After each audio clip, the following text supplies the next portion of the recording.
Linhaiben, system activation failed. Contract Soul Awakening failed. Chen Yunhao, system activation failed. Contract Soul Awakening failed. Pan E, system activation failed. Contract Soul Awakening failed. The freshman hall was oppressively silent. One student after another stepped forward. One student after another failed. The air felt so heavy it could almost be wrung out. Then, at last, a voice rang out from the stage. Luo Zhao, system activation successful. Contract Soul, Excavator. Physical, B. Magic, E. Crowd control, C. Overall rating, C.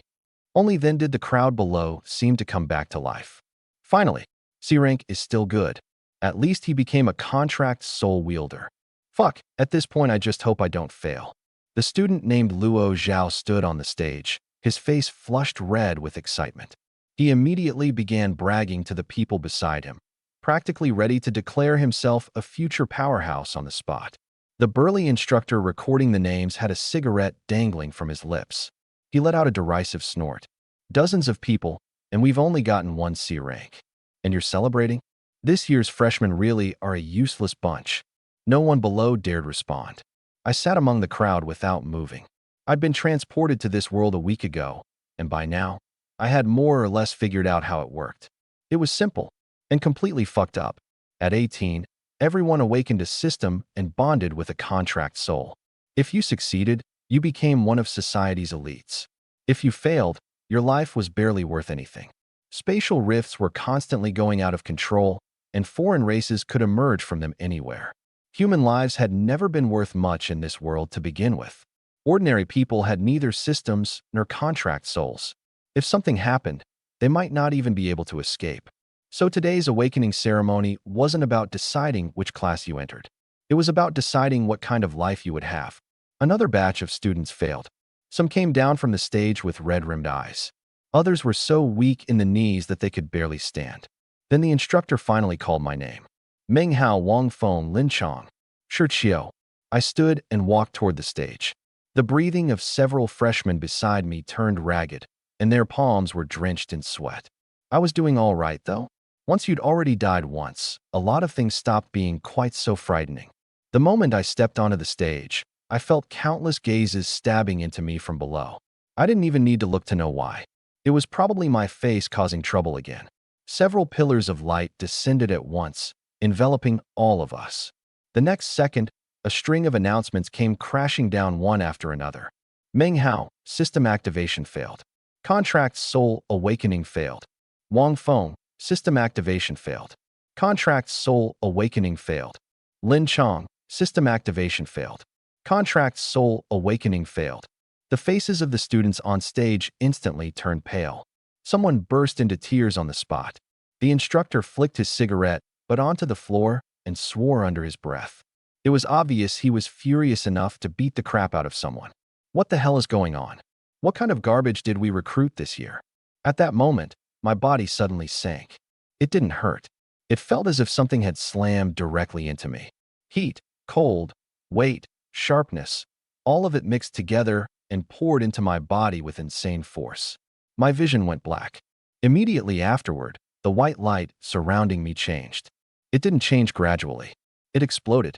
The white light instantly turned pitch black, as though an entire barrel of ink had been dumped across the hall. The darkness was heavy, cold, and so ominous that it made everyone's scalp prickle. The students who had been talking below fell completely silent. It wasn't that they didn't want to speak. They couldn't. It was as though something had seized the entire hall by the throat. I heard string music, shrill enough to pierce my eardrums. I heard crying, drifting toward me from somewhere impossibly far away. And I heard crows calling, each harsh cry scraping past my ears. Then two eyes appeared in the darkness. Blood-red eyes. The next second, a figure slowly emerged. A black robe, a skeletal mask, a scythe that radiated a bone-chilling aura. The figure stood within the black light, but it didn't resemble a living creature. It looked like death itself. Everyone was scared senseless. Some collapsed directly onto the floor. Even the head instructor, who had worn a disdainful expression the entire time, stood frozen. The cigarette dropped from his mouth. This is... He stared in confusion for a moment before his eyes suddenly lit up. An S-rank phenomenon? Even his voice changed. I had no time to pay attention to him. All I could feel was the dark figure looking at me. It wasn't simply staring. It was recognizing me. After an unknown amount of time, the black light finally began to contract, compressing toward my body layer by layer until every last wisp poured into me. When the final trace of darkness disappeared, the people in the hall seemed to come alive again, gasping desperately for air. What the hell was that? Fuck, I really thought I was going to die. Was that thing with the scythe a human or a ghost? I lowered my head and looked at my hands. My palms were cold, but the sensation of power was unmistakable. Then the system notification sounded. Shurchio, system activation successful. Contract soul awakened. Grim Reaper. Overall system rating, unknown. The hall fell silent for a beat. Then it erupted. Grim Reaper? What's that? I've never heard of it. Was it that thing holding the scythe? Wait, what the hell does an unknown rating mean? I frowned as well. The concept of gods didn't exist in this world, let alone a Grim Reaper. Yet that was precisely what I had awakened. Either it was because I wasn't originally from this world, or this contract soul was never supposed to exist here in the first place. Several teachers exchanged glances, strange expressions on their faces. The head instructor strode onto the stage and stared at me. Shurchio, bring up your ability rating panel. He added, only show us the hexagram. We won't look at your attributes or skills. We need it for class placement. I nodded. All right. I raised a hand, and a holographic screen unfolded in midair. Name, Shurchio. Level, LV1. Contract soul, Grim Reaper. Physical damage, Magical damage, Area damage, Crowd control, Defense, Support S. Overall system rating, The moment the screen appeared, even I fell silent, let alone the teachers. The crowd below was quiet for 2 seconds. Then everyone lost their minds. What the hell? They're all question marks? Only his support rating is S. That's ridiculous. The instructor stared at the panel, his face stiff. He had been an instructor for many years, but this was clearly his first time seeing anything like it. Fuck, he muttered, his emotions written all over his face. What the hell are we supposed to make of this? I said nothing, because I wanted to know too. Half an hour later, the awakening ceremony ended. Those who had failed were sent away. They were told they would have other opportunities, but everyone knew those words were nothing more than consolation. Those who had succeeded remained for class placement. Out of several thousand freshmen, only a little over 100 were left. It was realistic and brutally efficient. I stood among the crowd, listening as names were called one after another. The strong were grouped with the strong, while the weak were placed with the weak. The rules were simple. This world didn't care about sentiment. It cared about efficiency. Soon, almost everyone had been assigned. I was the only one left. The head instructor stared down at his tablet, frowning for a long time. Finally, he raised his head and looked at a female teacher beside him. Duan Lan, isn't your class short on a support? The woman was dressed in athletic wear. She had long legs, a capable air, and a rather striking appearance. She glanced at me and nodded. We are short one. Good. The head instructor made the decision immediately. Shurchio will join your class for now. The crowd below instantly erupted. Teacher Duan Lan? Isn't she an upperclassman advisor? Holy shit. Having a single S-rank category is enough to get him into an upper year class. That's not the point. The point is that her class has 4 girls, and all 4 of them are campus beauties. Fuck, why does he get to go? Hundreds of gazes swept toward me at once. Some were jealous. Some were bitter. Some looked as if they wanted to stab me. I stood where I was, feeling somewhat conflicted. I had awakened the Grim Reaper.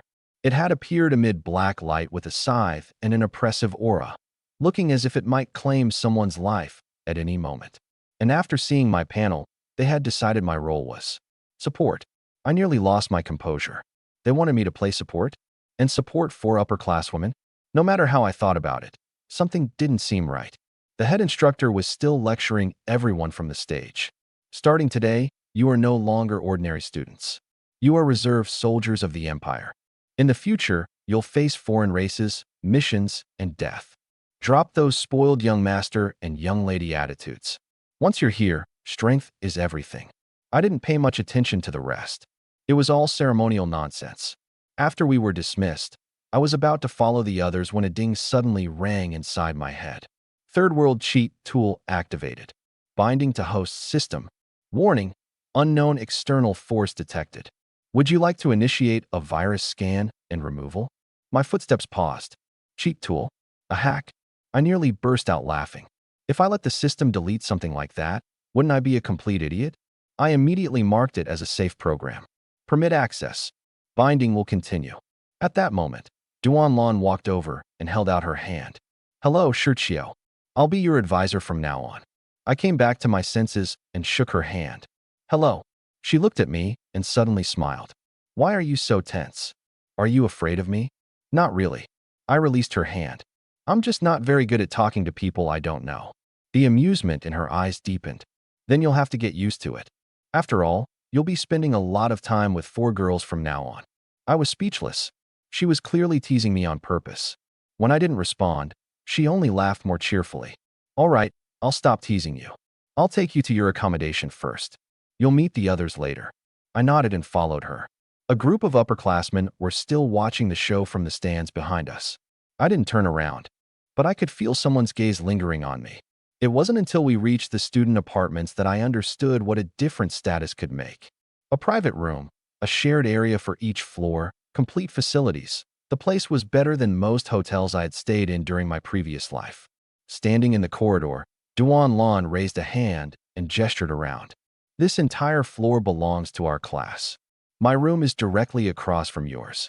The other rooms belong to your 4 teammates.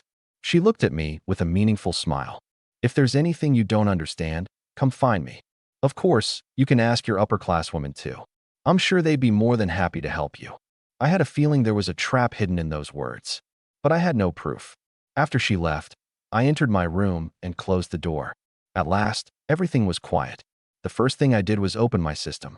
Notification, Third World Cheat Tool successfully integrated. Host's hidden information unlocked. My heart stirred, and I immediately brought up my panel again. Then I fell silent. Physical damage, SS. Magical damage, SSS. Area damage, SSS. Defense, SS. Crowd control, SSS. Support, S. Overall system rating, SSS. I stared at the panel for more than 10 seconds. In the end, I managed only one word. Fuck. So after all that, support was actually my weakest category? When those people assigned me as a support, I had almost believed them. Leaning back against the sofa, I couldn't help laughing. This hidden information had arrived late. But late or not, it was absolutely insane. The Grim Reaper contract soul was even more outrageous than I had imagined. I continued browsing the system's functions. Attributes, inventory, store, contract soul abilities, forging, enhancement, quests, marketplace. It looked almost exactly like a mobile game interface. I opened contract soul abilities. The next second, a skill tree unfolded in front of me.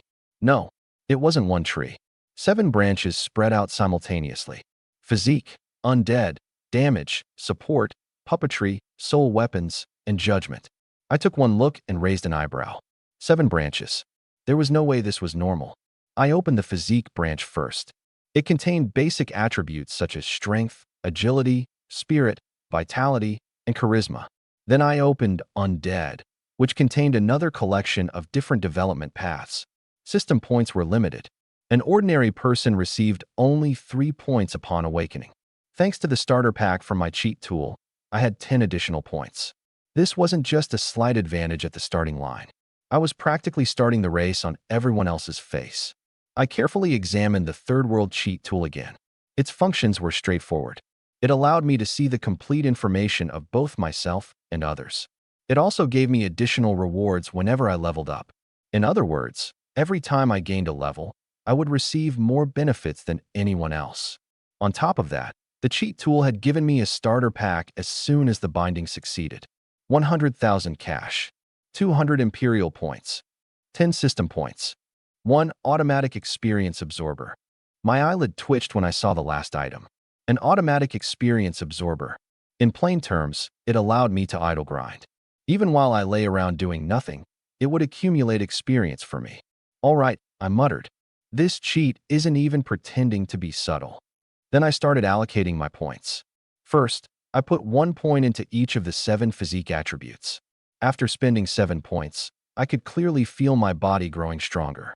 My bones felt sturdier, my breathing became smoother, and even my vision sharpened considerably. Then I spent another point to unlock a soul weapon, Grim Reaper's Scythe.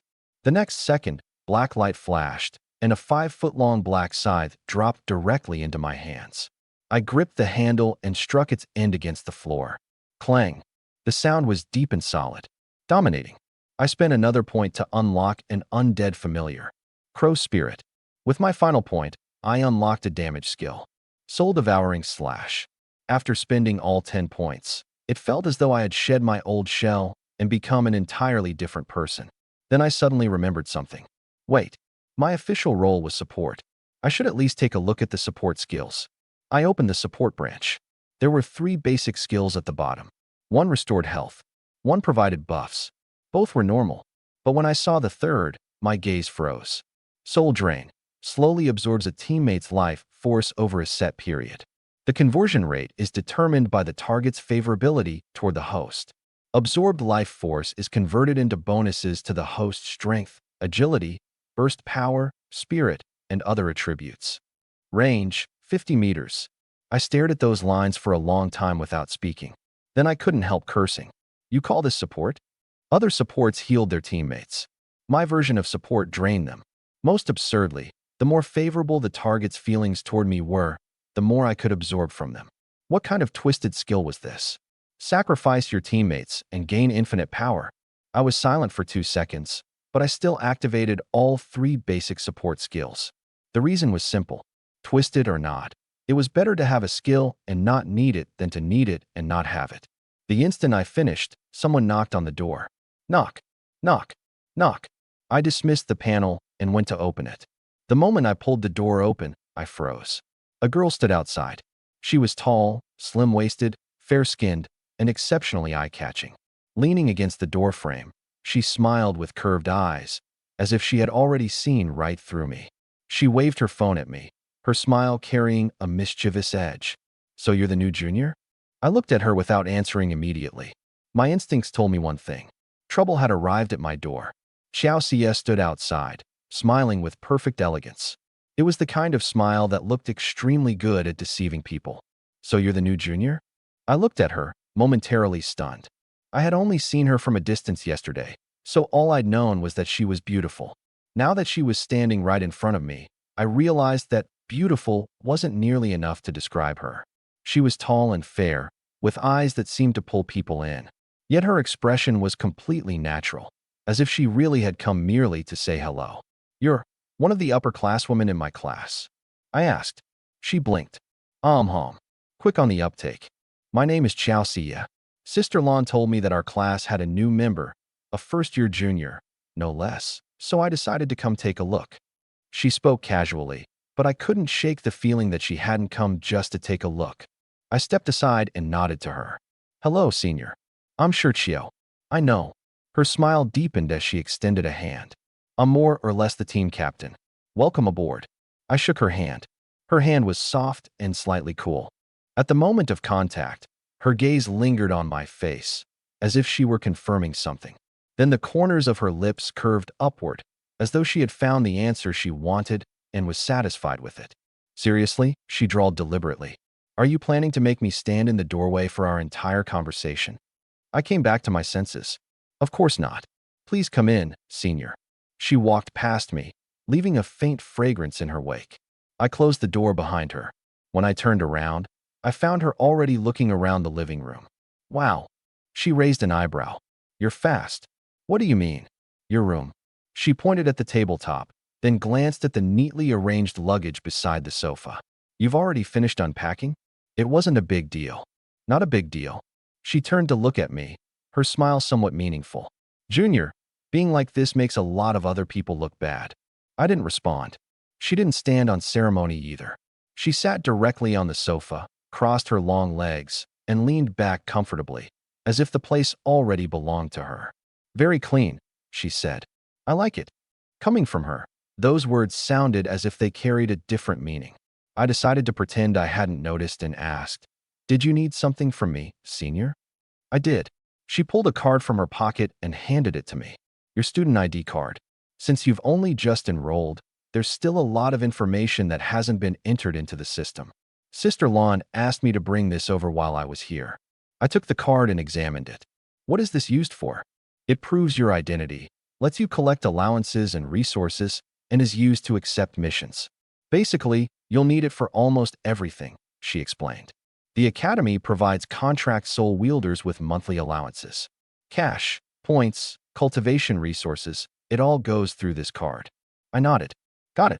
She looked at me and added, but not everyone receives the same amount. The more talented you are, the more the Academy gives you.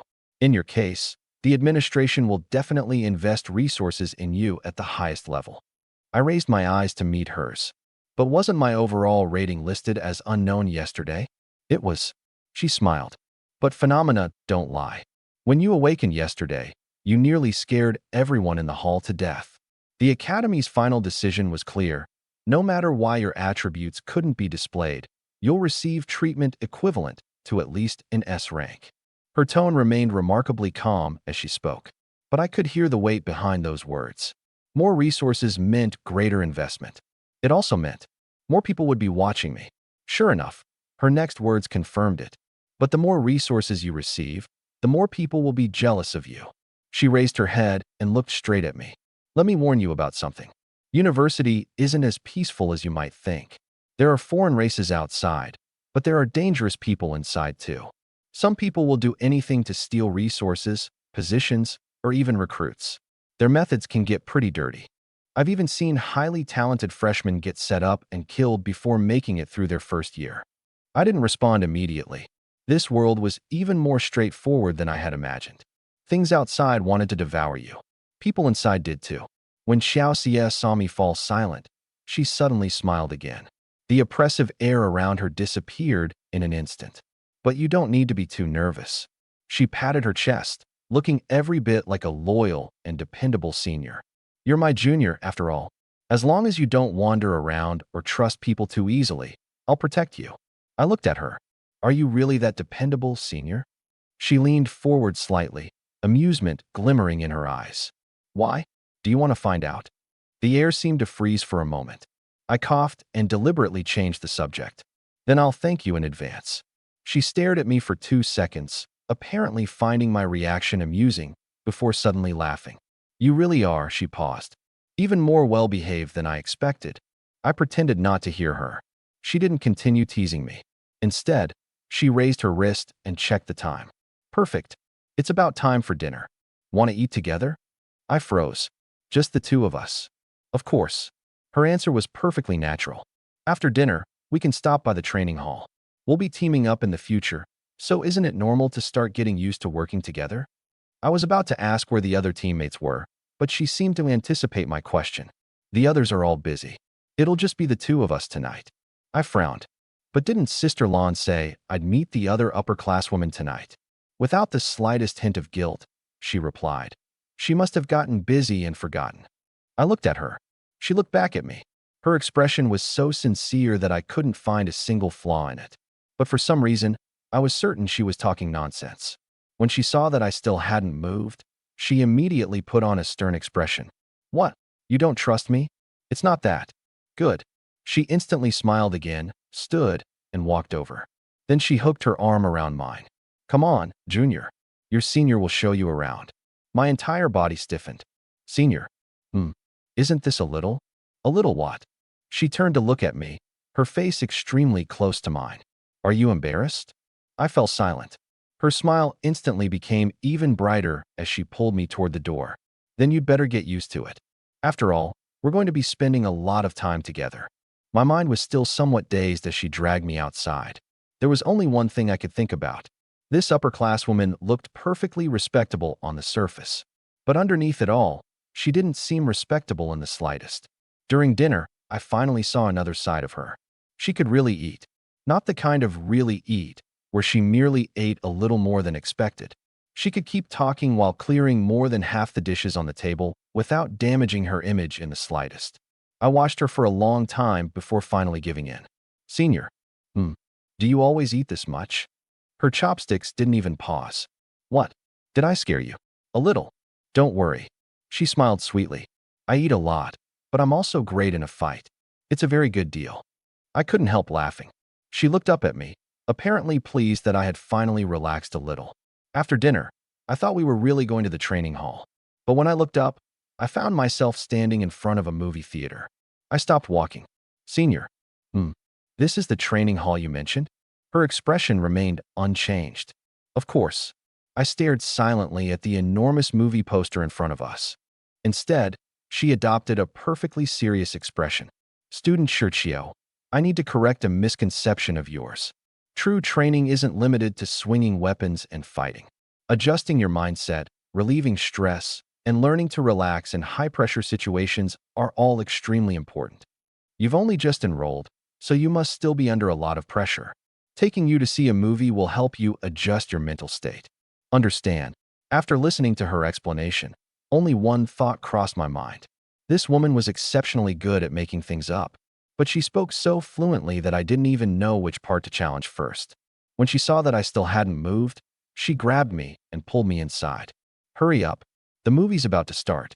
If we don't go in now, the training won't be as effective. After the movie ended, I assumed that would finally be the end of it. Then she took me to a bar. I stood outside with a growing headache. Senior, I don't know how to drink. You can learn. This counts as training too. Of course it does. She waved a finger at me. Stress resistance training, social environment training, alcohol tolerance training. Understand. I stared at her. She winked at me. Don't worry. I'm here. And then she really did get me drunk. After the first glass, I was fine. After the second, my head began to heat up. After the third, even the sounds around me started to drift. She sat across from me with her chin resting on one hand, staring at me with terrifyingly bright eyes. How do you feel? I swallowed, my Adam's apple bobbing. Not bad. She immediately smiled. Then have another. I didn't think she was training me at all. She simply wanted to watch me embarrass myself. Meanwhile, the class group chat had already exploded. I knew nothing about that at the time, because I was sitting by the sea enjoying the breeze. Yes, the sea. I didn't even know how things had developed to that point. In any case, after we left the bar, Xiaoxia said the sea breeze would help me sober up, so she dragged me to the beach. The wind was strong at night, and waves crashed against the shore one after another. I sat on the sand, the alcohol clouding my mind and leaving my head spinning. She, on the other hand, looked perfectly sober. She sat beside me with her legs drawn up, her hair blowing in the wind and her cheeks slightly flushed. She looked almost unreasonably beautiful. Junior. You don't go out with girls very often, do you? I paused. Is it that obvious? Extremely obvious. She didn't spare my dignity at all. From beginning to end, your face has been saying, I have no idea how to handle this situation. I sighed helplessly. Then why did you bring me here? Because it's fun. She answered with remarkable honesty. I turned to look at her. She was already looking at me, her eyes curved into crescents and her smile resembling that of a fox that had successfully stolen something. Besides, she added slowly, your reactions are adorable. For a moment, I had no idea how to respond. She looked as if she had won a round, and her mood visibly improved. She even took out her phone and snapped a picture of the beach at night. I suspected she had also used me as a free photographer and made me take pictures of her. She later posted them on her social feed, though I only learned that afterward. Then an even greater commotion began. While I was still at the beach, people at the academy had already received the news. A support with at least S-rank potential, and a freshman at that. Once the news spread, it was essentially the same as throwing a piece of meat into a pack of wolves. The student council moved first. Its president sent word overnight that he wanted to meet me. Several other factions within the academy couldn't sit still either. Some said they wanted to steal me away. Some wanted to recruit me. Others had already started investigating my background. At the time, I knew none of this. Xiaoxia kept me out until well after midnight. When I finally returned to my room, I collapsed onto my bed and fell asleep. By the time I woke up, sunlight was already piercing through the gap in the curtains. My head hurt a little. There was a note on the bedside table. Thanks for drinking with me last night, Junior. Get some rest this morning. We're meeting at 2 in the afternoon, so don't be late. Xiaoxia. I stared at it in silence. Then I abruptly threw off the covers and looked down at myself. Fortunately, I was still wearing all my clothes. I let out a long breath. That scared me. But the next second, I realized something was wrong. What exactly had I been nervous about? After washing up, I hurried toward the training room with a piece of bread between my teeth. By the time I walked through the door, everyone was already there. Duan Lan was there. Xiao Xie was there. The other 3 upperclasswomen were there too. All of them had changed into training clothes. Xiao Xie was the first to wave at me, smiling radiantly. Junior, over here. The moment I walked over, I felt several gazes pressing down on me. The other 2 upperclasswomen in particular were staring at me strangely. One had long, wavy, ash-gray hair, and the zipper over her chest looked ready to burst. She stood with her arms crossed, staring at me with a question clearly written in her eyes. What did you do with her last night? The other smiled much more openly. One glance was enough to tell me she wasn't the well-behaved type. Duan Lan spoke first. Sure, Chiao, did you sleep well last night? Are you getting used to your room? It's great. After answering, I instinctively glanced at Xiao Xie. She was already looking at me and casually gave me a wink. I nearly stumbled over my words. This upperclasswoman really had no restraint whatsoever. The smiling girl suddenly leaned closer and sniffed lightly, like a cat that had caught an interesting scent. Junior, you still smell pretty strongly of alcohol. Her smile turned mischievous. Who did you drink with last night? I was speechless. That was an incredibly devious question. Duan Lan coughed softly. All right, stop teasing him. Then she turned toward me, her tone becoming more serious. While you're at the academy, try not to get drunk so casually. Even on campus, you're not absolutely safe. Understand? I nodded. Understood. At that moment, the upperclasswoman with the wavy hair finally spoke. Her voice was slightly cold and dripping with sarcasm. Especially don't let yourself get abducted by certain upperclasswomen with ulterior motives. She's already a third-year student, yet she specifically targets freshmen. How shameless. The other smiling girl immediately chimed in. Exactly. And keeping him all to herself is the worst part. Xiao Xie remained completely unruffled and replied leisurely. You're jealous. I am not. The wavy-haired girl immediately bristled. You sound defensive. I stood between them with a completely baffled expression. Duan Lan raised a hand and rubbed her temple. All right, enough. Let's deal with today's business first. She called us over and formally introduced the team's composition. Xiao Xie went first. Level 16. Contract Soul, Shadow. I specialize in assassination and attacking the enemy's backline. If there are shadows nearby, I can operate almost anywhere. S-Rank Physical Attack. A-Rank Overall. I nodded. An assassin type. No wonder everything about her felt as if it came with a hook. Next was the girl with long, wavy, ash-gray hair. Lan Ningxue. Level 15. Contract Soul, Soul Force Bullets.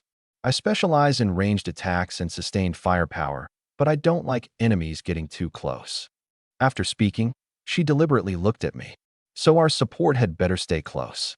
The lively girl beside her immediately burst out laughing. Did you understand that, Junior? What she means is that you shouldn't run around with bad upperclasswomen anymore. You should stick closer to her in the future. Lan Ningxue could barely maintain her expression. Xia Yao, shut up. I could only nod. All right. The smiling girl was Xia Yao. I'm level 10 and a second-year student. My contract soul is a necklace.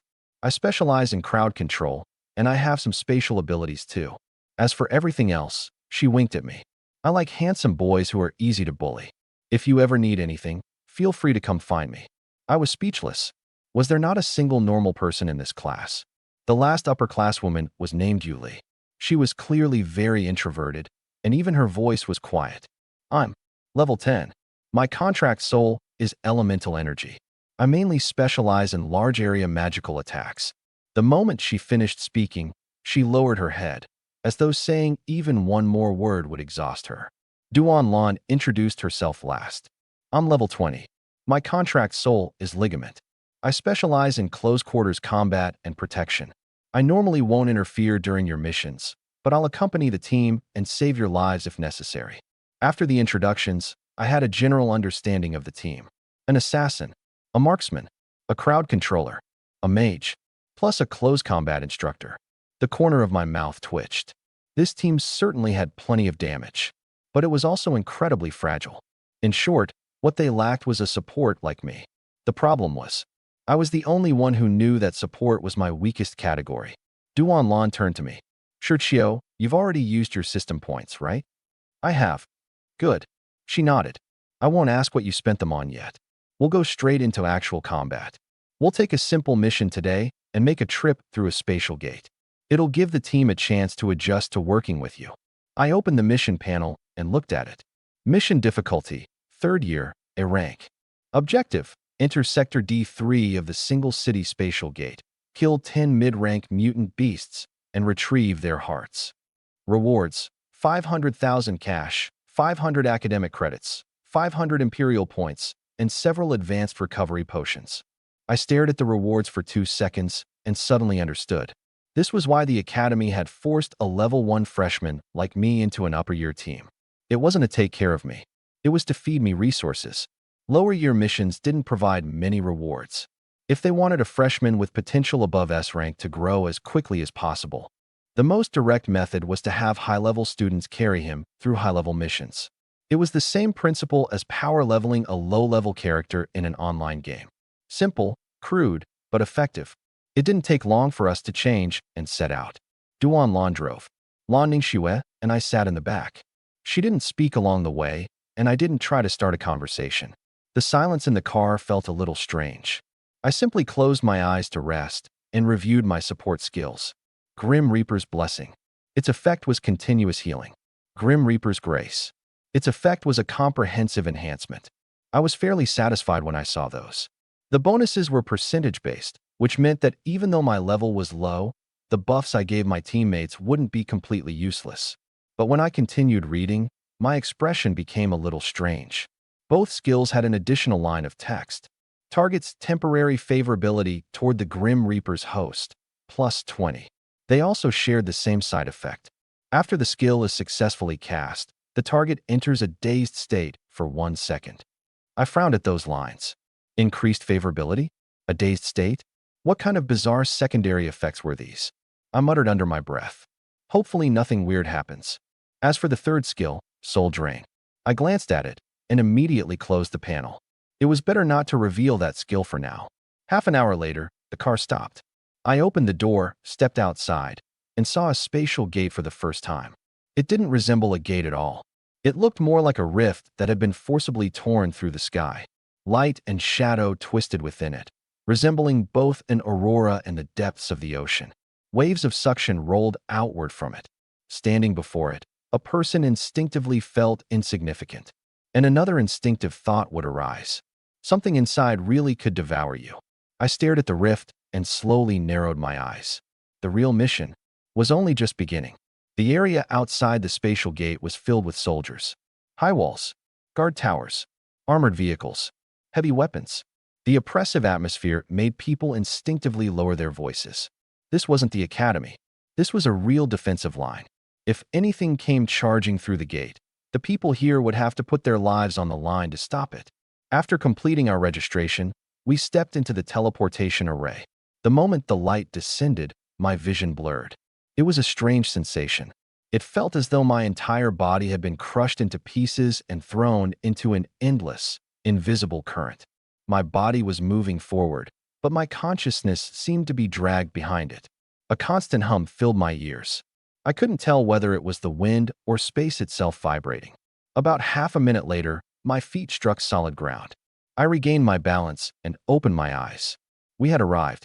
This was Sector D3. When I looked around, only one word came to mind. Death. That wasn't an exaggeration. The place genuinely looked as if it had died. The sky was gray, the wind cold and harsh. Withered branches swayed in the distance, while the ground was covered in rubble and yellowish-brown sand. As far as the eye could see, the entire wasteland was frighteningly empty, and even more frighteningly silent. This didn't look like a place where living people belonged. Xiaoyao turned and smiled at me. Stay close, Junior. You're only level 1. If one of the mutant beasts here so much as touches you, you'll probably fall apart. I nodded. Understood. Xiao Xie and the others clearly weren't entering a place like this for the first time. The moment they began advancing, they naturally spread into formation. Who took the lead, who watched the flanks, and who guarded the rear? Everything happened without needing to be discussed. I didn't wander off either. I obediently followed the team. Before long, there was movement ahead. 3 mutant beasts emerged from behind a pile of rocks. They resembled bears, but they were far larger than any bear I remembered. Normal brown bears would have looked like miniature versions beside them. 2 rows of fangs curved outward from their mouths, and their fur stood on end like steel needles. Even the ground trembled slightly beneath every step they took. I glanced at them, and information from the cheat tool immediately appeared. Level 15. Their strength and defense were both absurdly high. My brow furrowed. Even an ordinary team of third-year students would have to fight hard against creatures like these, wouldn't they? Yet our mission required us to kill 10. Only one thought crossed my mind. You call this a simple mission? The next second, the 3 bears caught our scent. Roar! Their roars made my eardrums ache. Instead of looking nervous, Xia Yao's eyes lit up as if she had just spotted a new toy. Here they come. Time to work. Even now, Duan Lan didn't forget to turn around and warn me. Shiqiu, remember this. Your level is still too low. Even a glancing hit from one of these creatures could be dangerous. Don't try to show off. Focus on maintaining a safe position. Understood. The moment I finished speaking, the bear at the front lunged. Lan Ningxue raised both guns, soul light flashing from their barrels. Bang, bang, bang. Several glowing bullets shot out in a straight line, forcibly stopping the bear's charge. The beast was forced to raise its paws to defend itself, and its movements stalled for an instant. In that instant, Yuli raised her staff. A fireball slammed directly into the beast. Boom! Flames exploded against its chest, throwing its head back as it howled in agony. Immediately afterward, Xia Yao closed her fingers. The air suddenly seemed to grow heavier. With a thunderous crash, the bear was slammed to the ground, its limbs pinned in place by an invisible force. Then Xiao Xia moved. I could barely follow her. Her figure blurred, and she appeared directly behind the bear. Her dagger thrust upward from below. Schlick! Blood sprayed into the air. One strike severed its throat. The bear struggled twice before collapsing dead on the spot. The entire process was terrifyingly fast. I narrowed my eyes. They were strong. Not merely strong. Their coordination had been honed until it was practically carved into their bones. Level 15 mutant beasts really were nothing more than fodder in their hands. Before I could observe any longer, the other 2 bears charged at us. This time, the team couldn't focus its attacks and kill them both at once, so the formation was immediately split apart. But Xiao Xie and the others didn't panic in the slightest. Those who needed to kite the beasts did so. Those responsible for suppressing them maintained pressure. Gunfire, flames, and waves of soul power erupted across the battlefield. Then trouble arrived. The bears' roars had clearly been a call for reinforcements. Before long, another 6 or 7 emerged from the surrounding rock piles and withered forest. The moment I saw them, I shouted a warning. Seniors, more are coming from the left and behind us. Lan Ningxue swept her gaze toward them and actually smiled. Good. Now this is more like it. Nearly 10 bears charged at once, and the intensity of the battle immediately surged. Flames flashed wildly, and waves of heat battered my face. Xiao Xie constantly shifted through the shadows. Lan Ningxue fired shot after shot directly into the beasts' faces. Yu Li's spells covered an increasingly wide area, while Xia Yao continuously interrupted and suppressed the enemy. I didn't charge forward. Instead, I immediately found the safest possible position, with my back against a small hill. Thinking, translating with consistency. I need to focus on translating the continuation while preserving the style and term consistency. No web access needed. It's probably just a straightforward translation, no preamble this time. I need to handle a very long translation and continue until the end. I'm looking to craft a polished result. I remember there were mentions of mutant beasts, support skills, favorability, and hostility. For Song Gong, we can use physical magical attack plus 11%, and Lan Lang refers to mana. I'll wrap it up with the last sentence. Ahead of me was the overlapping field of fire created by Lan Ningxue and Yu Li. In other words, if the bears wanted to reach me, they would first have to get past both of them. It wasn't a flashy position, but it was practical. Rule number 1 for a support, don't die. The basic awareness I had developed from playing games in my previous life was finally proving useful. Duan Lan stood off to one side. seemingly observing me the entire time. I ignored her. I was watching the battle, watching to see who was about to be overwhelmed, where the beasts might break through, and who should receive my skills first. After all, this was my first real battle. I wanted to know just how outrageous my support abilities truly were. Before long, Duanlan spoke. Shiqiu, try using one of your support skills. All right. I first looked at Lan Ningxue, who was closest to me. She was in the best position, and she was also the team's most obvious source of sustained firepower. I raised a hand and drew out my soul power. Black light descended directly upon her. Tier 1 support skill, Grim Reaper's Grace. The instant the black light enveloped Lan Ningxue, her entire body visibly stiffened. I had been focused on the battlefield, but the notification that appeared next nearly broke my composure. Physical and magical attack, plus 11%. Speed, plus 9%. Soul power, plus 12%. Maximum health, plus 8%. Reaction speed, plus 14%. Defense, plus 5%. Resistance, plus 5%. Pain sensitivity, minus 7%. Temporary favorability toward the Grim Reaper's host, plus 20.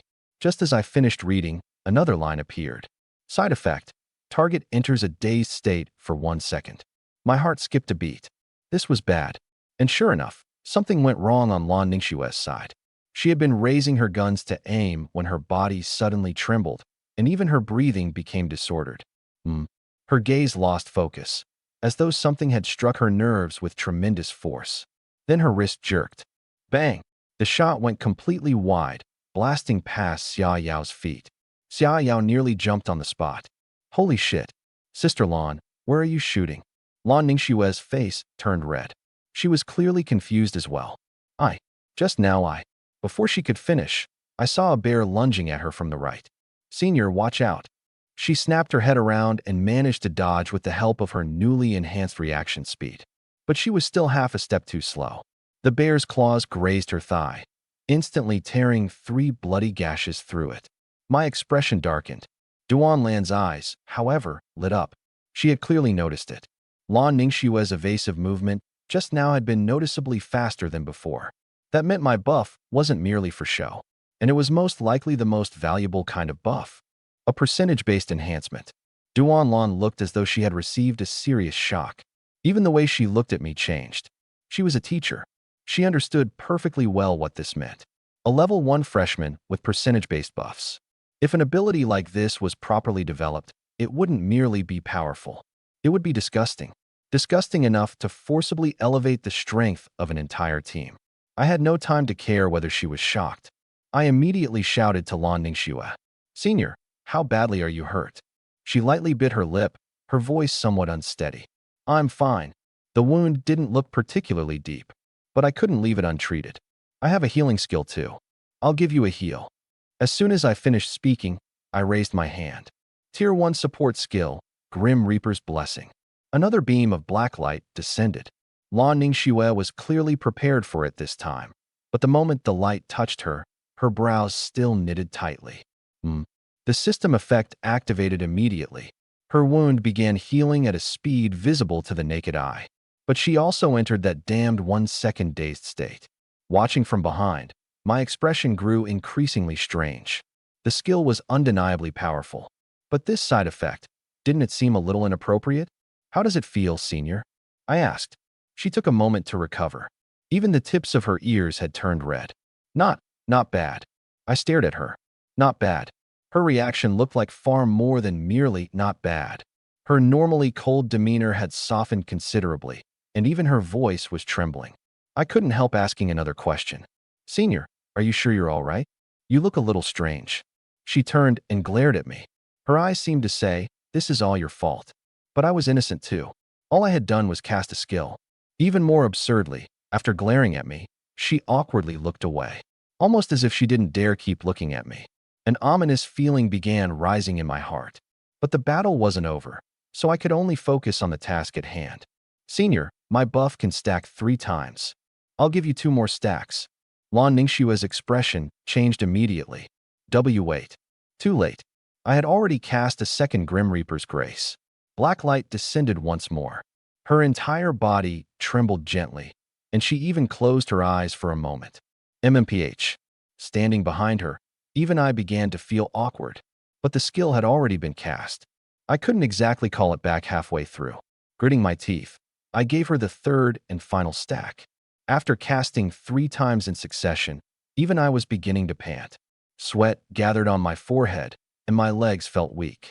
Only then did I realize that being a support was physically exhausting too. Extremely exhausting. But the effects were equally impressive. With all 3 stacks active, Lan Ningxue's firepower instantly rose to another level. The 2 bears she had previously needed to kite barely lasted before she blasted them apart.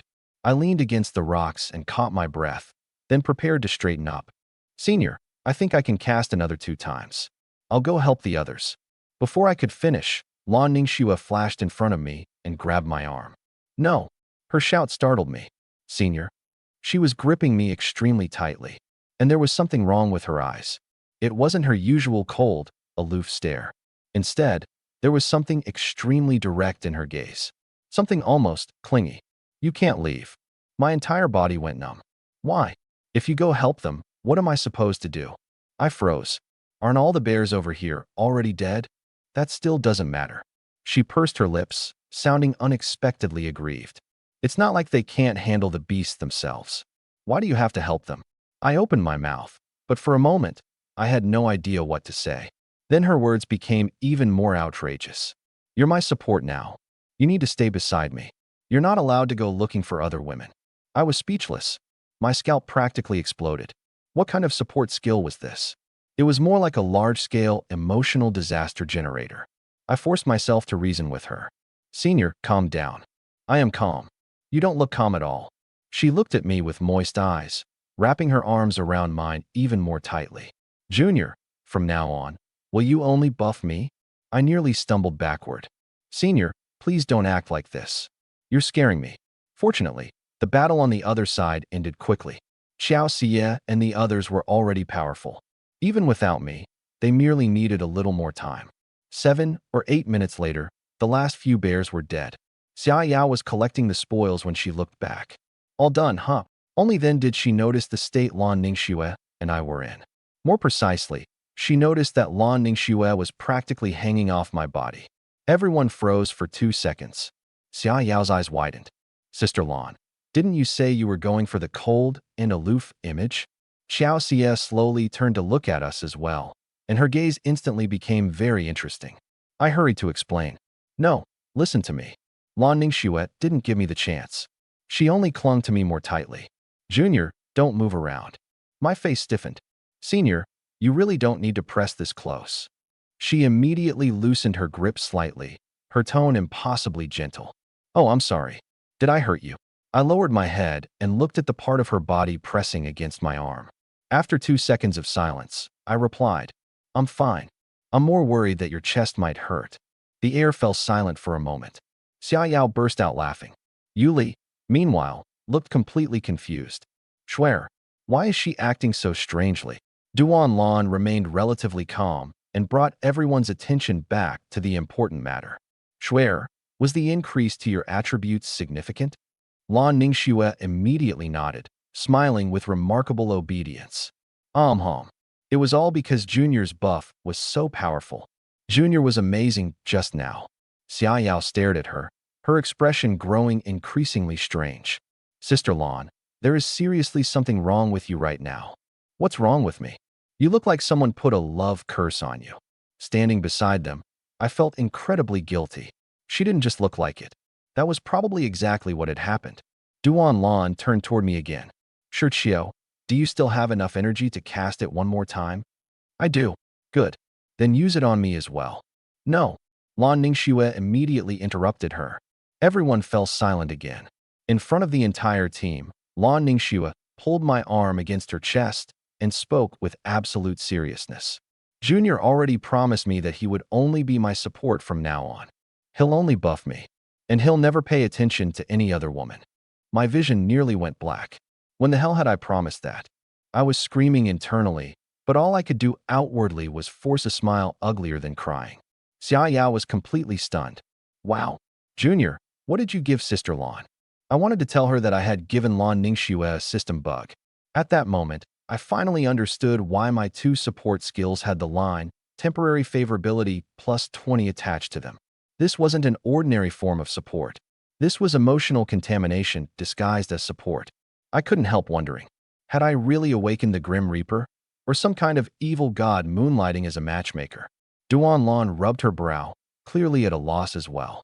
But the mission was essentially complete, so she had no choice but to set the matter aside for now. Forget it. Let's head back first.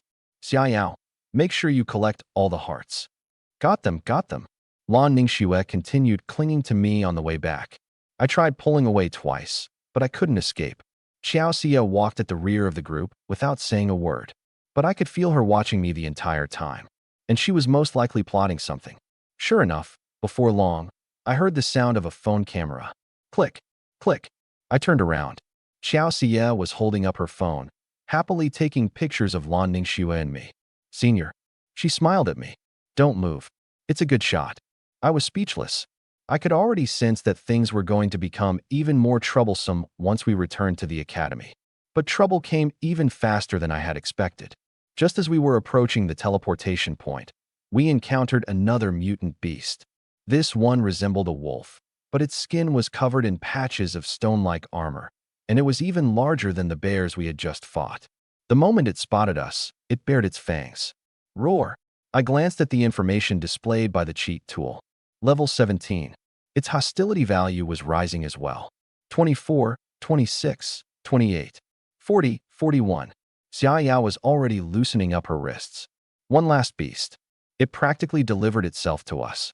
After a moment of thought, Duan said to Yuli, "You take this one by yourself. Consider it some practice." Yuli nodded gently and stepped forward. But just then, I suddenly spoke. "Teacher, I'd like to try." Duan turned around. "You want to fight it together with Yuli?" I shook my head. "No, I want to do it alone." The moment I said that, everyone turned to stare at me. Even Duan was dumbfounded. Alone? Lan Ningxue was the first to object. "No. Junior, you're only level 1. And you're a support." She sounded like an overprotective mother, which made my head hurt even more. I could only explain as calmly as possible. "I'm not being reckless. I just want to conduct an experiment." Duan's expression became serious. "No, it's too dangerous. If something happens, I might not be able to save you in time. Besides, you're a support. Why are you always thinking about fighting mutant beasts head-on?" I smiled bitterly, because I had a feeling that my version of support wasn't exactly normal. Xiao Xia spoke up at that moment. "Sister Lan, let him try." Duan looked at her. "You're encouraging this nonsense too?" Xiao Xia shrugged, but there was direct and unmistakable trust in her eyes. "It's only one wolf. We're all here. Nothing serious will happen." Xiaoyao also spoke in my favor. "Exactly. I'll keep watch from the side. If something goes wrong, I'll restrain it." Duan sighed and finally relented. "Fine. But remember this. The instant something goes wrong, retreat." "All right." It took me several reassuring words to calm Lan Ningxue down. Then I walked forward alone. I stopped about 20 meters away from the wolf. It stared fixedly at me. The hostility in its eyes was practically overflowing. But I first checked its attributes. Intelligence, 3. I immediately felt much more confident. Good. That number was reassuringly low, since my skills had double the effect on low intelligence targets. Then, theoretically, this thing should be extremely easy to deceive. The wolf had clearly realized that I was the lowest level person present. Level 1. Even its gaze changed. It looked as though it were cursing us. Its expression seemed to say, "Do you humans really have so little respect for me?" The next second, it charged. Kicking off with its hind legs, the massive wolf shot toward me like a cannonball. Xiaoyao was already raising her hand, prepared to save me at any moment. But I didn't dodge. At least, not immediately. I stared at the approaching wolf. The instant it reached the perfect distance, I raised my hand and cast a skill. Tier 1 support skill, Grim Reaper's Blessing. Black light descended with perfect accuracy. The wolf was still in midair when its movements suddenly froze in a bizarre manner. Then its expression changed. It no longer looked ferocious. It looked confused. Extremely confused. A system notification appeared. Recovery effect activated. Hostility -20. Target's intelligence is below 50. Critical effect triggered. Hostility reduced by an additional 20. Target enters a dazed state for 1 second. Before I could finish reading, the enormous wolf made a sound that didn't suit its body in the slightest. Yep, I was speechless. Everyone else was speechless too. The wolf seemed so overwhelmed by pleasure that its eyes even rolled back. I used that 1 second opening to roll to the side. Boom. The wolf missed and plunged headfirst into the mound of earth behind me. Everyone stared in disbelief. A level 1 support had dodged a frontal attack from a level 17 wolf, and he had done it with a healing skill. I climbed to my feet, dusted myself off, and watched the wolf stand again. It shook its head. When it looked at me this time, its eyes were no longer as vicious as before. The cheat tool's display made it perfectly clear. Hostility, 15. It worked. The corner of my mouth rose. Then let's do it again. Tier 1 support skill, Grim Reaper's Blessing. A second beam of black light descended. The wolf shuddered again. This time, the system immediately displayed. Hostility reduced to 0. Favorability plus 25. My heart leaped with joy. Yes, this was exactly the approach I wanted. Without hesitation, I took advantage of the wolf's confusion and cast the skill several more times. Once, twice, 3 times. My mana rapidly drained. My entire body became weak, and my legs began trembling. But the wolf's expression had completely changed. From vicious, to confused, to utterly lost. Until finally, it looked almost stupid. It was as if it had suddenly forgotten why it was here. Panting, I whistled at it. Come here. It froze for a moment. Then it really did trot happily toward me. It stopped in front of me, its tail wagging so quickly that it became a blur. With its tongue hanging out, it plopped down on the ground. It looked like an enormous husky. I reached out and stroked its head. Good boy. It obediently lowered its head and allowed me to pet it. Everyone fell completely silent. Duanlan's mouth was practically hanging open. Xia Yao's eyes were enormous. Yuli looked from me to the wolf, appearing to wonder whether she was still asleep. Xiao Xie said nothing, but the look in her eyes had clearly deepened. Lan Ningxue, meanwhile, wrapped herself tightly around my other arm and stared warily at the wolf, as though she were looking at a romantic rival. Stay away from Junior. Seriously, why was she competing with a wolf? But to be honest, even I was somewhat shocked by what I had done. A level 1 support. I hadn't killed it. I hadn't attacked it. I had simply used a few heals to turn a level 17 mutant beast into a dog. I looked down at my hand, then at the wolf sitting in front of me with its tongue hanging out. Only one thought remained in my mind. Wasn't my ability a little too twisted? I stroked the wolf's head, my thoughts racing. Those few heals had already transformed it from something that wanted to tear me apart into something that wanted to follow me around and wag its tail. But what would happen if I attacked it now? Its favorability would most likely fall.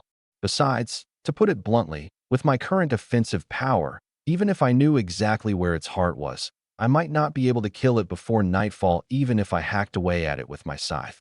I might as well try a different approach. I stared at the final skill on my panel and raised my hand. Tier 1 support skill, Soul Drain. Black light flashed. The next second, streams of gray-black energy visible only to me began flowing out of the wolf's body. They traveled along black threads and poured directly into me. System notifications appeared one after another. Strength plus 8. Agility plus 10. Spirit plus 6. Vitality plus. Immediately afterward, another set of numbers appeared. Target continuously losing health. Minus 219, minus 256, minus 223, minus 248. My eyes lit up. It actually worked. And this wasn't a fixed amount of damage. It was percentage-based absorption. I was draining roughly 1% of its maximum health every second. More importantly, I kept a close watch on its favorability. It didn't decrease. Not even slightly. My confidence immediately grew. In other words, according to the system, this skill didn't count as a hostile attack. That was because the condition for using it was that the target had to be a teammate. And this wolf had clearly been classified by my abilities as some kind of friendly unit. Even I found the thought absurd. I was a support who had forcibly healed an enemy until it became an ally, then started legally draining its health. Even I had to admit that this strategy was somewhat dirty. By then, Duanlan and the others had gathered around us. Shirtxiao. Duanlan frowned as she stared at the wolf. What exactly did you just do? Before she could finish speaking, the wolf suddenly bared its fangs at her. Thinking. Finalizing translation. I need to keep translating and ensure I maintain the terminology from previous work. Since I can't use the web, I want to make sure I can complete everything accurately and thoroughly. It might be a bit long, but I feel confident that I have enough information already. I just need to focus on creating accurate prose while finishing the translation process. All right, let's get to it. I immediately raised a hand and smacked it on the head. Behave, little black. These people are with me. Don't growl at them. The wolf beast actually understood. It immediately stopped baring its fangs, let out a couple of low whines, and began wagging its tail again, returning to its oversized husky demeanor. Duan Lan was speechless. Xia Yao's eyes lit up. She immediately moved closer and stroked its neck. Wow, it really is so well behaved. The wolf knew exactly how to please people. It lowered its head and offered her its neck to pet. Standing beside it, I watched as it enjoyed being stroked while I secretly drained its life force. My feelings were somewhat complicated. How should I put it? It felt like I was scamming a stupid dog. Xiao Xia stared at me, her gaze visibly deepening. Junior, she drawled, don't you think that support skill of yours was a little abnormal? I knew I couldn't hide it. At the very least, there was no concealing the first two skills anymore. So I waved a hand and displayed the effect panels for Grim Reaper's Blessing and Grim Reaper's Grace. See for yourselves. The girls gathered around, and their expressions immediately became colorful. Xia Yao was the first to exclaim. Huh, what the hell is favorability plus 20? Yu Li's eyes widened as well, and she added quietly. No wonder. Shuer acted like that earlier. Lan Ningxue had still been pressed against my side. The moment she heard that, the tips of her ears turned red. Then her face began to redden. Then her neck. Within moments, her entire body looked as red as if she had been boiled alive. She was clearly beginning to remember all the ridiculous things she had said in front of everyone. When I caught sight of her expression from the corner of my eye, I silently felt embarrassed on her behalf for 3 seconds. Duan Lan, however, had no attention to spare for any of that. She stared at the skill panels as though she were about to lose her mind. Percentage-based recovery. Percentage-based enhancements. And they ignore level differences, allowing them to affect higher-level targets. She looked at me, unable to keep her voice down. Shurqiu, these skills of yours are practically bugs. I rubbed my nose. Yeah, more or less. And actually, there's something even more broken. Duan Lan froze. There's more. I didn't explain. Instead, I crooked a finger at the wolf. Little black, come here. A whoa. It came running over with its tail wagging, sat in front of me, and let its tongue hang out. It was the very picture of obedience. Everyone stared at me, unsure what I was planning. I said nothing. I simply continued maintaining soul drain while observing the wolf's condition. In less than a minute, the changes became apparent. Xia Yao was the first to notice. Huh, doesn't it look thinner? The moment she pointed it out, everyone else noticed as well. The wolf had been built like an armored vehicle moments ago, with thick layers of muscle covering its body. But now, those bulging muscles were slowly deflating. That wasn't an exaggeration. The changes were plainly visible to the naked eye. Its shoulders and back sagged. Its waist and abdomen grew thinner. Even its limbs began to weaken. It looked as though something was slowly hollowing out its body from within. Yet the strangest part was that the wolf didn't resist in the slightest. It was still looking at me. It even looked happy, like a stupid dog gazing at its owner. Utterly devoted. Watching it happen, even I felt a faint chill crawl down my back. This skill was becoming increasingly sinister. The wolf beast had no idea that I was draining it to death. It simply sat happily in front of me, wagging its tail while low, contented whines rumbled in its throat. The smile on Xiao Xia's face faded. Lan Ningxue fell silent as well. Duan Lan stared fixedly at the wolf, as though afraid she might miss even a second. A little over a minute later, the wolf's body swayed. Then it slowly lay down. When it closed its eyes, the corners of its mouth were still curved upward. It looked as if it had fallen into a pleasant dream. The next second, its breathing stopped. It died without making a sound. I crouched down and lifted one of its eyelids. No response. Then I patted its face. Still nothing. I looked up. It's dead. The entire area fell silent. No one responded. Everyone had been stunned speechless. And I knew exactly how absurd the scene looked. A level 1 support hadn't attacked, cut, or fought the beast head-on. He had first healed a level 17 mutant wolf until it behaved like a dog. Then he had drained it until it died naturally. Worst of all, the creature had looked perfectly happy when it died. Who wouldn't be speechless after seeing something like that? Several seconds passed before Duan Lan finally found her voice. It's really dead? Yuli stepped forward, crouched down, and examined it as well. Then she nodded solemnly. Hum. It's really dead. Duan Lan swallowed. Her expression had gone beyond shock and entered the realm of existential crisis. She turned to Xiao Xia. Xia, what level were you when you first killed a mid-rank mutant beast by yourself? Xiao Xia was silent for a moment. Second year. Level 9. Duan Lan asked another question. Have you ever seen a level 1 student solo a level 17 mutant beast? Xiao Xia looked at me. After a long silence, she finally replied. Before today, if someone had told me that was possible, I would have assumed something was wrong with their brain. I didn't respond, because even I felt like something had gone wrong with reality. Once I confirmed that the wolf was well and truly dead, I summoned the Grim Reaper's scythe. Black light flashed, and the scythe appeared in my hands. I aimed at the wolf's chest, stabbed the blade straight in, and pulled upward, hooking out its heart. My movements were inexperienced, but my aim was precise. The cheat tool was genuinely useful at times like this. Teacher, the heart. I handed the still warm organ to Duan Lan. Her expression remained blank as she accepted it. After storing the heart in her inventory, she finally couldn't hold back any longer. Shirchio, what exactly did you just? Teacher, I interrupted her with a smile. Can I keep that to myself? She froze at first, then immediately understood. I'm sorry. I overstepped. This time, she didn't ask again. It wouldn't have been appropriate to keep questioning me. After all, who would casually reveal a trump card that terrifying? It was perfectly normal for me not to tell them. Of course, the real reason wasn't quite so complicated. I simply felt that the skill sounded far too sinister when explained out loud. First, I coaxed an enemy into liking me. Then I drained it dry. If I explained that combat strategy, I was afraid they would look at me even more strangely. Duan Lan took a deep breath and finally suppressed her emotions. All right, the mission is complete. Let's head back. By the time we emerged from the spatial gate, dusk had already fallen. Returning to the human side made even the air feel easier to breathe. The other side was saturated with the aura of death. Spending too long there was genuinely oppressive. Once we got into the car, Duan Lan immediately opened the mission panel and submitted the quest. After all 10 hearts were handed over, the rewards quickly arrived. I glanced through my inventory. Cash, Imperial points, academic credits, potions, it was all there. The cash reward in particular made me sigh with emotion.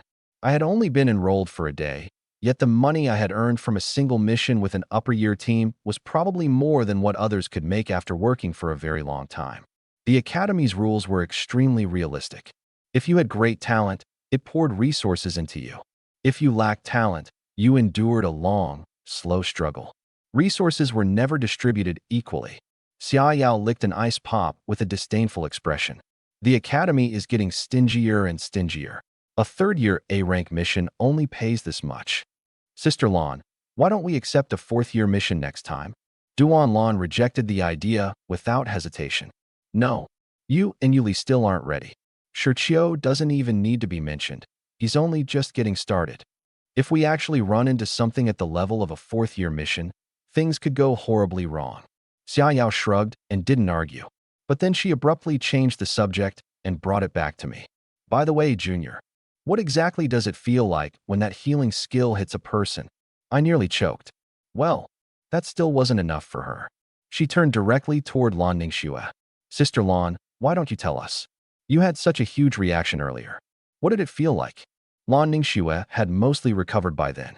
At the very least, she had regained her senses completely. But the moment she heard the question, her ears still grew warm. Even so, she tried to act calm. Tilting her head, she leaned directly against my shoulder. It felt wonderful, of course. I was speechless. You can answer her without leaning on me. Xia Yao's face lit up with excitement. Then, Junior, has your mana recovered yet? Use it on me too. I want to try. Lan Ningxue instantly became alert and hugged me even more tightly. No, he can't use it on you. Junior is mine. My face went numb. The skill's aftereffects were seriously powerful. She had recovered her memories and knew that she had lost control earlier, yet her possessiveness still hadn't completely faded. I strongly suspected that although the temporary favorability had disappeared, the skill had already pried open a crack in her heart. That was the most troublesome part. By the time we returned to the academy, it was just about dinner time. Everyone decided to eat first. But the moment we left the apartment parking lot, I knew that dinner wouldn't be so simple. There were already people waiting ahead. Not just one person. A group of upper-year students had clearly come specifically to intercept us. The person leading them wore glasses and had a refined, scholarly air. He looked perfectly courteous, but his gaze was exceptionally steady. The moment Xiao Xie saw him, she raised an eyebrow. "President." The man smiled. "Xie, you're finally back. I've been waiting here for most of the day." The moment I heard that, I understood. He was most likely here for me. Xiao Xie clearly understood as well. Her smile became slightly playful. "Why has the esteemed student council president brought so many people to block the entrance to our class apartment?" He didn't beat around the bush. His gaze landed directly on me. "This must be student Shirchio, correct?" I looked up at him. "You're looking for me?" "Yes." He stepped closer and extended a hand, his smile so polished that no one could find fault with it. "Allow me to formally introduce myself. I'm Yuan Han, president of the student council at Single City University." I shook his hand. The moment I withdrew mine, a booming voice came from nearby. "Well, look at this lively scene." I turned my head. Another group had arrived. The man at their head was huge, built like a bear. Even the way he walked carried force, and one glance was enough to tell me he wasn't someone to be trifled with. Yuan Han's eyes darkened slightly. He clearly wasn't pleased to see him. "Jin Gangshu. You came too." The muscular man grinned. "If you can come, why can't I?" "What? Is the student council trying to keep all the good stuff for itself?" I remained where I was, but I already understood what was happening. Well, damn. They had come to fight over me, and they still weren't finished. A third group arrived. A short young man with a gloomy air approached with several followers and immediately declared, "The Black Soul Society is here to compete for him as well." All three factions had gathered right in front of me. Xia Yao came closer and patted my shoulder, smiling as though she were watching a show. "Junior, you're famous. All three of the Academy's major factions have come to recruit you. We haven't seen something like this in years." This was the first time I had heard the term three major factions. I didn't rush to speak. I wanted to see how they would perform first. Jin Gangshu was the most straightforward. Crossing his arms, he got directly to the point. "Junior, I won't waste your time. Join our Zodiac sect. I'll personally guarantee your resources, academic credits, and future development." Yuan Han immediately followed. "When it comes to resources, the student council can give you no less than anyone else." The short man from the Black Soul Society smiled darkly. "Your contract soul has a dark attribute, doesn't it? The Black Soul Society is the best fit for you. Whether you want money, resources, people, or even someone's life, everything is negotiable." His tone was casual, but his words sent a chill down people's backs. I kept my expression unchanged, but mentally made a note of him. This guy's methods seemed rather dirty. Yuan Han stepped forward, still wearing that gentle expression. "Shirchio, if you have time, why don't we talk privately?" The moment he finished, Jin Gangshu became irritated. "Privately, my ass. Are you trying to make a move behind our backs?" The three sides immediately began confronting one another. Meanwhile, Xiao Xie and the others had already switched entirely into spectator mode. Eventually, all three factions took a step back and suggested discussing things at a cafe. I didn't refuse.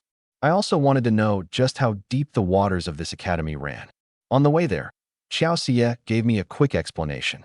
The academy had three major factions. The student council had official backing. It had many rules, but its resources came through legitimate channels. The Zodiac sect had been founded independently by students. Its style was direct and aggressive, and so were the benefits it offered. The Black Soul Society was also a student organization, but it had the darkest and most sinister reputation. After explaining, she gave me a meaningful warning. In this academy, having powerful backing is important. People without protection are easily treated as prey. I understood. This place wasn't really a university. It was more like a breeding ground for venomous insects. If you didn't form alliances, you could only wait for others to target you. Half an hour later, we were sitting in a cafe. The three people opposite me were all influential figures capable of causing an uproar in the academy with a single sentence. An ordinary freshman would probably have been too nervous to breathe. I didn't feel much of anything. It wasn't as though I hadn't experienced social maneuvering in my previous life. I had simply never been interested in getting involved. The same was true now. They wanted to recruit me, so I would listen first. Yuan Han spoke first. His words were polished, but his offer was also substantial. Priority access to student council resources. No deductions from my monthly allowance. Courses, placements, benefits, everything would be tilted in my favor.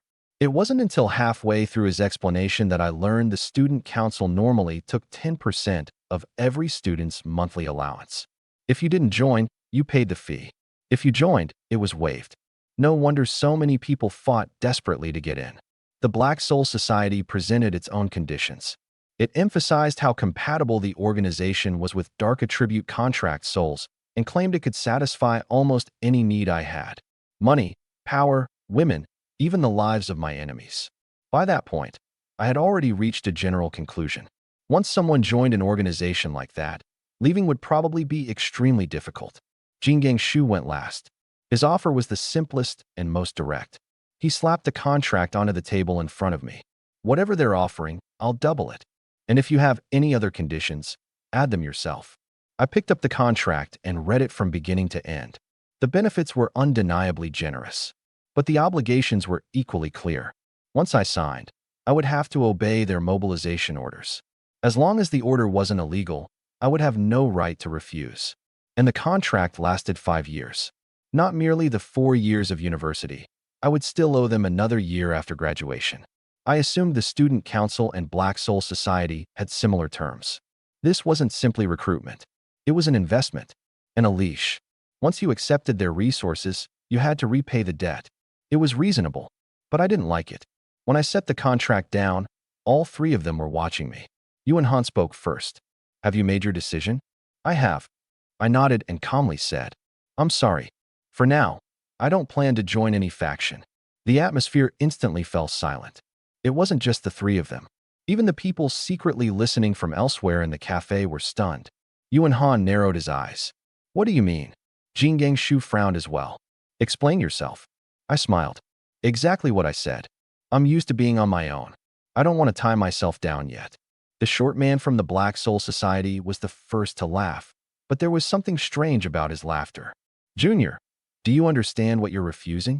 Other people are willing to do anything to enter one of the 3 major factions. We came to recruit you personally and offered you such generous conditions, yet you're saying you haven't made up your mind? I nodded. That's right. I haven't. Yuan Han fell silent for a while before suddenly asking, do you know what happened to the people who refused the student council in the academy's history? I don't. That's why I'd like to ask. He stared at me and enunciated every word. 90% of them were ruined. Of the remaining 10%, each created a faction of their own. I smiled. Then there's no problem, is there? The eavesdroppers around us all sucked in sharp breaths. They finally understood. I wasn't simply refusing them. I intended to strike out on my own. At last, the smile disappeared from Yuan Han's face. He looked at me, his voice turning slightly colder. You're a support. His meaning was obvious. Supports were popular. Supports were valuable. But supports were also more dependent on their teams than anyone else. In their eyes, a support trying to go solo was practically a joke. I leaned back in my chair, my tone still calm. So what if I'm a support? He studied me for several seconds, the interest in his eyes gradually fading. Clearly, he had already placed me in the category of arrogant young fool who doesn't understand his own limits. I didn't care. Ultimately, I couldn't be bothered to explain. And explaining wouldn't help anyway. It wasn't as though I could tell him that I could heal a level 17 mutant beast until it behaved like a dog, then drain it to death. If I told him that, he would only want to control me even more. Yuan Han stood. The refined smile returned to his face. Very well. Since this is your decision, I'll respect it. I wish you good luck over the next 4 years. With that, he turned and left with the student council members. The short man from the Black Soul Society gave a cold laugh. He couldn't be bothered to waste any more words on me and left with his people as well. Only Jingang's Shu remained seated. He scratched his head and looked at me as though he wanted to curse, yet also somewhat admired me. In the end, he managed only one sentence. You really have some nerve, kid. Fine. I think you have a serious talent for getting yourself killed, but I don't dislike you. If you ever regret your decision, you can still come find me. I smiled at him. All right. Thank you, senior. Only after he left did the oppressive atmosphere in the cafe finally disperse. But I knew. This was where things truly began. What I had refused today wasn't merely 3 invitations. I had refused 3 umbrellas capable of protecting me from the storm. From now on, even more people in the academy would be watching me. More people would be waiting to laugh at me. And more people would want to trample me underfoot. But for some reason, I almost wanted to laugh. Because all of them had accepted one thing as fact. I was a support. And that was precisely the most entertaining misunderstanding about me. When I returned to my apartment, the first thing I did was close the door. The second was lean against it and sigh. There was no way refusing all 3 major factions at once wouldn't cause an uproar. Given the nature of this academy, my name would probably be plastered all over the forum's front page within 2 days. As it turned out, I had still underestimated how quickly these people spread gossip. My phone began chiming repeatedly while I was trying to decide whether to eat instant noodles first or study the system. I picked it up and saw that Duan Lan had added me to a group chat. The group was called 5 Beautiful Girls and Their Puppy-Like Junior. I stared at the name for 2 seconds. There was no need to guess. Duan Lan definitely hadn't chosen that name. I entered the chat. Xia Yao was the first to appear. Welcome, Junior. At Shirtio. I responded with an ellipsis. Xiao Xia quickly followed. Junior, are you back? Want to come out for dinner? We're at a barbecue place on the Eastern Food Street outside the academy. After a moment of thought, I refused. No thanks, senior. You all go ahead. I'll just make some instant noodles at the apartment. Xia Yao immediately shifted her attention elsewhere. Junior, which organization did you join in the end? I replied calmly. None of them. I rejected them all. The group instantly fell silent. Then, the next second, messages exploded across the screen. Xia Yao, huh? Duan Lan. Xiao Xia, shocked cat-face.jpg. Xia Yao, wait, why? Weren't their offers good enough? That wasn't the problem, I typed. I'm just not used to being ordered around.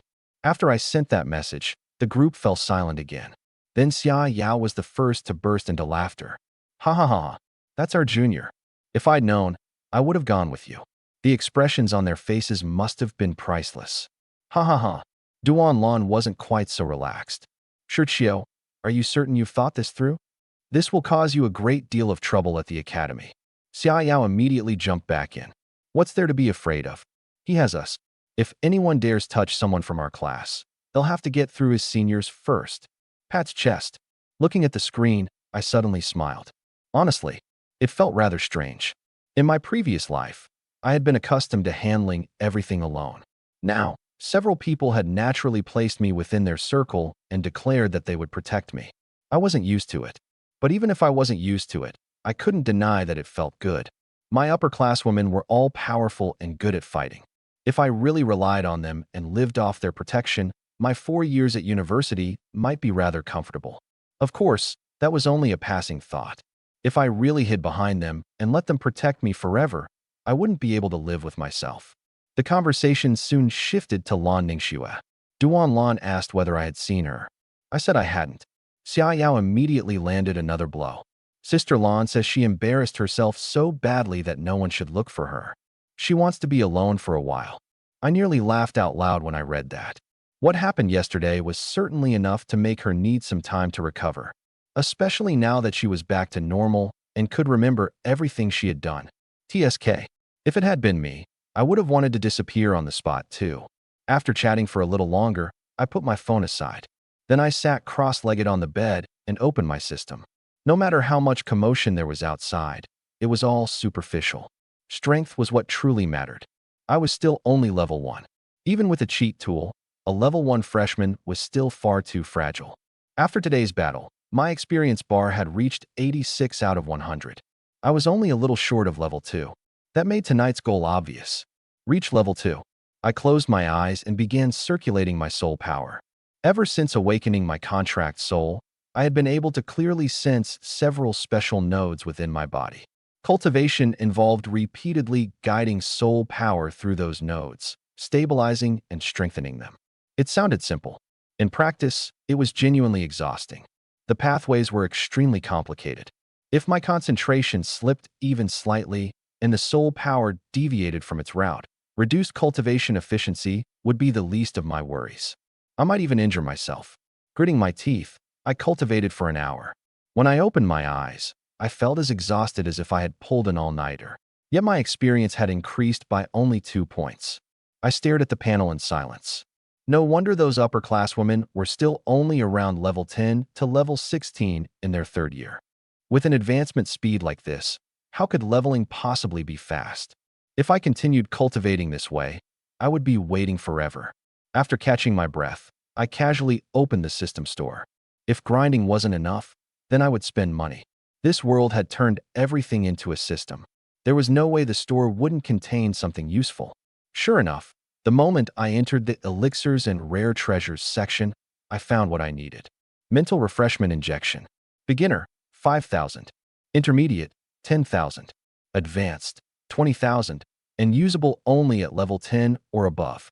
The corner of my mouth twitched when I saw the prices.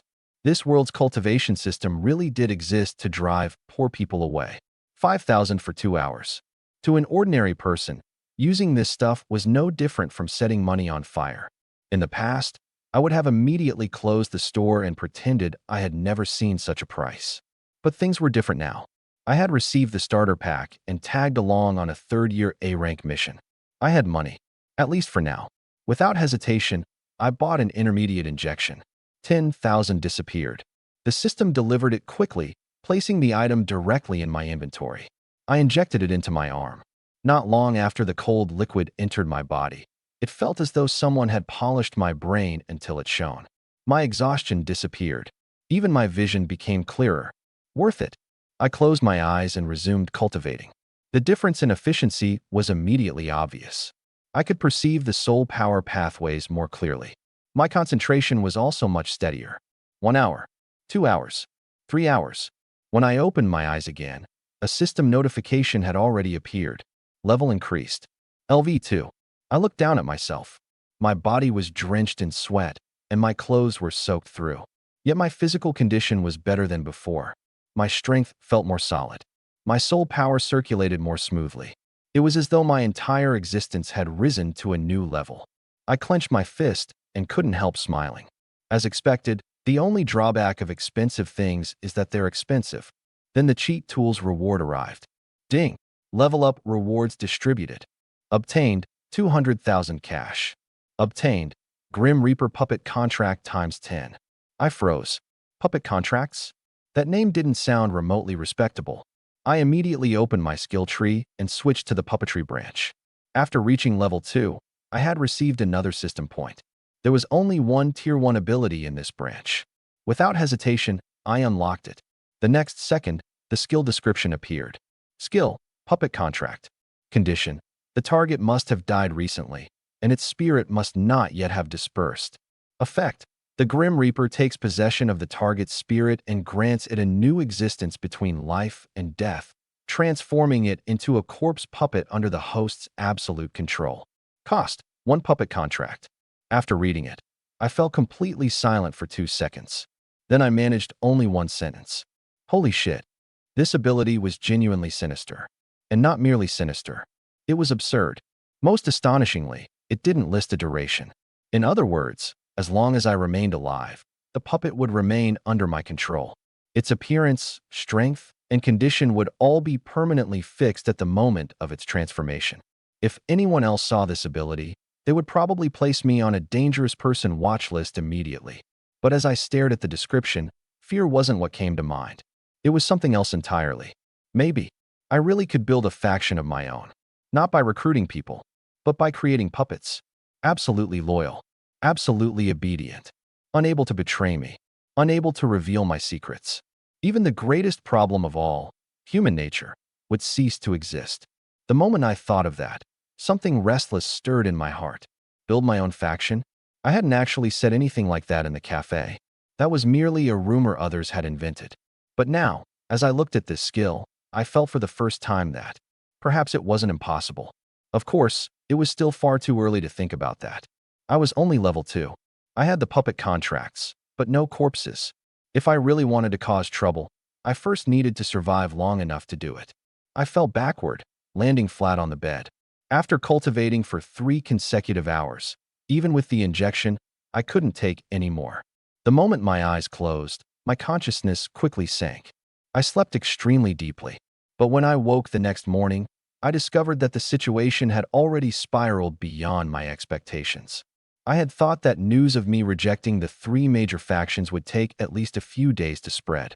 Instead, only one night had passed, and I was already famous throughout the academy. People stared at me everywhere I went. The forum was filled with my name. Freshman rejects invitations from all 3 major factions. S-Rank support declares he'll go solo. Arrogance or confidence? Looking at those headlines gave me a headache, especially the claim that I had declared I would go solo. I had never said that. These people really knew how to embellish a story. All I had said was that I didn't want to be restricted. By the time the rumor passed through their mouths, it had become a story about how I had slammed the table in front of the leaders of all 3 factions, declared that I would establish my own organization, and vowed to trample them all beneath my feet. I didn't know whether to laugh or cry. Thinking, translating diligently.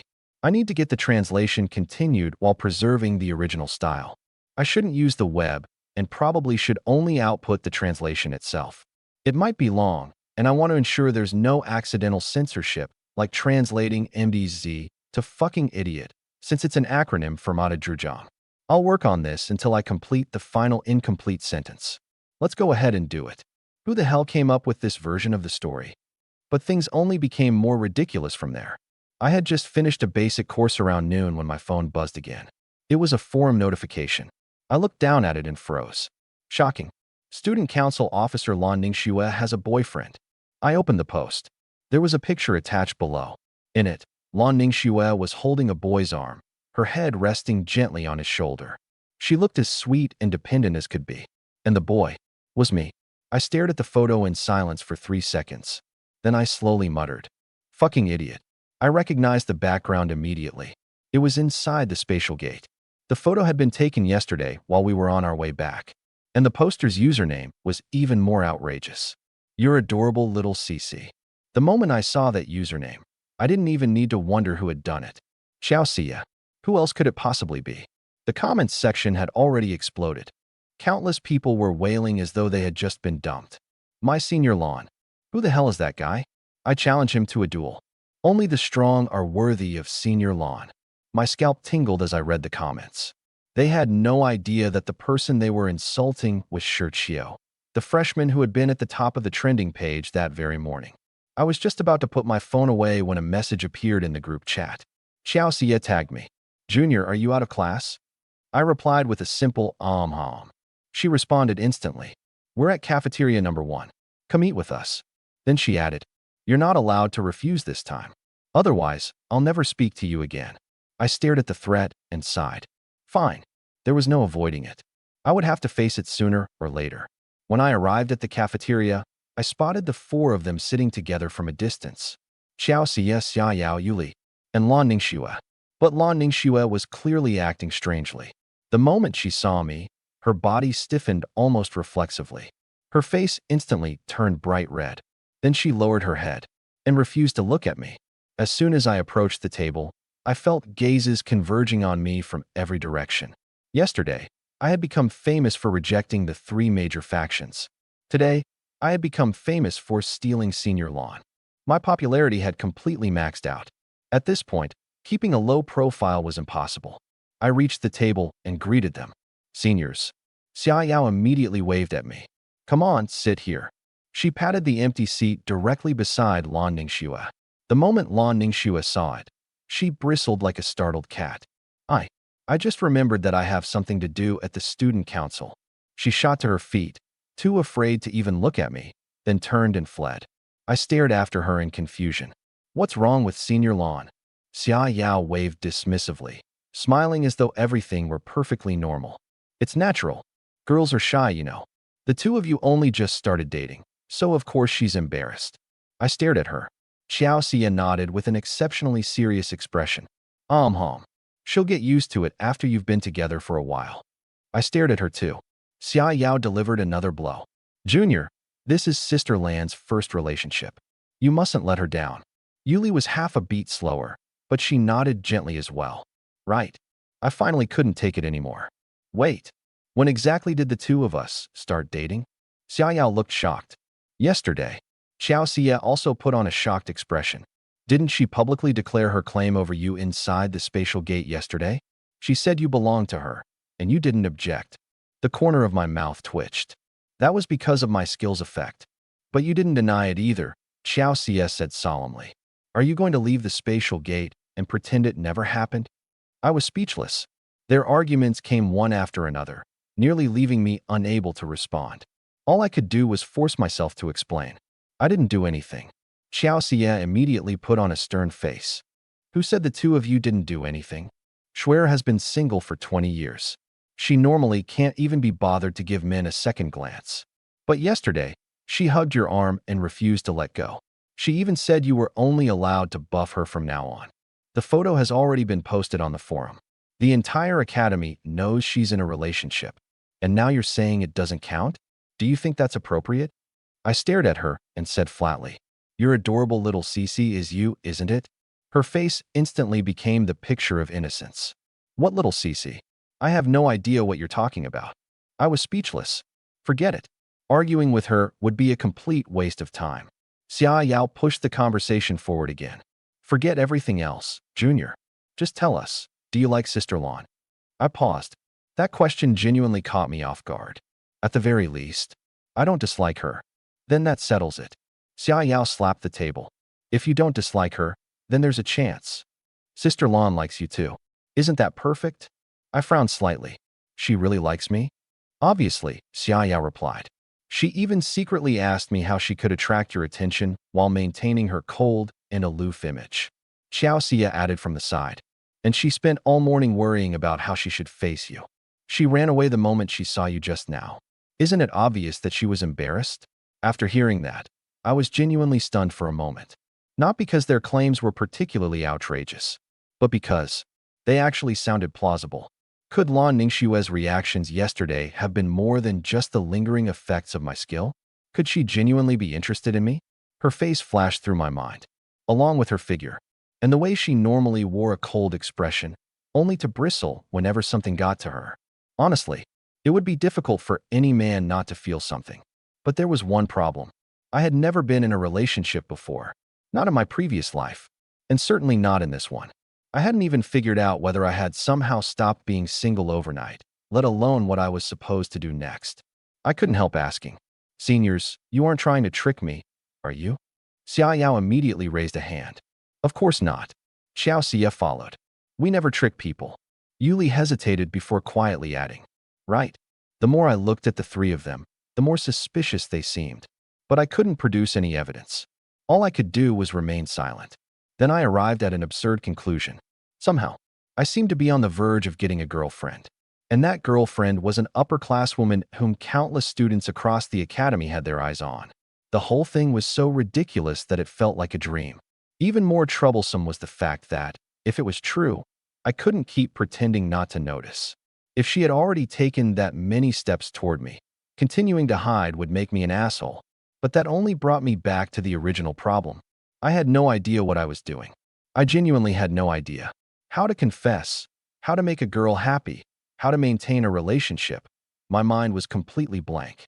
Sitting in the cafeteria, I realized for the first time that something more difficult than fighting a level 17 mutant beast had appeared. And that was, if Lan Ningxue really liked me, how was I supposed to face her? Forget it.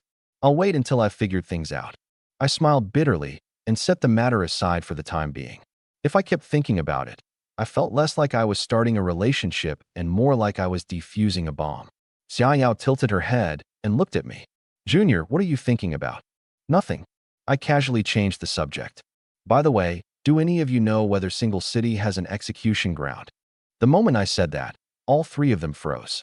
An execution ground. Xia Yao blinked. I nodded. A place where the city defense forces execute death row prisoners. Xiao Xie glanced at me. There is one, but it's sealed off.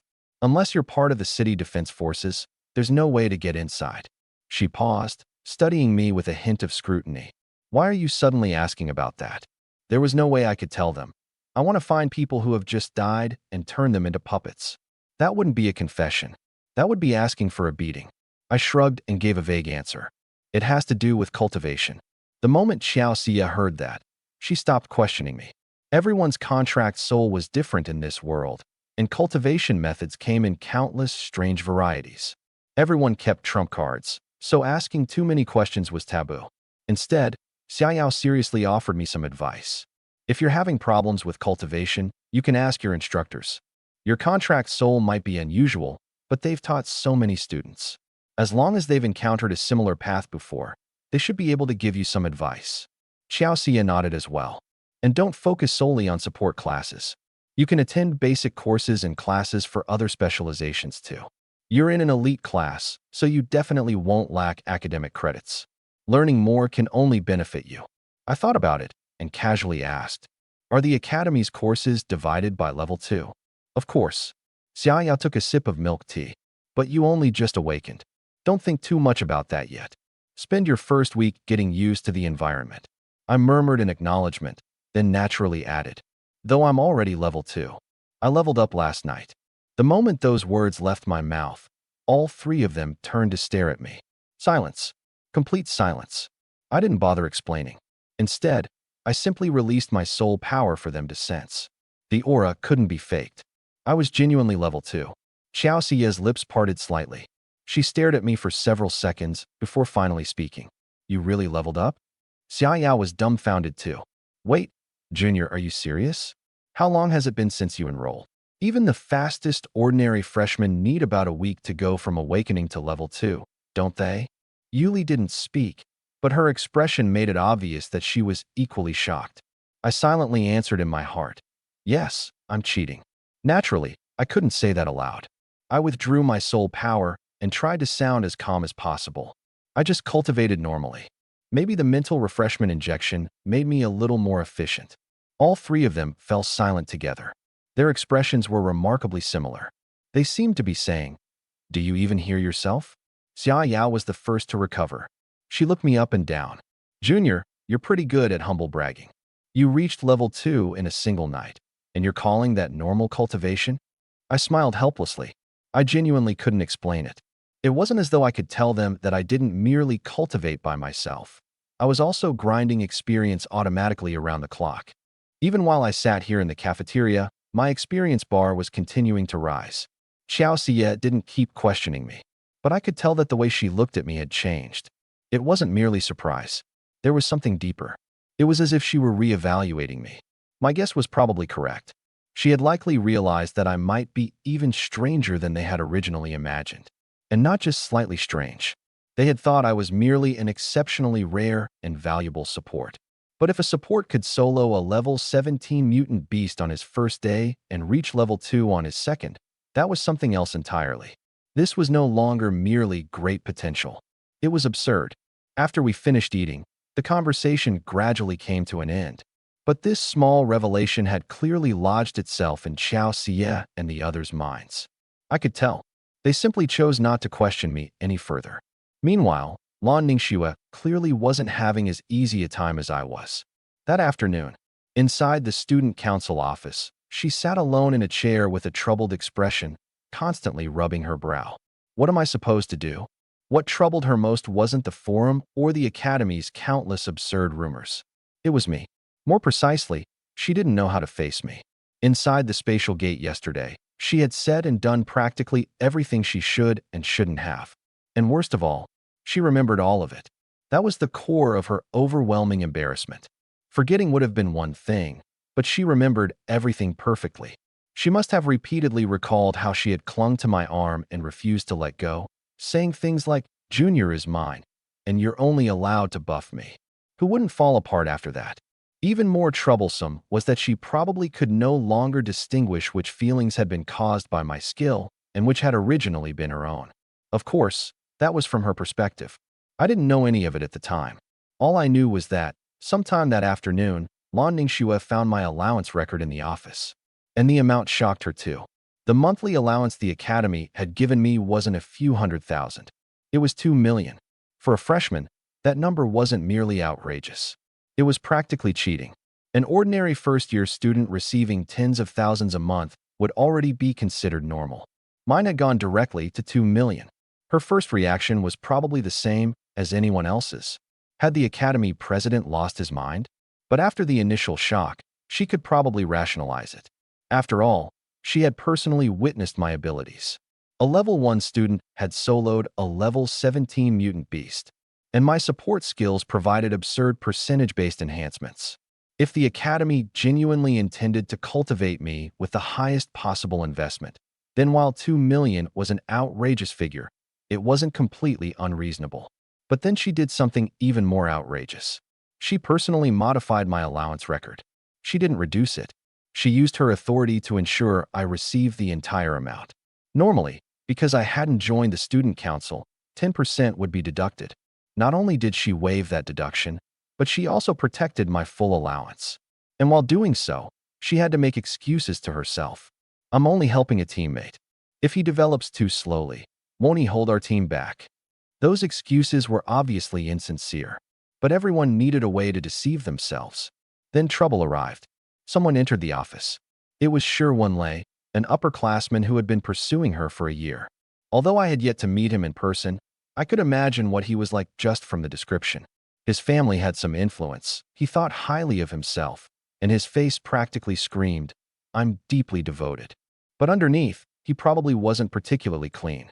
The moment he entered, he smiled apologetically and presented her with a gift. When he opened the case, it contained an enchanted firearm. The materials were expensive, and the craftsmanship wasn't bad. To an ordinary student, it was absolutely something worth showing off. He proudly explained that he had recently learned a Tier 3 support skill.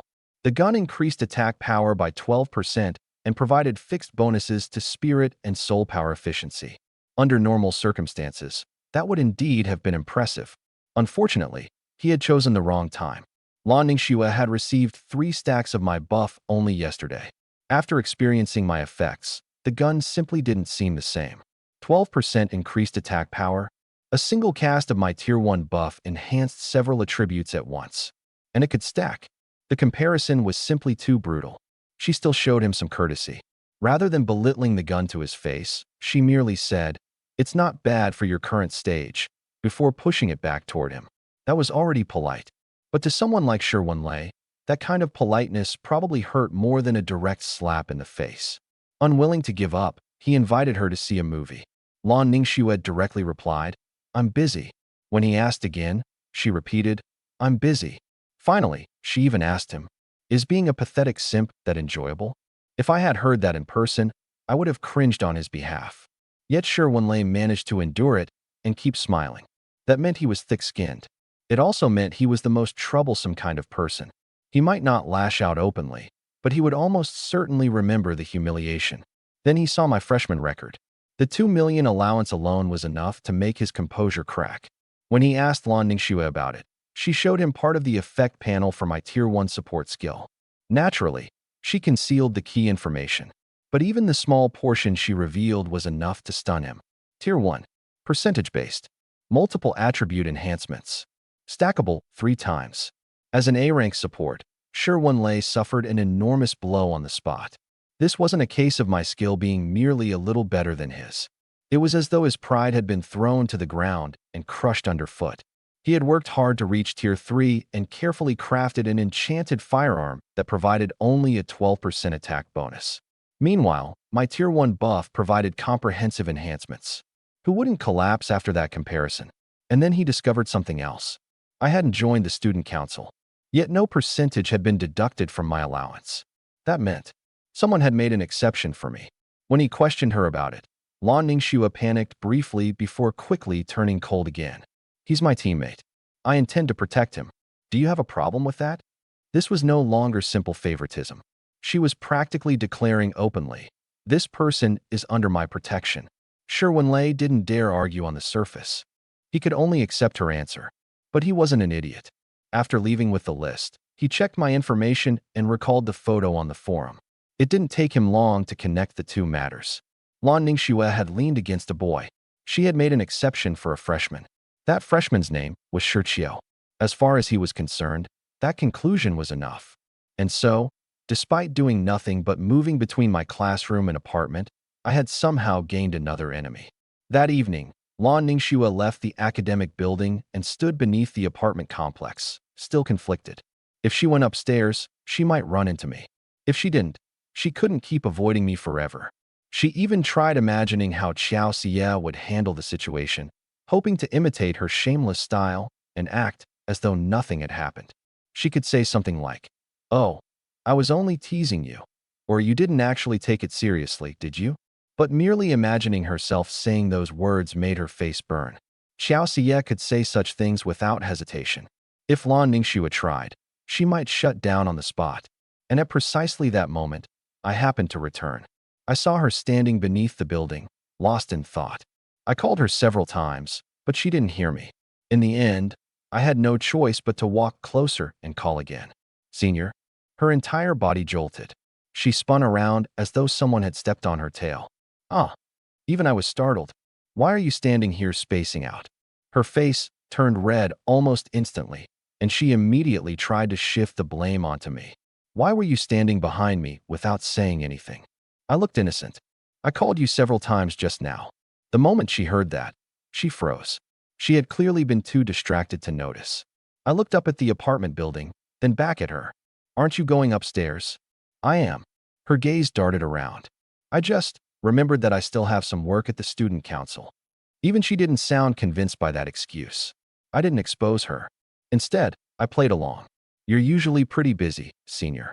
She tucked her hair behind her ear and tried to remain composed. "It's the start of the semester. It's normal to be a little busy." I nodded, then naturally asked, "Have you eaten dinner?" She froze. "Not yet." "Then do you want to get something to eat together?" I looked at her, trying to keep my tone natural. "I haven't eaten either." Her first instinct was to ask, "With Sia and the others?" I shook my head. "They haven't come back yet. So it should just be the two of us." "Alone." Even I felt that the final word sounded a little sensitive. Sure enough, the moment she heard "alone," her breathing paused. Her ears also began turning red. Her reaction was so obvious that I wondered whether I had been too direct. I was just considering whether to add, "If it's inconvenient, then forget it," when she suddenly blurted, "I'm free." Her voice was rather loud. So loud that even she froze. I was startled too. She hurriedly tried to recover. I happen to be hungry too. And your mission reward has already arrived. It isn't unreasonable to ask you to buy your senior dinner, right?" I smiled. "Of course not." And just like that, the two of us really did go out to eat alone. She chose the place. A hot pot restaurant. It was the kind of newly renovated place designed specifically to appeal to young people. When we entered the private room, I assumed the evening would be painfully awkward. Unexpectedly, the first thing that shocked me wasn't the atmosphere. It was her appetite. I sat across from her and watched as she initially tried to maintain her composure. But as she continued eating, she gradually stopped holding back. Her speed increased, and plate after plate on the table was emptied. I silently watched for a while before arriving at a single conclusion. So this was a tradition among their group. Qiao Xie could eat. Lan Ningxue could eat too. There was clearly a reason the two of them had become best friends. Only after finishing the final mouthful of hot broth did she suddenly realize that I had been watching her. Her expression immediately became awkward again. "I barely ate anything all day, so I was a little hungry." Hum. I nodded solemnly. I could tell. Her almond-shaped eyes widened. "What do you mean by that?" I suppressed a smile. "I just suddenly understood why you and Senior Qiao get along so well." She instantly realized what I was teasing her about and lightly kicked me beneath the table. "You brat. How dare you make fun of your senior?" There was no force behind the kick. Rather than truly kicking me, it felt more like a playful quarrel between a couple beneath the table. After doing it, she probably realized that it felt a little too intimate. The tips of her ears turned red again. I immediately surrendered. I wouldn't dare.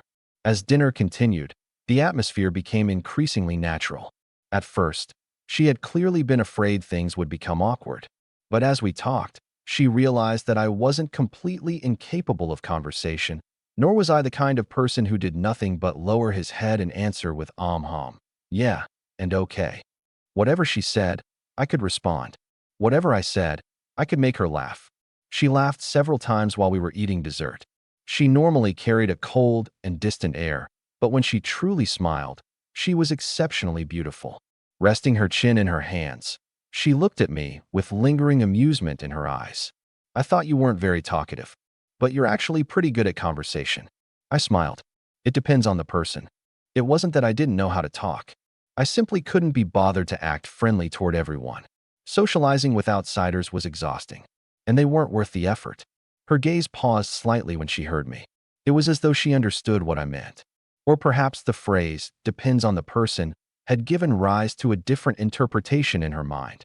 I didn't continue circling around it. Instead, I brought up the real reason I had asked her to dinner. Senior, there's actually something I wanted to give you tonight. She froze. What? I took a breath, reached beneath the table, and brought out the bouquet of roses I had prepared in advance. Then I placed it in front of her. The moment she saw the flowers, her entire body went rigid. Why you? I rubbed my nose. Honestly, I was somewhat nervous too. This is my first time confessing to someone. I don't really know exactly what I'm supposed to say. Her eyes widened. Confessing. She kept her voice low, but none of the shock was diminished. I nodded. Yeah, I think what happened yesterday might have been an accident, but my skill was ultimately responsible. I failed to understand its effects beforehand. That was my mistake. I don't want you to be pushed into something like this while you're confused and affected by some strange status effect. So I thought that, at the very least, I owed you a proper confession. Even I felt that my words were rather direct. But so what? Being direct was better than hesitating endlessly. After hearing me out, her face became incredibly red. She lowered her head, her fingers twisting together nervously. She seemed to want to say, you don't need to take it so seriously, but the words simply wouldn't come out properly. I could tell she was deeply conflicted. Part of her felt that we could simply forget what had happened yesterday. Yet another part of her clearly didn't want to let it go. At a moment like this, I was the one who gradually became calmer. I looked at her and tentatively asked, if you think this isn't appropriate, then we can pretend yesterday never happened. I had only said that to give her a way out.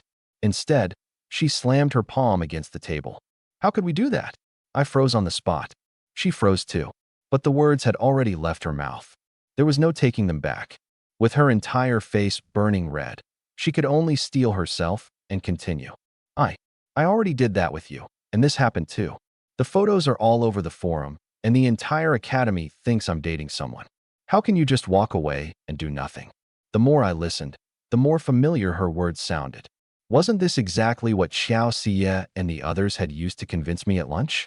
It seemed those girls really did influence one another. I didn't expose her. Instead, I followed her logic and asked, so what are you saying? She lowered her head, her voice growing quieter and quieter. I've never dated anyone before, but I want to try. By the end, she practically had to grit her teeth to summon enough courage. So I guess I'll let you have this chance. You'd better treat me well. At that moment, the last of my nervousness disappeared. I looked at her and smiled. All right, my girlfriend senior. The moment she heard that, her entire body froze again. Her ears turned red. Her face turned red. Even her neck began flushing pink. I was about to say something else when I suddenly smelled something burning. I sniffed the air. What's burning? She kept her head lowered and answered in a voice so quiet I could barely hear it. Maybe the hot pot is too hot. I froze for a moment. Then I understood. It wasn't the hot pot. She was practically burning up. After we left the hot pot restaurant, the cool night breeze helped Lan Ningxue calm down a little. But only a little. She walked beside me with the bouquet of roses in her arms. Every so often, she would sneak a glance at me, look down at the flowers, then look away again. Her ears remained red the entire time. She radiated the flustered energy of someone who had just entered a relationship while her brain was still struggling to finish loading. After walking for a while, she finally spoke in a quiet voice. Junior, can I discuss something with you? I turned toward her. Sure. What is it? She pursed her lips, seemingly deliberating for a long time. Could we keep our relationship secret for now? I froze. Why? Lan Ningxue hugged the flowers more tightly, her expression becoming unusually serious. University is dangerous. You've only been here for 2 days, and you've already offended quite a few people. If they find out you're dating me too, even more people will target you." She paused and looked away. "So it would be better to keep a low profile for now." I looked at her and suddenly felt like laughing. Not because I was making fun of her. It was because my new girlfriend was still so nervous she could barely think straight, yet she had already begun worrying about me. I reached out and gently took her hand. Her fingers stiffened. Leaning closer, I whispered beside her ear, "It's fine. I'm not afraid." The next second, Lan Ningxue reacted as though she had been electrocuted. She abruptly pulled her hand away and retreated 2 steps, her face so red that smoke seemed ready to rise from it. We only just started dating, and you're already getting handsy." I blinked. "I only held your hand. That's still not allowed." She glared at me with great intensity, even as her face grew redder. "It's too soon." I couldn't suppress the upward curve of my lips when I saw her reaction. "Senior, do you really need to react that strongly? I didn't know you were so sensy. You're not allowed to say it." Lan Ningxue instantly bristled. I raised both hands in surrender. All right. I won't say it." She stared at me suspiciously. "But your expression clearly says you're laughing at me. You've wronged me." "I'm not. You obviously are. Maybe I'm laughing on the inside and can't control my face." "Ah, you admitted it. You brat. How dare you make fun of me?" And so, for the rest of the walk, she chased me around trying to hit me while I laughed and dodged. The sounds of our playful quarrel drifted into the night. We looked no different from any ordinary young couple. But neither of us noticed someone standing behind a roadside stall outside the food street. Sherwin-lei. He stared at our retreating figures, his expression terrifyingly dark and his eyes practically burning with rage. When he had seen the photo on the forum, he had still clung to a sliver of hope. Perhaps it was the camera angle. Perhaps it had been edited. Perhaps it was all a misunderstanding. After all, Lan Ningxue was cold and proud. Who could imagine her genuinely acting so intimately with a man? But now, he had witnessed it with his own eyes. It wasn't a misunderstanding. It wasn't edited. It was real. And the person she had chosen was me, a freshman who had only enrolled a few days ago. For Sherwin-lei, this was obviously more than the simple pain of failing to win over the woman he wanted. He had pursued Lan Ningxue for an entire year. His family approved of it and had practically pushed him to pursue her. If he could win her over, it would benefit his reputation, his access to resources, and even his family's business. He had already bragged about his chances, and his family had invested real money and resources into helping him. Even the materials used to create that enchanted gun had cost a small fortune. Now, all of it had gone to waste. When he thought of his ill-tempered father, who was prone to fits of rage, a chill probably ran down his back. Meanwhile, Lan Ningxue and I continued toward the academy. As we neared the entrance, more and more students from Single City University became visible. Lan Ningxue immediately restrained herself, and her steps gradually slowed. Finally, she stopped and cleared her throat.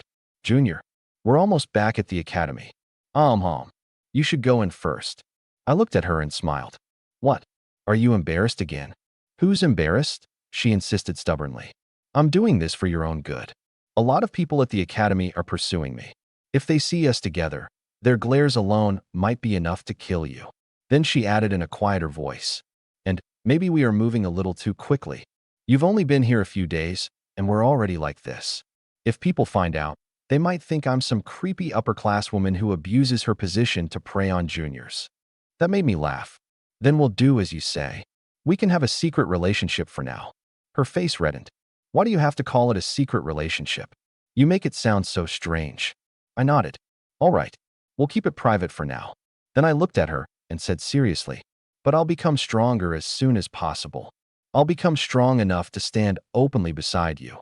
Strong enough that you won't need to worry about me." Lan Ningxue narrowed her eyes and finally smiled. There was pride in that smile, but also a touch of tenderness. Having the right attitude is enough.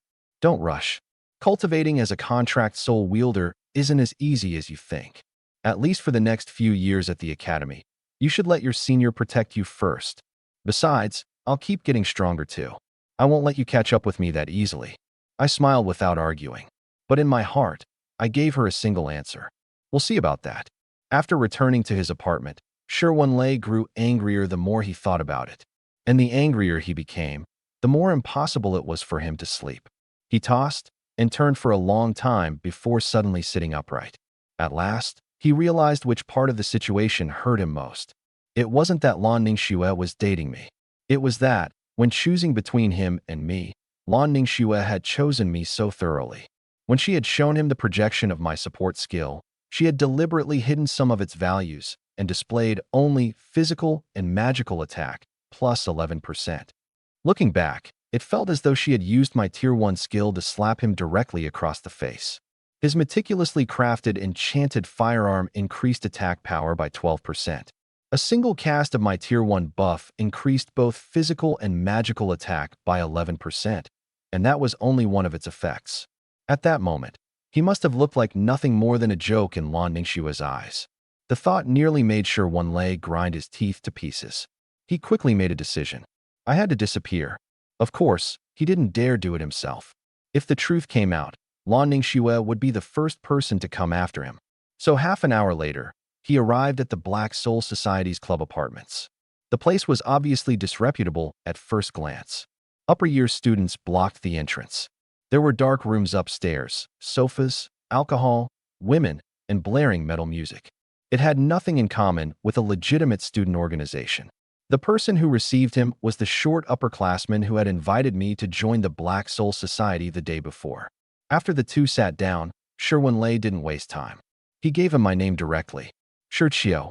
The short upperclassman froze briefly before revealing an infuriatingly amused smile. Oh, so it's him. He's also the guy standing beside Lan Ningxue in that forum photo, isn't he? Shi Wenlei's face twitched. His silence was effectively an admission. The short upperclassman's smile grew wider. Interesting.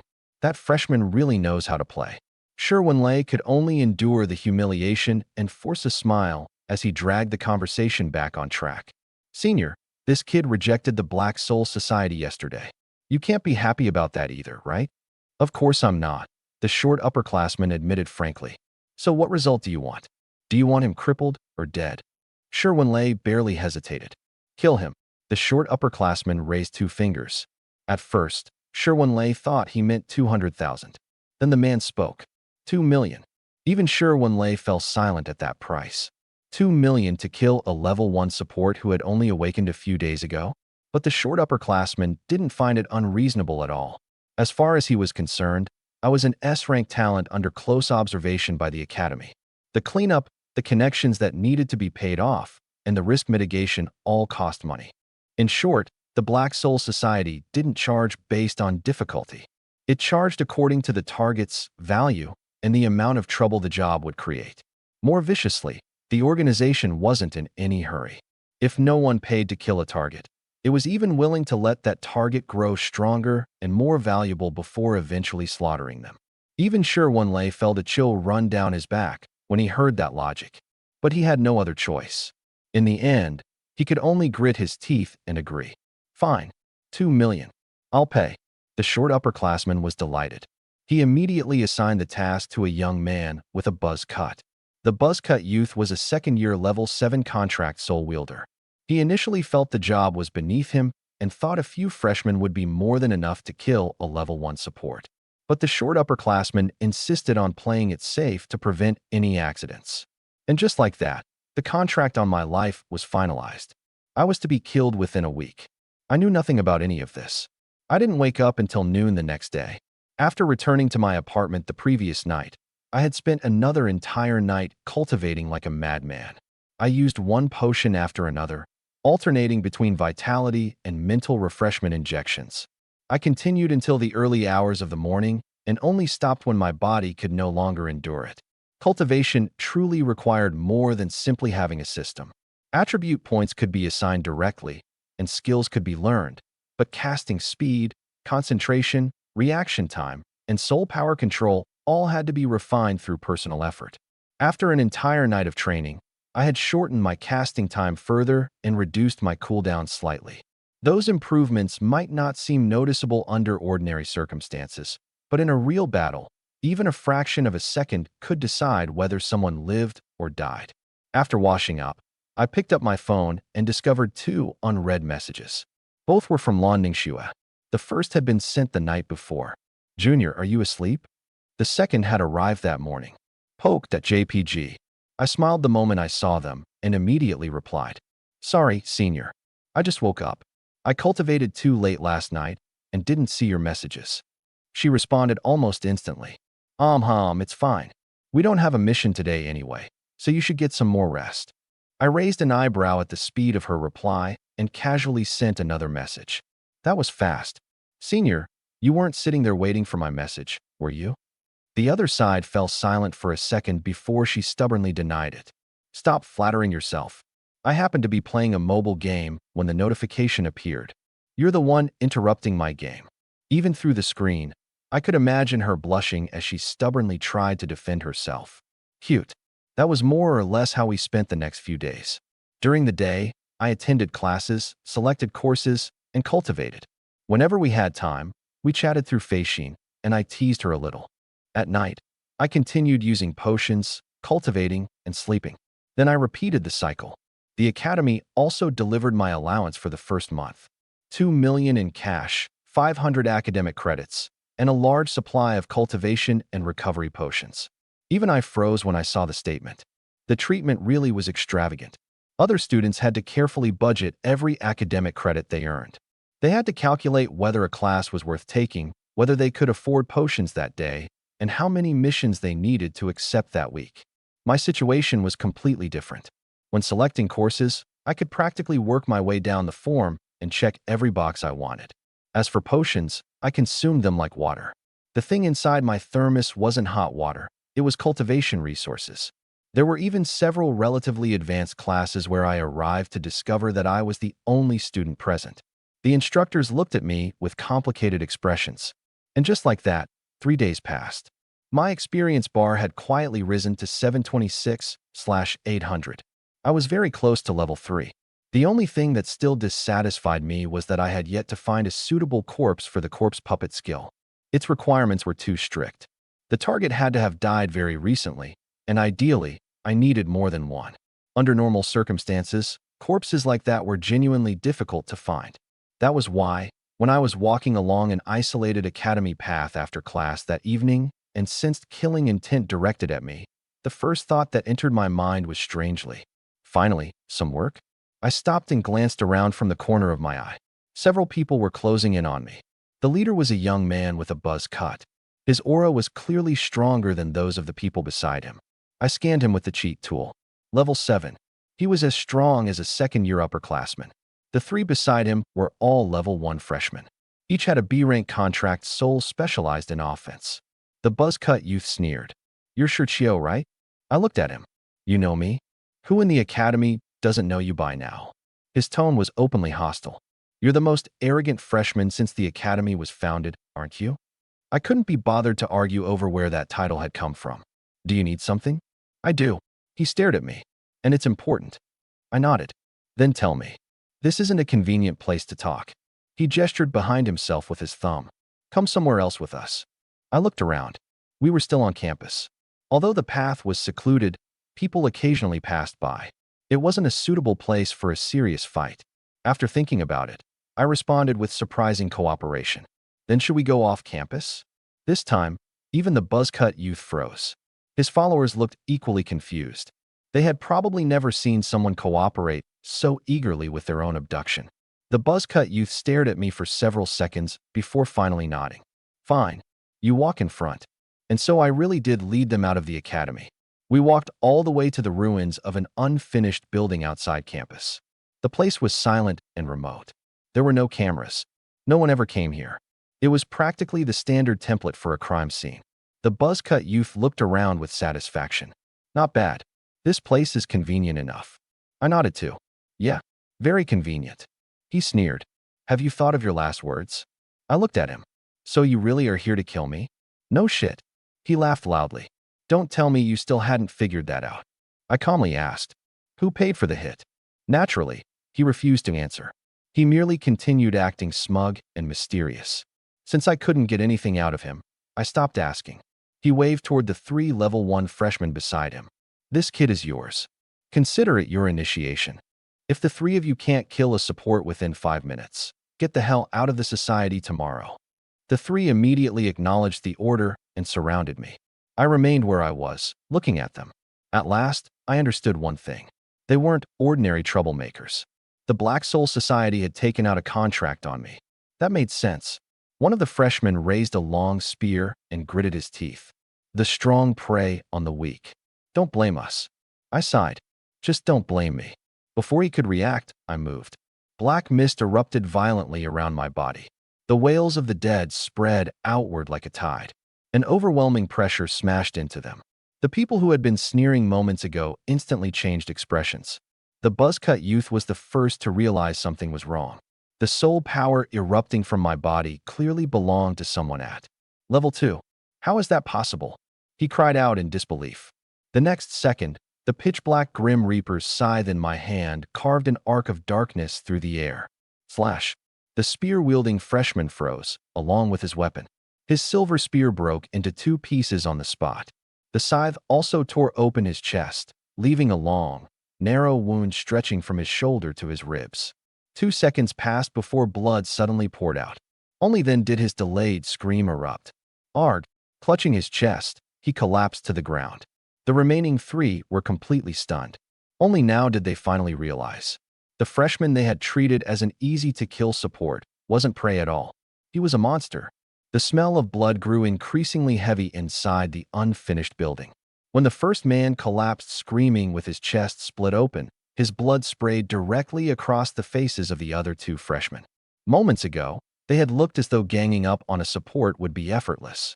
Now their faces were white, and their legs were trembling. The buzzcut youth stood behind them and cursed furiously. "You two idiots. What are you standing there for? Attack together." One of the freshmen finally came to his senses after being shouted at and immediately mobilized his soul power. More than a dozen small black knives appeared on either side of his body. Dark red flames twisted around the blades, making them look anything but harmless. The next second, all the flying knives shot toward me. I retreated quickly to create distance while swinging my scythe to block them. Clang! Clang! I knocked the first several knives aside. But I quickly discovered that they weren't disposable, straight-line projectiles.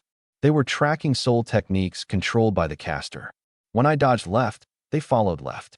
When I moved right, they immediately changed direction. I made my judgment at once. Kill the controller first. I tightened my grip on the scythe and compressed soul power into its blade. Black mist rapidly coiled around it. The past few days of training hadn't been wasted.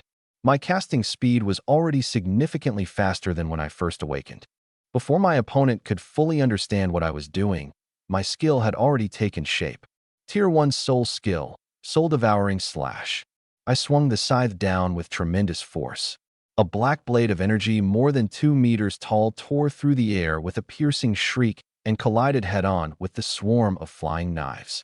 In an instant, all dozen knives were swallowed.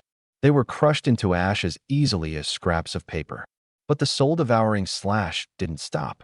It continued toward the freshman who had cast the technique. He didn't even have time to show fear before his vision suddenly shifted. Then one of his arms flew through the air. Arg!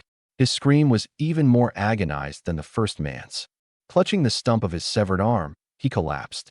Blood poured through his fingers as he writhed on the ground like a worm. At that point, the last level 1 contract soul wielder completely broke down. His face was filled with terror. It wasn't that he hadn't wanted to cooperate. He had actually been preparing his own skill at the same time.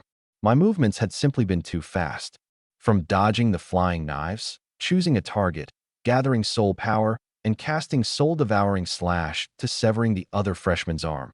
The entire sequence had taken little more than 2 seconds. Before he had finished forming his skill, his teammates were already nearly dead. I glanced at him, unable to hide a hint of disdain. Your casting speed isn't very good. Did you sleep through class? Or have you never attended a single lesson on basic soul power condensation? The young man's face instantly flushed red. He was terrified and furious at the same time. It was as though I had slapped him across the face in public. At last, his skill was complete. Tier 1 Soul Skill, Venomous Wasp Frenzy. As he roared, a dense buzzing sound filled the surrounding area. I swept my gaze around and saw dark red venomous wasps flooding in from every direction. There were so many that they resembled clouds of living blood mist, surrounding me completely. This freshman was probably the strongest of the three. His casting was slow, but the skill covered a large area and provided powerful control. When he saw me surrounded, he visibly relaxed and began to sneer. You're completely surrounded. If even one of my venomous wasps stings you, anyone below level 3 will be paralyzed for at least an entire day. Aren't you good at fighting? Go on then. Try cutting down every one of my wasps. I said nothing. I merely raised my right hand, spread my fingers, and formed a hand seal. Black mist began to churn. I quietly recited an incantation that sounded sinister even to my own ears. Awaken, spirits of the dead. In the name of the Grim Reaper, I wield the bone-chilling scythe and command the souls of this world. At that instant, even the surrounding air seemed to grow colder. A cold gleam flashed through my eyes. Crow spirits, manifest. Countless pitch-black crows erupted from the mist. The instant they crashed into the swarm of wasps, they exploded into waves of black flame. Crackle. The smell of burning flesh immediately filled the air. The venomous wasps had no time to struggle. They were reduced to ash by the black flames of hell and fell to the ground like rain. The freshman stared in disbelief, his mouth hanging open as he struggled to form a complete sentence. Why you? You're supposed to be a support. I smiled at him. Guess again. The next second, the crows shrieked and dove toward him. He completely lost his nerve and turned to run. But how could a level 1 freshman possibly outrun the crow spirits? Several crows caught him in an instant. Black flames engulfed his entire body on the spot. Thinking. Translating phrases. I need to continue with the translation while preserving the original style. I can't use the web for this, but I can work through the phrases. The term, gopi galyak, is a bit strange. It refers to medicinal plasters, not dogskin. It seems to mean thick medicated patches instead. Also, sugur da yiger fuju translates to 4 against 1 support. I'll make sure to translate everything accurately without adding unnecessary details. He screamed as he fell to the ground, rolling desperately in an attempt to put out the flames. But those were the fires of hell. The more he rolled, the fiercer they burned. Before long, he stopped moving. I frowned and immediately called out, "Crow spirits, come back. Leave the corpse intact." Only then did the black flames rapidly disperse from the body, transforming back into pitch-black crows that flapped their wings and returned to my side. One landed on my shoulder, its tiny crimson eyes gleaming with intelligence. I casually stroked its head. Good work. Then I slowly raised my head and looked at the last person still standing. The buzzcut youth. He was the only opponent left. The contempt and composure had disappeared from his face, replaced by obvious wariness. Less than a minute to take down 3 level 1s. There's something wrong with you. I looked at him. So, he stared at me and said in a low voice, "I've changed my mind. If you come with me now, I won't kill you." I raised an eyebrow. "Didn't someone pay you to kill me? You're abandoning the contract." He sneered. "Compared to that little bit of money, the boss will be much more interested in someone like you." "Who's your boss?" "You'll find out when you meet him. And if I refuse, you don't have a choice." He sounded extremely confident. I could understand why. I was level 2. He was level 7. To an ordinary person, the gap between us couldn't have been greater. Although he could tell that there was something strange about me, he still believed he had me completely under control. He grinned. "You're only level 2. No matter how bizarre your abilities are, you can't overturn the difference between us." I tilted my head. "Then why are you still wasting time talking? Why not knock me unconscious and take me away?" His expression darkened. "You really are arrogant." The instant he finished speaking, soul power erupted violently from his body. The pressure of a level 7 contract soul wielder descended upon me. He formed a hand seal, chanted an incantation, and slammed one palm against the ground. Contract soul awakening. Bloodthirsty phantom panther. Red light flashed. A panther covered in black and crimson markings appeared before him. The moment it landed, it bared its fangs. Saliva dripped from its mouth, and a thick, suffocating stench of blood radiated from its body. Its savage aura was terrifying. One glance was enough for me to tell. This thing had genuinely eaten people. The buzzcut youth seemed rather proud when he saw my lack of reaction. "How does it feel? Is it becoming difficult to breathe? Are you getting dizzy?" The sheer presence of my bloodthirsty phantom panther is enough to leave weaker creatures gasping for air. I was silent for 2 seconds. I'm fine. He clearly hadn't expected me to give him so little face. The corner of his mouth twitched before he continued threatening me. Once it tastes blood, even I might not be able to control it. Don't blame me for not warning you when it tears you apart. After thinking about it, I asked seriously, has it ever bitten you? He froze, then burst out laughing as though he had heard a joke. Of course not. I'm its master. Why would it ever bite me? I glanced at the panther and shook my head. You never know. What do you mean? Your panther doesn't look very intelligent. The buzzcut youth was speechless. The bloodthirsty phantom panther was speechless too. I almost suspected it had understood me. The way it looked at me had clearly changed. The buzzcut youth flew into a rage. You're courting death. Go. Tear him apart. The bloodthirsty phantom panther lowered its body.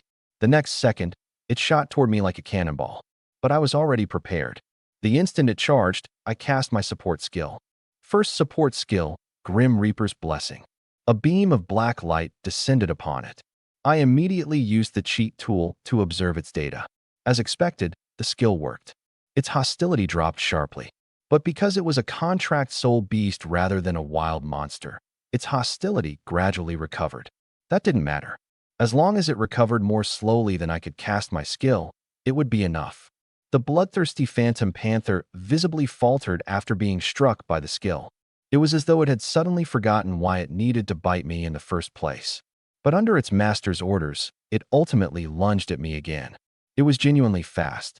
I buffed myself to forcibly boost my agility, then barely avoided its repeated attacks with a series of rolls and quick sidesteps. Whenever my cooldown ended, I cast Grim Reaper's Blessing again.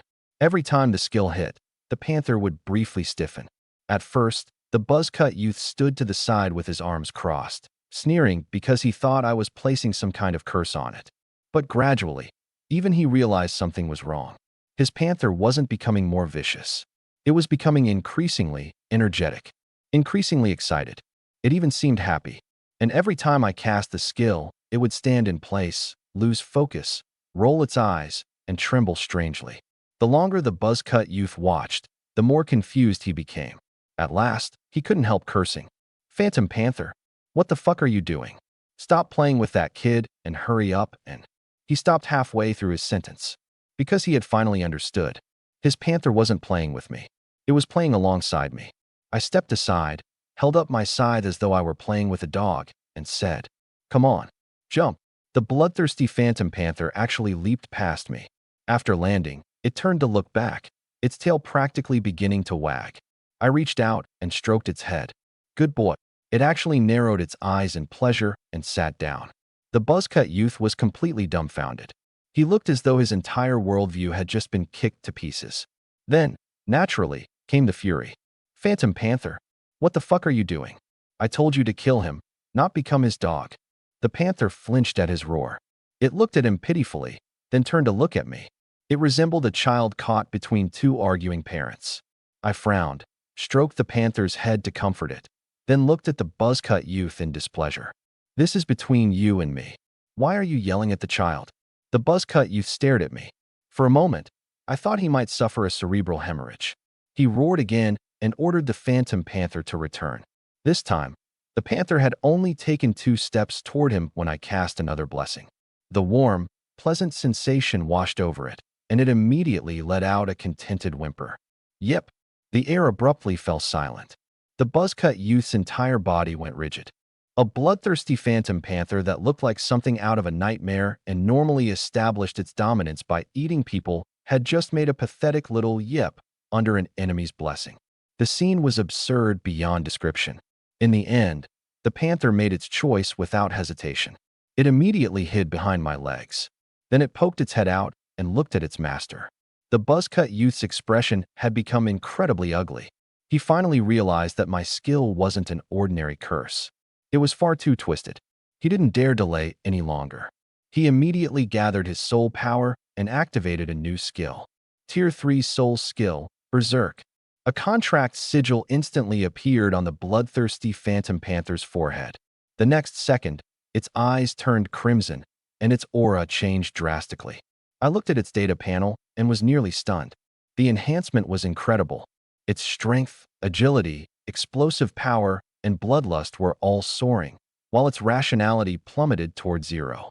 It was also taking mental damage every second. I only had time to curse. Holy shit.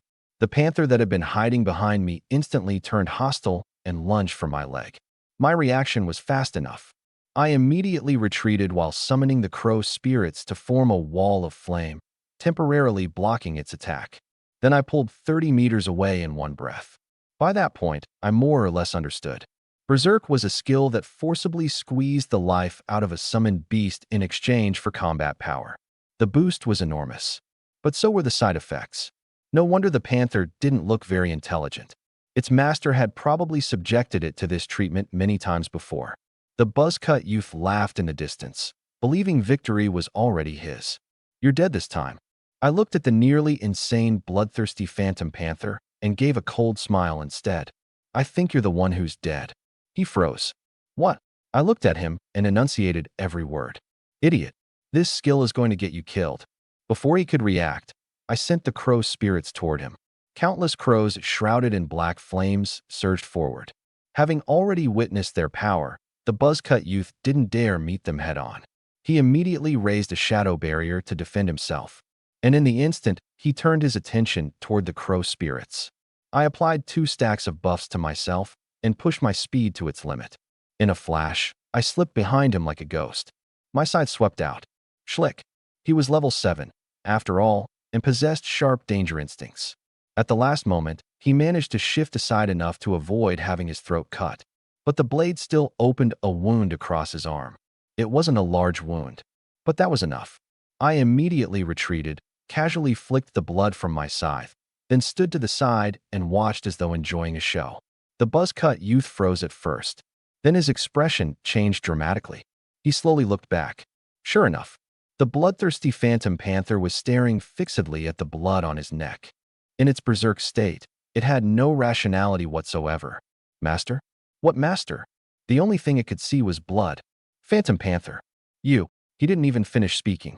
The panther lunged at him. Aord. Its jaws closed directly around his neck. His screams echoed through the ruins. I stood to the side and quietly watched the entire process. Honestly, it was a gruesome way to die. With its rationality near zero and its bloodlust pushed to the limit, the panther truly mauled him to death. Once the buzz-cut youth stopped breathing, the contract soul beast dispersed on its own. Silence returned to the area. Only the smell of blood had grown heavier. I slowly walked over and examined the corpse. His neck had nearly been bitten through and was bent at an extremely unnatural angle. I crouched beside him and scratched behind my ear. If I turn him into a corpse puppet like this, will he still be usable? At that point, the only people still alive were the 2 severely injured level 1 freshmen. They looked at me with something beyond fear in their eyes. They were looking at a monster.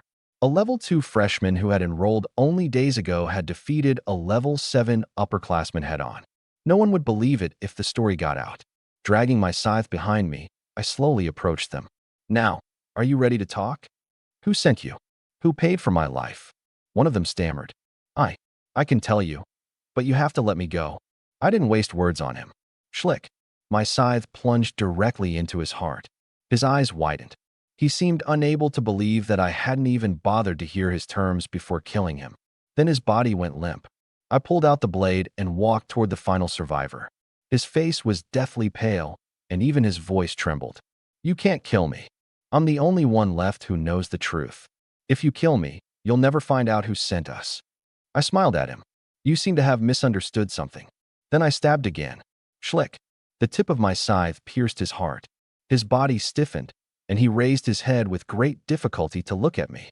I said calmly, I don't need to interrogate you. For me, the dead are sometimes more willing to talk than the living. Several seconds later, he stopped breathing as well. The surroundings fell completely silent. For corpses now lay on the ground, and I felt no emotional disturbance whatsoever. It wasn't that I was cruel by nature. This was simply the kind of world we lived in. Showing mercy to people who wanted to kill me would be the same as gambling with my own life. I wasn't a saint, nor did I intend to play the kind of idiot who knowingly left enemies alive just so they could come back to cause trouble. Besides, I had been worrying about my lack of materials for the corpse puppet skill, and now they had delivered themselves directly to me. The villains this year are surprisingly considerate. I sighed softly. 15 minutes later, after using 4 contract scrolls, 4 corpse puppets stood silently before me. One of them was the buzz-cut youth whose neck had been broken. His head was still tilted to one side. It looked extremely awkward. I stared at him for so long that my obsessive-compulsive tendencies were beginning to flare up. I reached out and tried to straighten his head, only to discover that his neck had genuinely been broken and couldn't be restored. His head would have to remain tilted. Can this thing be repaired? I seriously considered the question for a while. I even began wondering whether I should learn some puppet repair techniques. Forget it. He would have to do for now.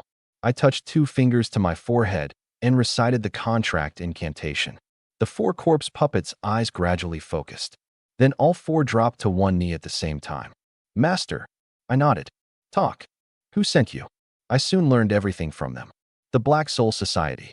And the person who had paid for my life was Sherwin-Lei. After hearing the full story, I fell silent for a moment. My life is already worth 2 million. They really thought highly of me. And the Black Soul Society was even filthier than I had imagined. They didn't merely attack people they disliked. They were in the business of selling death. They weren't even in a hurry to kill their targets. Sometimes, they would let them grow stronger and become more valuable before eventually slaughtering them. What kind of student organization was this? It was a black market organization wearing the skin of a campus club. At last, I understood something else. If I had really been an ordinary support, I would have died tonight. And my death probably wouldn't have caused so much as a ripple. I stood in the middle of the ruins as the night wind swept past me, my mind growing increasingly clear. This trouble wouldn't end here. I had killed 4 members of the Black Soul Society. Sooner or later, they would investigate. And I would definitely be the first suspect. As for Sherwin-Lei, if he was willing to pay 2 million to have me killed simply because Lan Ningxue had gotten close to me, he clearly wouldn't give up. Leaving someone like that alive would only create future trouble. And there was nothing I hated more than future trouble. I narrowed my eyes. Since things have already gone this far, I might as well finish the job. And while I'm at it, I can find a scapegoat to take the blame for the 4 assassins. I looked at the 4 corpse puppets. A new plan had already taken shape. Meanwhile, Sherwin-Lei was still in his apartment, waiting for good news. It had never once occurred to him that the mission might fail. In his mind, the Black Soul Society had personally taken action, and a level 7 upperclassman was leading the team. Dealing with a support who had awakened only a few days ago should have been no more difficult than crushing an insect. He had even estimated how long it would take. 5 minutes. 5 seconds to kill me. The remaining time would be more than enough to clean up the scene. But 5 minutes passed. Then 15. Then half an hour. Then an hour. At last, his expression began to change. No matter how cautious they were, it shouldn't have taken this long. After 2 hours, he could no longer sit still. Just then, someone knocked on the door. Knock, knock, knock. Sherwin-Lei's heart skipped a beat. Who is it? The buzz-cut youth's voice came from outside. Me. Only then did Sherwin-Lei breathe a sigh of relief. He hurried to his feet and opened the door. The buzz-cut youth stood outside, but there was something rather strange about his appearance. His face was deathly pale, and several thick medicinal patches had been wrapped around his neck. Sherwin-Lei assumed he had suffered a minor injury during the mission and didn't give it much thought. What took you so long? I thought an instructor had caught you. The buzz-cut youth replied without expression. He's not dead.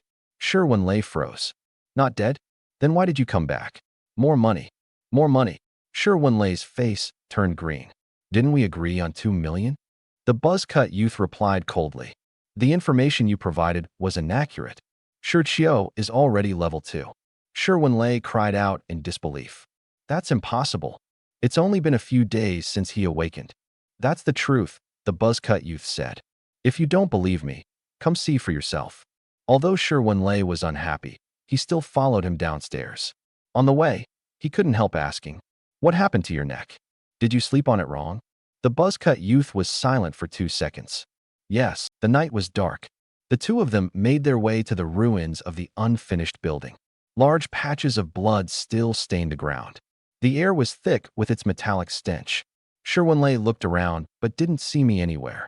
He was about to ask what was going on when he turned and collided with the buzz-cut youth behind him. Then he witnessed the most terrifying sight of his life.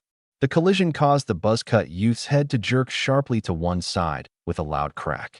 It tilted at an impossible angle, like the neck of a corpse rather than a living person. The youth casually raised his hands, tried to straighten his own head, and muttered, "Looks like 3 layers of patches still aren't enough."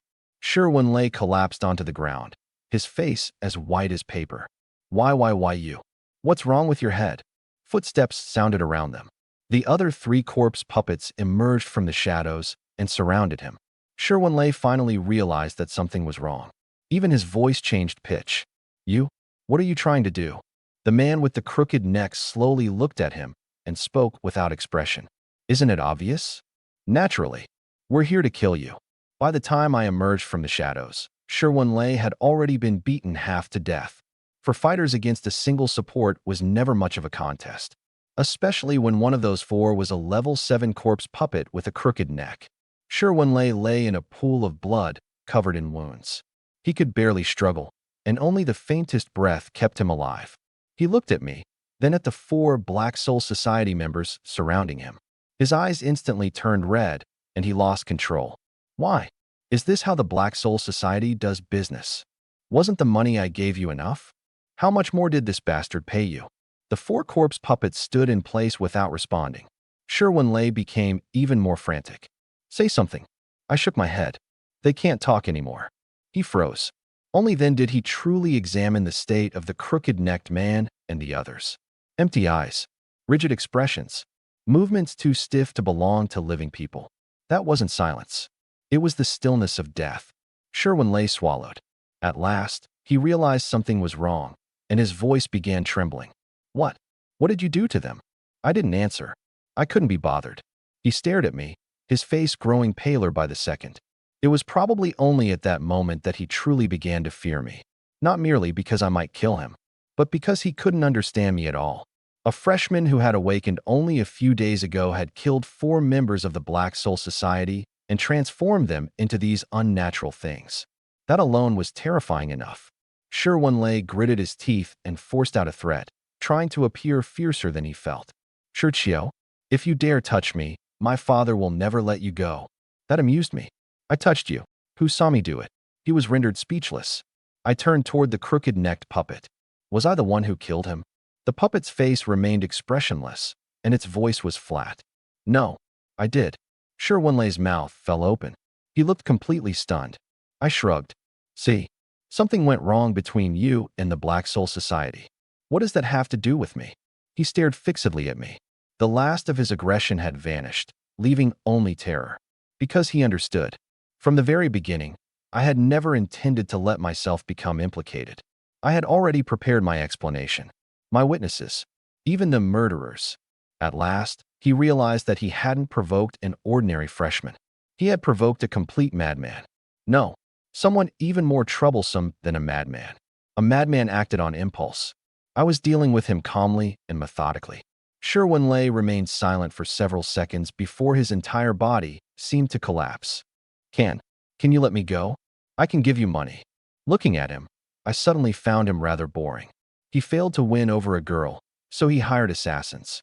When the plan failed, he immediately begged for his life. A pathetic villain like this wasn't even worth the effort it would take to hate him. I said flatly, "You couldn't win over a girl, so you resorted to underhanded tricks. Then the moment your plan failed, you dropped to your knees and begged for mercy. You really are impressive. If you're this much of a coward, then don't go around causing trouble in your next life. Just behave yourself and live as an ordinary person." With that, I turned away and waved a hand. "Deal with him." "No." Sherwin-Lei's pupils contracted sharply. Unfortunately, it was too late. The crooked-necked man hauled him upright with one hand and drove a knife directly into his heart with the other. Schlick. Sherwin-Lei's body stiffened. His mouth hung open, and a half-formed sound escaped his throat. Before long, his entire body went limp. He was dead. 10 minutes later, Sherwin-Lei stood up again. He stood beside the crooked-necked man and the others, his eyes empty and his expression numb. I now had 5 corpse puppets under my command. I didn't leave the scene immediately. Instead, I found a broken concrete slab, sat down, and opened my system panel. As expected, the battle had allowed me to level up. A notification sounded. Ding. Congratulations, host. Level up successful. Level up rewards distributed. Cheat code. Level up reward opened. Obtained. 250,000 cash, 3 system points, and 10 black forged stones. I remained fairly calm when I saw the first 2 rewards, but the last one made me pause. Black forged stones. I opened my inventory and found 10 rough black stones inside. I selected one and checked its attributes. Name, black forged stone. Rating rare. Description, a high-quality material used to enhance equipment. Equipment enhancement? Only then did I remember that the system did have an equipment enhancement function. I had previously looked into this material and discovered that neither the system store nor the marketplace sold it. It was considered a relatively rare enhancement resource. But the moment I opened the enhancement function, I fell silent again. Available at level 5 or above. Fine. I would save them for later. I returned to my skills and attributes panel. Including the points automatically awarded by the system, I now had 4 points to allocate. But before spending them, I opened the Grim Reaper's Scythe's attributes. Name, Grim Reaper's Scythe. Level, LV1. Rating, Divine. Attributes, attack power plus 99%, magical attack power plus 99%, soul power plus 81%. Sharpness, 17, standard military saber, 1. Durability, infinity.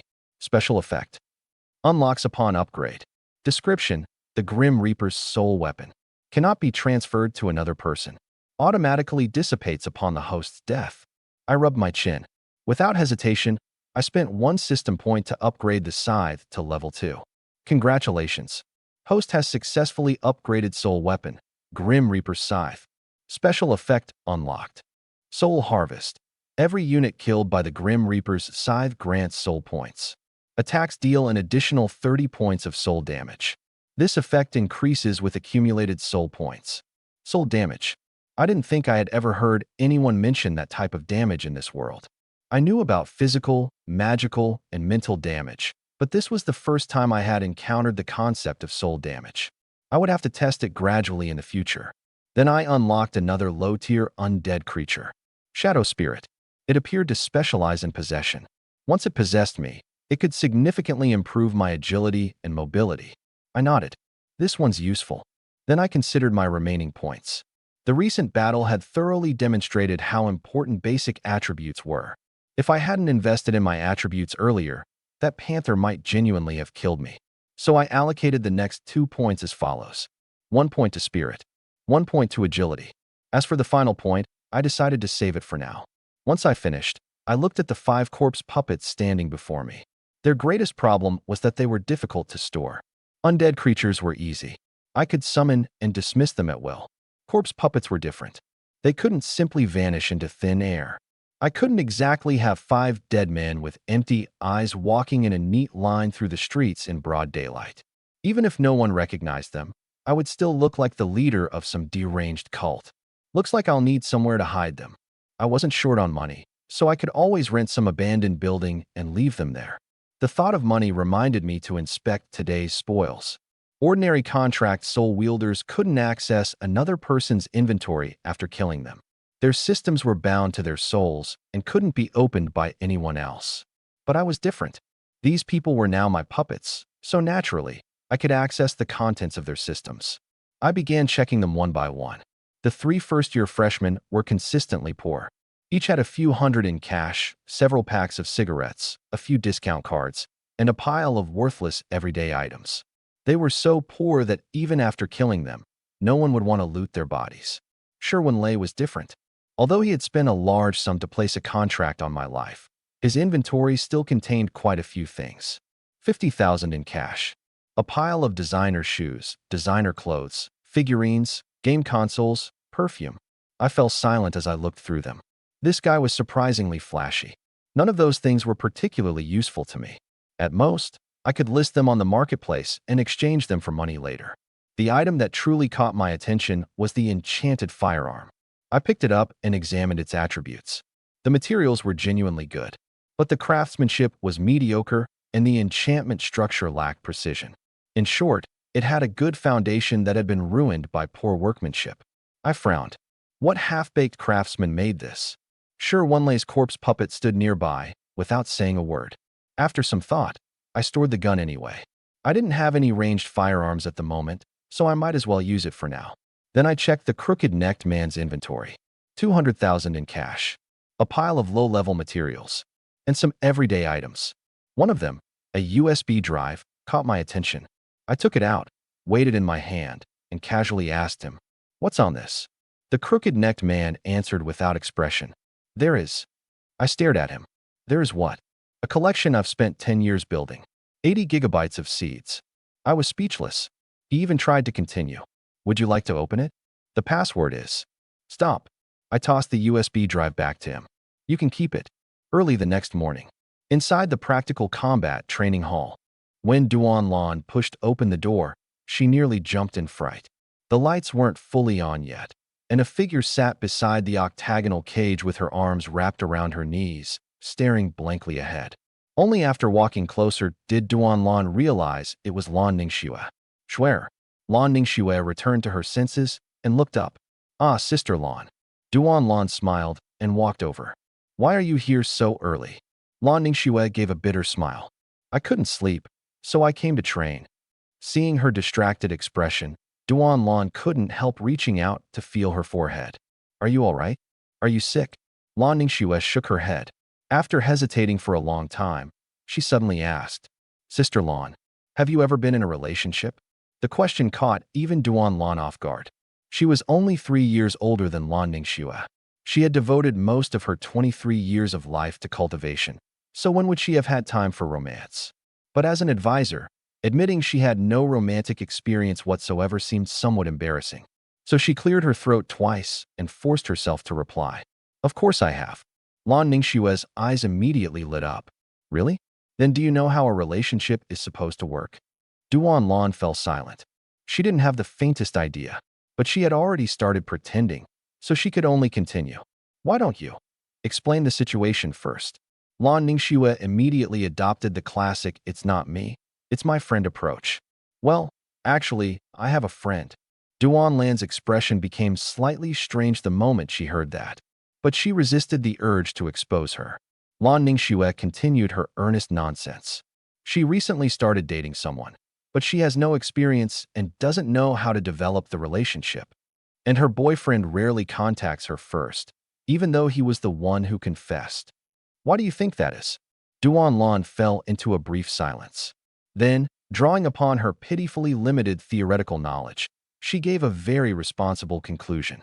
"That boy must be a player." Lan Ningxue nearly jumped to her feet. "No way. Isn't that what relationship bloggers on Weibo always say?" Lan Ningxue fell silent briefly before firmly rejecting the idea. "No, he isn't that kind of person. He's very dependable. And very handsome. He's calm, sweet, and adorable. He's incredibly talented and works extremely hard. He'll definitely become someone capable of standing at the very top one day." Duan Lan's scalp tingled as she listened. "The more you describe him, the more he sounds like..." "Oh, Sister Lan." Lan Ningxue hurriedly interrupted her. "Forget who he sounds like. Just tell me what my friend should do." Duan Lan had no choice but to return to the subject. "If what you're saying is true, then the boy probably doesn't have much romantic experience either." Lan Ningxue nodded frantically. "Yes, yes." Duan Lan continued her analysis. "And boys, especially ambitious ones, naturally care more about cultivation and becoming stronger. It's normal for someone like that not to know how to make his girlfriend happy. So what he probably needs is the kind of girl who can be a supportive and understanding partner." Lan Ningxue appeared thoughtful. "So you're saying No, my friend should be more proactive." "More or less. But she doesn't know how." Lan Ningxue's own face turned red as she spoke. "She's never actively approached a boy before." Duan Lan asked curiously, "What kind of personality does this friend of yours have?" Lan Ningxue paused before answering quietly. "More or less, like me." Duan Lan immediately understood. "Well, that explains it. Shuer, you're usually too cold and forceful with outsiders. That's fine when you're dealing with juniors, but when it comes to a boyfriend..." She thought about it before giving her professional advice. "Boys probably prefer girlfriends who occasionally act cute and spoiled, don't they?" Lan Ningxue instantly petrified. "Act spoiled." Her face turned bright red. Steam nearly began rising from her head. The more Duan spoke, the more convinced she became that she was right. Of course, who wants his girlfriend to act like a block of ice all the time? Lan Ningxue began recalling her conversations with me over the past few days. We spoke every day, but she had always maintained the dignity and reserve of an upper-class woman. She had never said anything particularly proactive or intimate.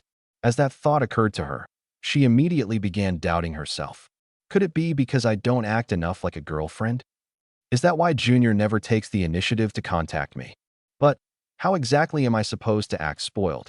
The mere thought of herself acting cute made embarrassment crawl across her scalp. Her face became hot enough to fry an egg. Seeing her like this, Duan Lan became even more confused and felt her forehead again. Strange. Has this girl really developed a fever? Meanwhile, at noon the following day, I finished my physical enhancement class as though nothing had happened, then arrived at our class's private training hall. Sherwin Lei, the buzzcut youth, and the others had already been missing for 2 days. The Black Soul Society and Sherwin Lei's father had probably begun to suspect that something was wrong. There was no way this matter could remain hidden. Before long, the academy would probably become quite lively. But I wasn't worried in the slightest. In fact, I was somewhat looking forward to it. I wanted to see how the blame would be passed back and forth between the two sides. No one else was in the training hall. I switched on the lights, entered the testing chamber, and prepared to measure my current damage output. First, I adjusted the training target's parameters to 100 physical defense, 100 magical resistance. That was roughly equivalent to my current defensive attributes. Once the target rose into position, I lifted the Grim Reaper's scythe and launched a soul-devouring slash. Boom! The target shook violently, though no visible damage appeared on its surface.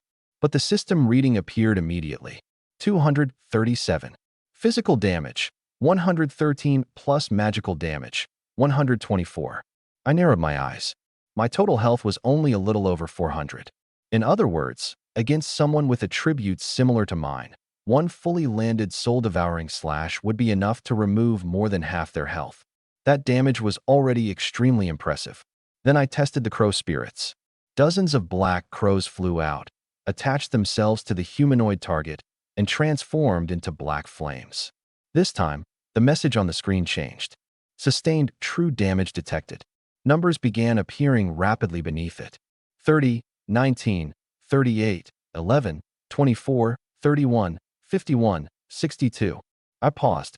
True damage. In other words, it ignored both defense and magical resistance.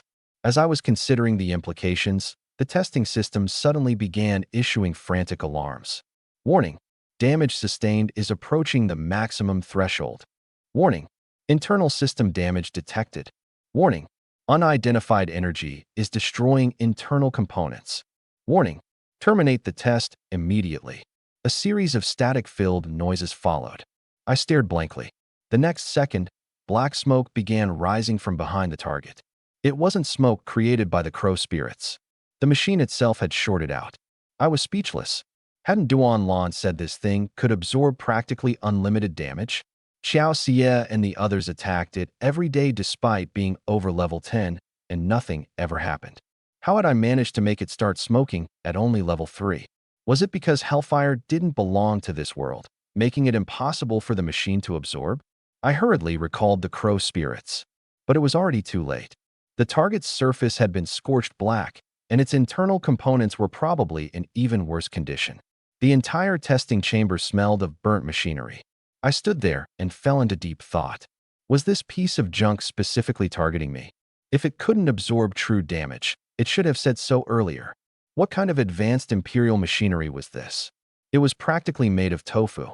Just as I was feeling speechless, an amused voice came from behind me. Oh, what an unusual flame. I turned around. Xiao Xie was standing in the doorway, smiling at me. I froze. Senior, when did you get here? She lazily stretched and replied as though it were perfectly reasonable.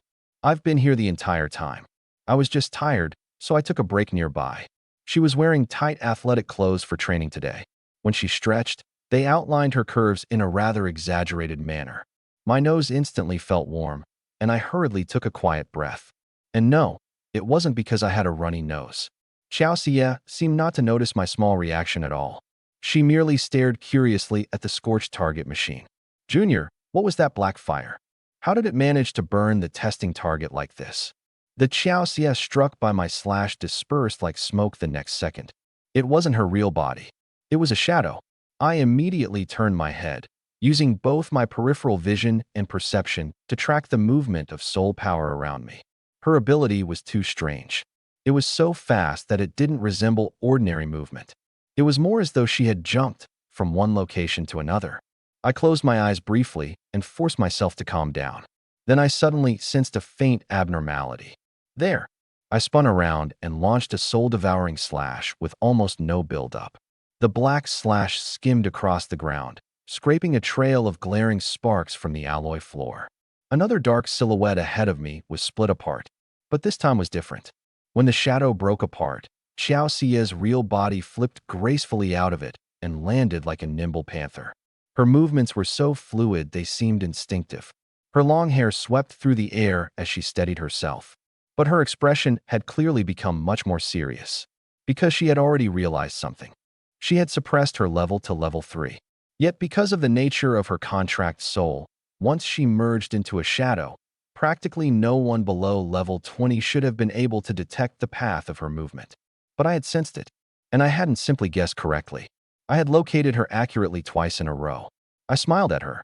Senior, if you don't start taking this seriously, you might actually lose. She snorted. Junior, then I really will get serious. With that, she turned her wrist, and a broken black sword appeared in her hand. The next second, she threw it directly at me. I instinctively dodged to the side. But after avoiding it, doubt rose in my heart. Something was wrong. That attack was far too ordinary. Given the level of skill she had just displayed, the throw couldn't possibly have been that simple. The thought had barely crossed my mind when every hair on my back suddenly stood on end. Someone had appeared behind me. A pale hand gripped the broken black sword, its cold blade pressed directly against the side of my neck. Xiao Xie stood extremely close, her breath almost brushing against my ear. Her voice carried a hint of smugness. Junior, you've lost. Even I was startled. That hadn't been simple speed. It was teleportation. At the very least, it appeared almost indistinguishable from teleportation. But instead of panicking, the corner of my mouth curved upward. Not necessarily, senior. She froze. The next second, something suddenly jerked her sword arm aside. A crow had grabbed her sleeve. The blade shifted away from my neck. Taking advantage of the opening, I immediately shot forward and created more than 10 meters of distance between us. Xiao Xie frowned and looked around.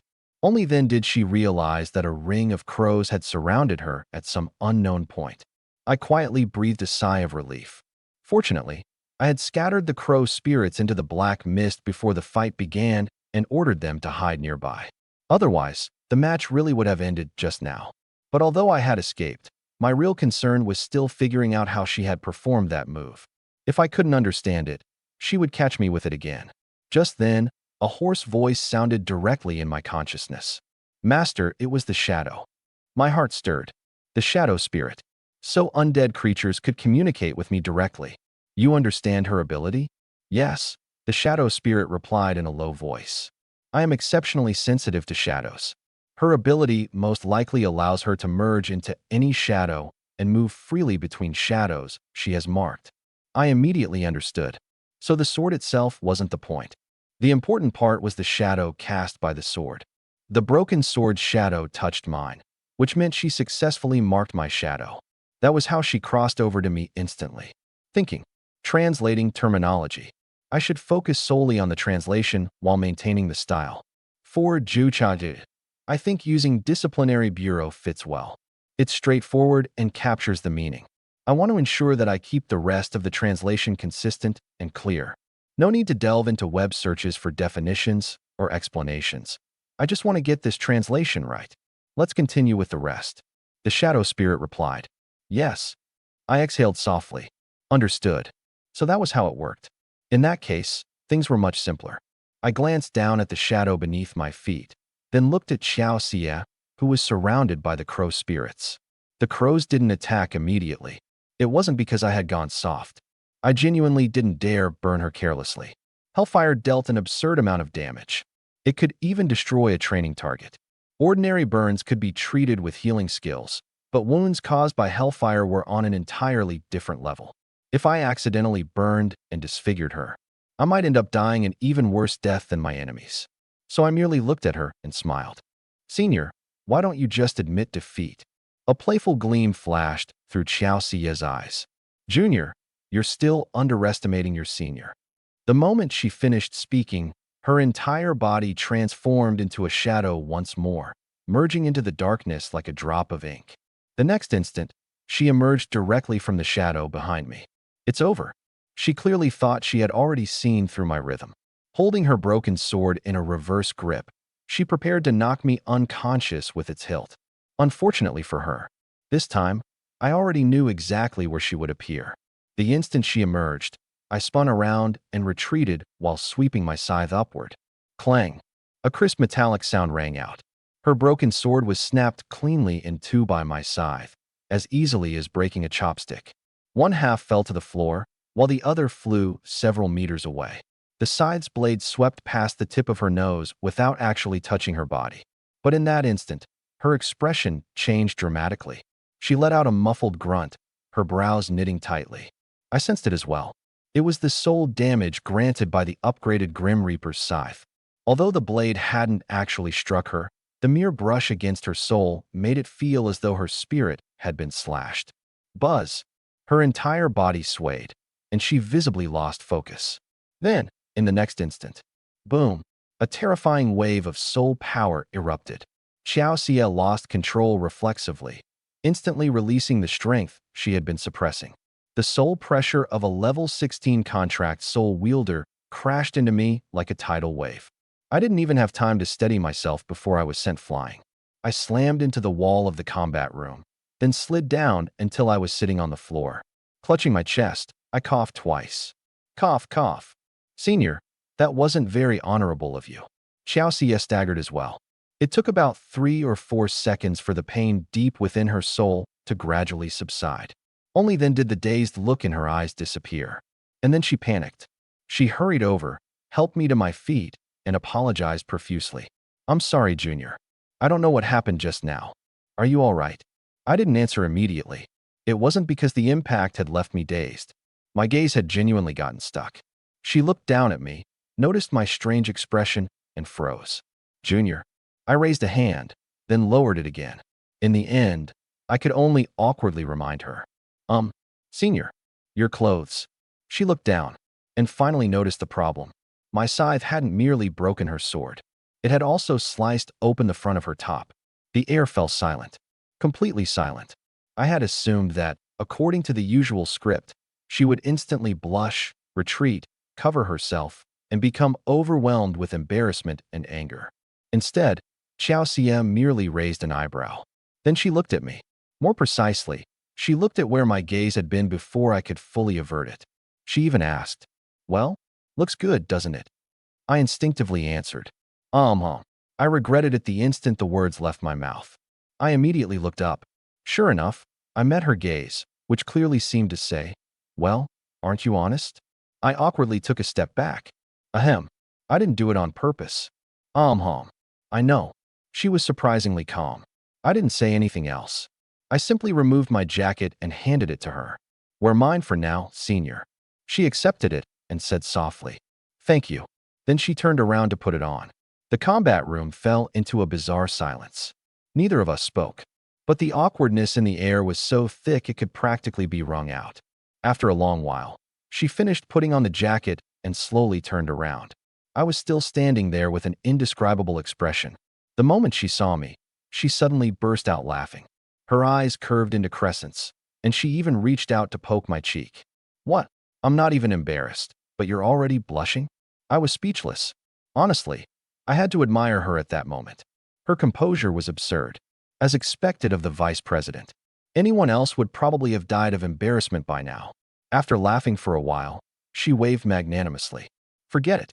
Since you didn't do it on purpose, I'll forgive you this time. Then she quickly became serious again. But no matter how you look at it, I broke the rules just now. This match counts as my loss. I rubbed my nose. Then, Senior, do you choose truth or dare? Her expression became visibly unnatural for an instant, but she quickly suppressed it and pretended nothing was wrong. Let, let me think about it first. Since I lost, I'll definitely follow the rules. I nodded. All right. She immediately added. But this stays between the two of us. You're not allowed to tell Schwer and the others that I lost to you today. I froze. Huh. She stared at me meaningfully. You wouldn't refuse your senior, would you, junior? I tentatively replied. And if I do refuse? She answered as though it were perfectly reasonable. Then I'll use my authority as class captain to take advantage of you. I was speechless. Senior, stop messing around. She returned to her usual teasing smile. I can't help it. You have the kind of face that makes people want to tease you. I was rendered speechless again. Still, I could guess why she didn't want Lan Ningxue and the others to know. Given their personalities, if they discovered that Xiao Xie had lost to me during a sparring match, they would mock her over it for an entire year. And when it came to deciding the punishment, they would probably take things very far. She clearly didn't want to give them the opportunity. I'll take that as a yes. As though afraid I might continue questioning her, she hurriedly added, I just remembered that I have some student council business to handle, so I need to leave. You've only just reached level 3. Don't train too aggressively. If you don't properly consolidate your foundation, you'll run into problems. With that, she turned her back to me. Her movements were graceful, but I still noticed the faint redness spreading across the tips of her ears. The next second, her body flickered and transformed into a shadow before she hurried away. I stood there and scratched behind my ear. Why did that excuse sound so familiar? Lan Ningxue seemed to have said something similar before. I sighed. How did a simple sparring match turn into this? That was way too awkward. But after thinking about it carefully, I supposed I was fortunate it had been Xiao Xie. If it had been Lan Ningxue instead, I didn't even dare imagine the scene. She probably would have shut down on the spot. I walked over and picked up the two halves of the broken sword. I examined them for a moment. I had broken her weapon and sliced open her clothes. I should probably find an opportunity to compensate her. I lowered my head and stared at the broken black sword. After a moment of silence, I suddenly muttered, I think it was black lace. Then I fell silent. What the fuck am I thinking? At noon, Lan Ningxue, Xia Yao, and Yuli returned to the apartment together. The moment they entered the elevator, Xia Yao began waggling her eyebrows. Sister Lan, has Junior confessed to you over the past 2 days? Lan Ningxue's heart skipped violently, and her face nearly overheated on the spot. The scenes that instantly appeared in her mind were the hot pot restaurant, the bouquet of roses, and the moment I had called her my girlfriend senior. But she forcibly used soul power to suppress the heat rising in her face and pretended to be calm. Confessed? What confession? Why would Junior confess to me? Xia Yao froze. He didn't. She had thought their instigation in the cafeteria that day had succeeded. Lan Ningxue narrowed her eyes at her. Xia Yao, why are you asking? Did you do something behind my back again? Xia Yao immediately put on an innocent expression. How could that be? I've always been on your side, Sister Lan. If I were going to do something bad, I'd invite you to join me. Then she casually dragged Yuli into it. Right, Yuli? Yuli was speechless. Lan Ningxue curled her lips and couldn't be bothered to expose her. The three left the elevator and walked to Xiao Xie's room. Xia Yao was the first to push open the door, shouting as she entered. Sister Xia, something happened at the academy today, holy shit. Inside the room, Xiao Xie was sitting there with her entire head submerged in a basin filled with ice water. Glub, glub, glub. Bubbles rose continuously to the surface. Lan Ningxue and Yuli entered behind Xia Yao and froze as well. Yuli tilted her head and asked softly, Xia, what are you doing? Only then did Xiao Xie lift her head. She wiped her face with a towel as droplets ran down her chin. She said quietly, Nothing. I just wanted to cool down. Cool down. Xia Yao looked completely baffled. It isn't even hot today. Xiao Xie didn't respond. She clearly had no intention of discussing it and immediately changed the subject. What were you saying about the academy? Xia Yao was instantly distracted. Oh, right. A lot of people from the disciplinary bureau came to the academy today. It looks like something serious happened. Xiao Xie's movements paused. She walked to the window and looked down. Sure enough, several vehicles with red and blue flashing lights were parked below. She narrowed her eyes and muttered, What happened this time? Outside the academy, at the ruins of the unfinished building. The scene had already been sealed off with police tape. Members of the disciplinary bureau, the academy's combat instructors, and several teachers had all arrived. Captain Lee held an evidence bag as he explained the situation to the people beside him. There were signs of a fight at the scene, large pools of blood, and a bloodstained dagger. The blood on the dagger belonged to Shi Wenlei. The fingerprints belonged to A Ping, the buzzcut man from the Black Soul Society. Judging solely from the physical evidence, the answer seemed obvious. Members of the Black Soul Society had taken Shi Wenlei to the ruins, killed him, and fled. At that moment, a hulking man with a brutish face charged toward them. Shi Jinlia, Shi Wenlei's father. The instant he heard the words Black Soul Society, his expression changed. You're saying those bastards from the Black Soul Society killed my son? Although Captain Lee knew there were numerous suspicious details, given the evidence currently available, he could only reply, "That is our preliminary conclusion." Shi Jinlia sneered, turned around, and left. The officer beside Captain Lee looked troubled. "Captain, if you tell him that, won't he charge directly into the Black Soul Society?" Captain Lee took a drag from his cigarette and answered helplessly, "Even if I didn't tell him, he would find out himself." The evidence at the scene was arranged too deliberately. It practically looks as though someone wanted us to see it. The female officer froze. "You mean someone staged the whole thing?" Captain Lee didn't rush to a conclusion. That was precisely what made the situation so strange. Surveillance footage showed the buzzcut man going to Shi Wenlei's apartment and taking him away. Evidence belonging to the Black Soul Society had also been left at the scene. Everything pointed toward the truth. But that was the problem. It looked too convincing. So convincing that it felt deliberately constructed. He exhaled a stream of smoke and frowned at the ruins. There are suspicious details. Yet the evidence is practically conclusive. That's what makes this so troublesome. Meanwhile, I was leaning against the balcony railing of my apartment, watching the traffic below. My expression was perfectly calm. It doesn't matter how many suspicious details there are. As long as the person who needs to believe it does, that's enough. I had already learned almost everything I needed to know about Shi Jinlia from Shi Wenlei's memories. Violent, bad-tempered, overconfident, and extremely easy to provoke. He was the perfect weapon. It would have been a waste not to make use of such a valuable resource. I smiled softly. "I hope you enjoy the return gift I prepared for you. Seniors of the Black Soul Society." Sure enough, it didn't take long. Bang! The door to the Black Soul Society's apartment was kicked open. Someone was sent flying into the room and landed at the short vice president's feet. The person who had barged in was Shi Jinlia. He stood over 6 feet 3 inches tall, and his massive frame radiated overwhelming pressure. The short man had only just risen to his feet to shout angrily, "Who the hell are you? How dare you barge into the Black Soul Society?" Shi Jinlia cut him off. "The Black Soul Society is exactly who I'm looking for."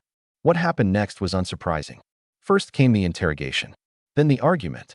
Then someone from the Black Soul Society said something foolish. And then, Shi Jinlia unleashed the soul power of a level 19 contract soul wielder and slapped the offending underling so hard that he spun through the air twice before crashing to the ground. The entire room instantly fell silent. Only then did the short vice president realize that the man in front of him wasn't an ordinary grieving parent. He was a black market boss, and one with genuine strength. The short man tried to explain, but Shi Jinlia wasn't the kind of person who listened to reason. "The surveillance footage shows everything clearly, and you're still trying to tell me this is a misunderstanding? If you don't hand over the men responsible today, I'll tear this entire place apart." 10 minutes later, the Black Soul Society's room had been reduced to a garbage dump. The short vice president was suspended in midair, Shi Jinlia's hand wrapped around his throat. His eyes were already beginning to roll back. It wasn't until Blackbone appeared and the Academy's combat instructors arrived that the farce was finally brought under control. But the grudge between the two sides had now become irreconcilable. Afterward, the Black Soul Society moved to another room for an internal meeting. The short man explained everything to Blackbone. The moment Blackbone heard the story, he immediately caught the key point. A Ping went to kill Shi Qiu. After that night, both A Ping and Shi Wenlei disappeared. Yet Shi Qiu himself is still attending classes and cultivating at the academy as though nothing happened. The short man froze. The girl standing beside Blackbone, dressed in tight black leather, added with a cold laugh. There are only 3 relevant people. A Ping, Shi Wanlei, and Shi Qiao. Can you find a fourth? Only then did the short man finally begin to genuinely suspect me. But he still found it difficult to accept. According to his understanding, I was merely a freshman support who had awakened not long ago. How could I possibly have killed 1 level 7 and 3 level 1 contract soul wielders? Blackbone clearly had no intention of allowing him to make the same mistake twice. This time, he would handle the matter personally. Or rather, he would make the short man handle it personally. But they couldn't make a move inside the academy. It was too sensitive, and Xiao Xie's side might notice. Conveniently, the academy had an S-rank mission inside a spatial gate scheduled in 2 days. 20 classes would be participating together. Blackbone planned to manipulate the assignments and get our class added to the mission. Once they were inside the spatial gate, they could make their move and frame my disappearance as the result of an encounter with foreign races. It would be perfectly natural. The short man immediately understood. That way, even if something happens to Shi Qiao, we can claim he was captured by a foreign race. Blackbone said nothing. His silence was confirmation enough. At the time, I had no idea that they were already planning to use the S-rank mission against me. All I knew was, I had planned to attend class like a perfectly normal student that morning. Instead, my phone exploded with frantic mentions in the group chat. My upperclasswoman had summoned me. That's right. Xia Yao smiled cheerfully. Junior, this is a great opportunity. I stared at the mission panel. I couldn't see which part of it was supposed to be great. 3rd year S-rank special mission. Participating classes, 20. When I scrolled down the roster, I saw a dense list of 3rd year students. As for 1st year students, I was the only one. No matter how I looked at it, this didn't resemble a great opportunity. It looked more like I had been precisely selected as disposable cannon fodder. I looked up at them. Are you sure this is an opportunity and not an attempt to use me as frontline consumable material? Xiao Xie smiled and explained first. You don't need to be so nervous. For this kind of mission, an S-rank rating doesn't always represent difficulty. Sometimes, it represents importance. She pointed at the mission description. We're going to Sector A1 of the single-city spatial gate to escort a shipment of important supplies. A1 has a harsh environment and high radiation levels, so it's classified as a restricted zone. But there actually aren't many foreign races in that area. The chances of encountering an enemy are very low. The mission has a high rating because the supplies are important and require 20 classes to escort them together. Only then did I understand. So the important part is escorting valuable supplies, not risking our lives? Correct. Xiao Xie nodded. Xia Yao immediately added, We've done this mission plenty of times, and we've never encountered a single foreign race. Basically, it's like going on an outing. We walk for a while, complete the circuit, and collect the rewards. She even winked at me. Junior, you're really lucky. Yuli, however, quietly raised a question. But aren't the elite classes usually fighting over this mission? Our class only completed it last month. Why were we selected again? Xia Yao immediately began spouting nonsense. Obviously, it's because the principal is wise and mighty, with eyes sharp enough to recognize talent. He saw how gifted and promising our class was, and that we'd just gained such a handsome junior. So he decided to give us special treatment. I smiled helplessly. If anyone else had said that, it would have sounded unbearably exaggerated. But coming from Xia Yao, it somehow felt perfectly natural. Duan Lan cleared her throat and brought the conversation back on track. In any case, even though this mission has been completed many times before, we cannot lower our guard. It's still S-rank. The fact that previous teams didn't encounter enemies doesn't mean we won't. If we do encounter something, the danger will often exceed what would normally be expected from an S-rank mission. So prepare everything you need. Nothing can be overlooked. Everyone acknowledged her instructions. Duan Lan then began assigning preparations. Schwer, we've run out of anti-radiation potions. Tomorrow's route passes through a high radiation zone, so go to the Imperial Mall later and restock. Lan Ningxue nodded. All right. The meeting was brief. Once it ended, everyone headed toward the cafeteria together. The others walked ahead. Lan Ningxue and I trailed behind. In truth, I had been thinking the entire way, because I had seen a familiar name on the participant list. Zhou Yanan, the short vice president of the Black Soul Society. He would also be participating in this mission.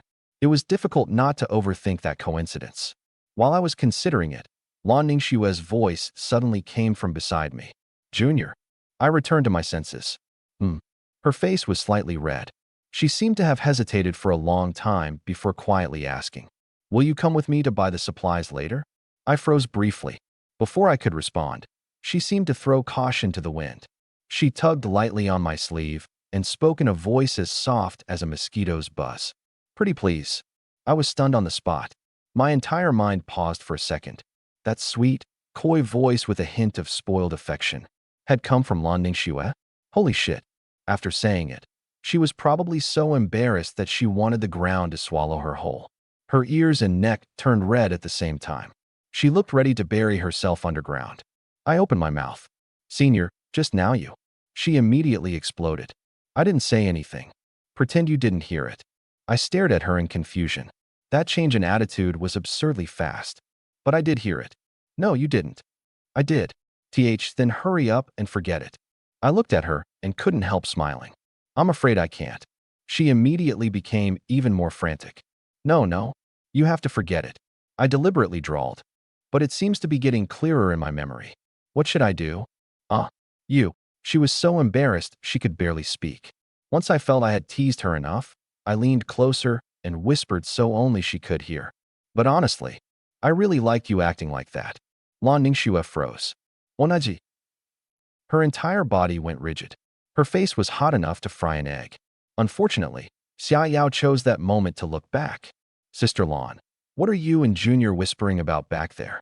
Lan Ningxue instantly switched back into her cold and aloof senior persona and answered without changing expression. "Nothing. Junior was only asking me about cultivation potions." Xia Yao looked disappointed. "Really? You could have asked me too. I promise I'd be much more enthusiastic than Sister Lan." I was speechless. "Thanks, but no thanks." Once we reached the cafeteria, everyone chatted while eating. Duan Lan suddenly sighed. "The academy really hasn't been peaceful these past few days." Xia Yao immediately agreed. "Yeah, people from the disciplinary bureau have been coming and going every day." Then she seemed to remember something and turned toward Lan Ningxue. "By the way, Sister Lan, wasn't that missing Wenlei the guy who used to pester you all the time?" Lan Ningxue responded indifferently. Xia Yao continued probing with a gossipy expression. "I heard it was almost definitely the Black Soul Society." "Sister Xia, aren't you the student council vice president? Do you have any inside information?" Xiao Xia shrugged. "Even the disciplinary bureau hasn't reached a conclusion. What kind of information could I possibly have?" Xia Yao clicked her tongue. "But doesn't everyone already assume it was them? Otherwise, Wenlei's father wouldn't have charged into the Black Soul Society and wrecked their building. I heard he nearly demolished half the floor." I silently drank my soup without joining the conversation. The story had already spread throughout the academy.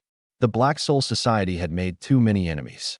Everyone hated them, so instead of being afraid when they suffered, people happily gathered to watch.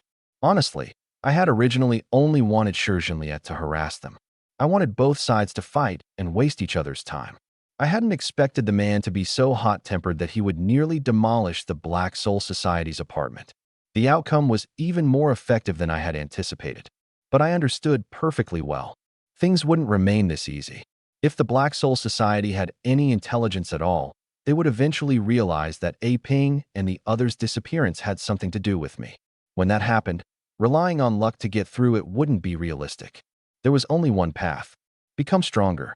Continue becoming stronger. This world didn't offer much room for error. Weakness itself was a sin. If I wasn't strong enough, I could only wait for others to treat me as prey. I quietly finished the last mouthful of soup, my thoughts becoming even clearer. There were no shortcuts. 3 o'clock that afternoon.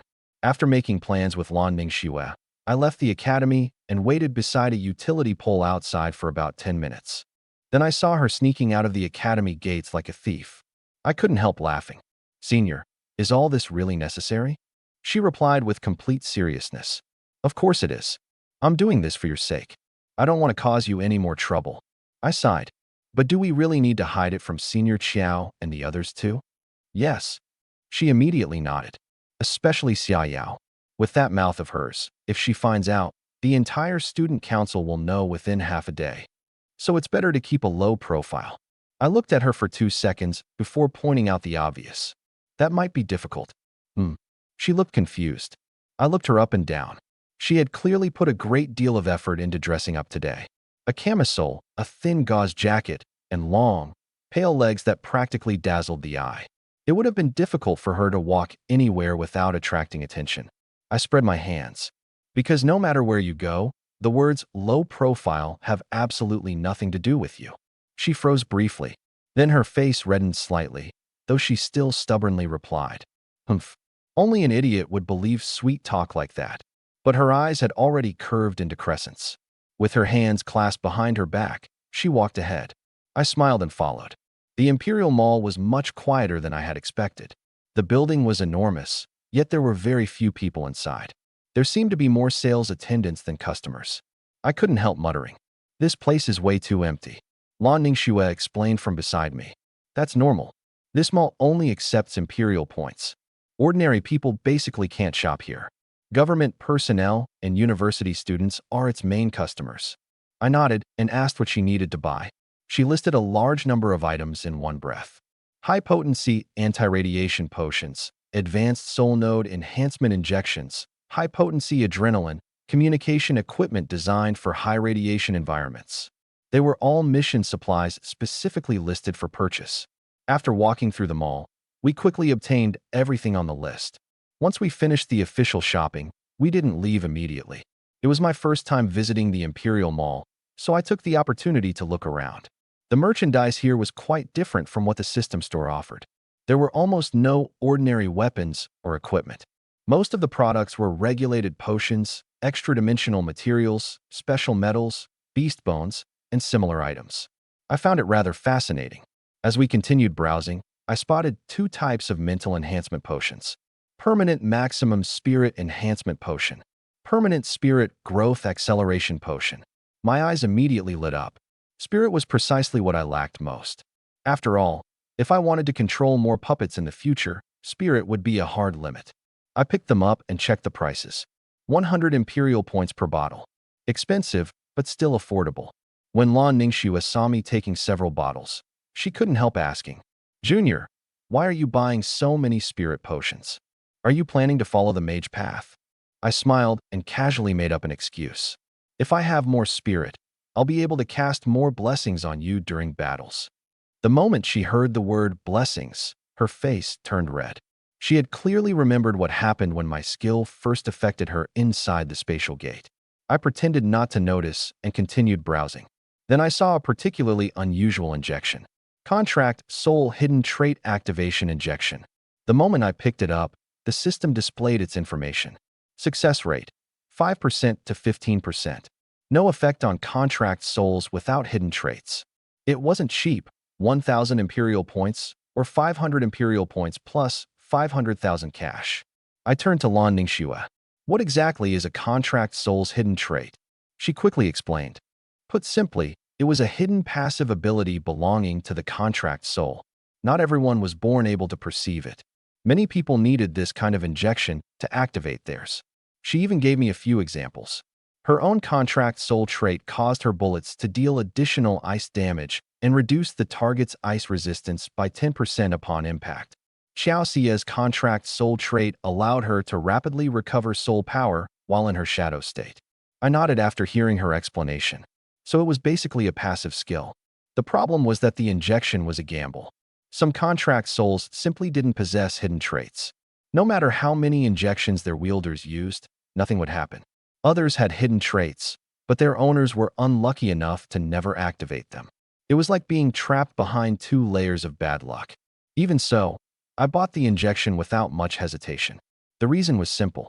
There was no way something like the Grim Reaper didn't have a passive ability. What kind of god wouldn't have one? By the time we left the mall, the sky was almost dark.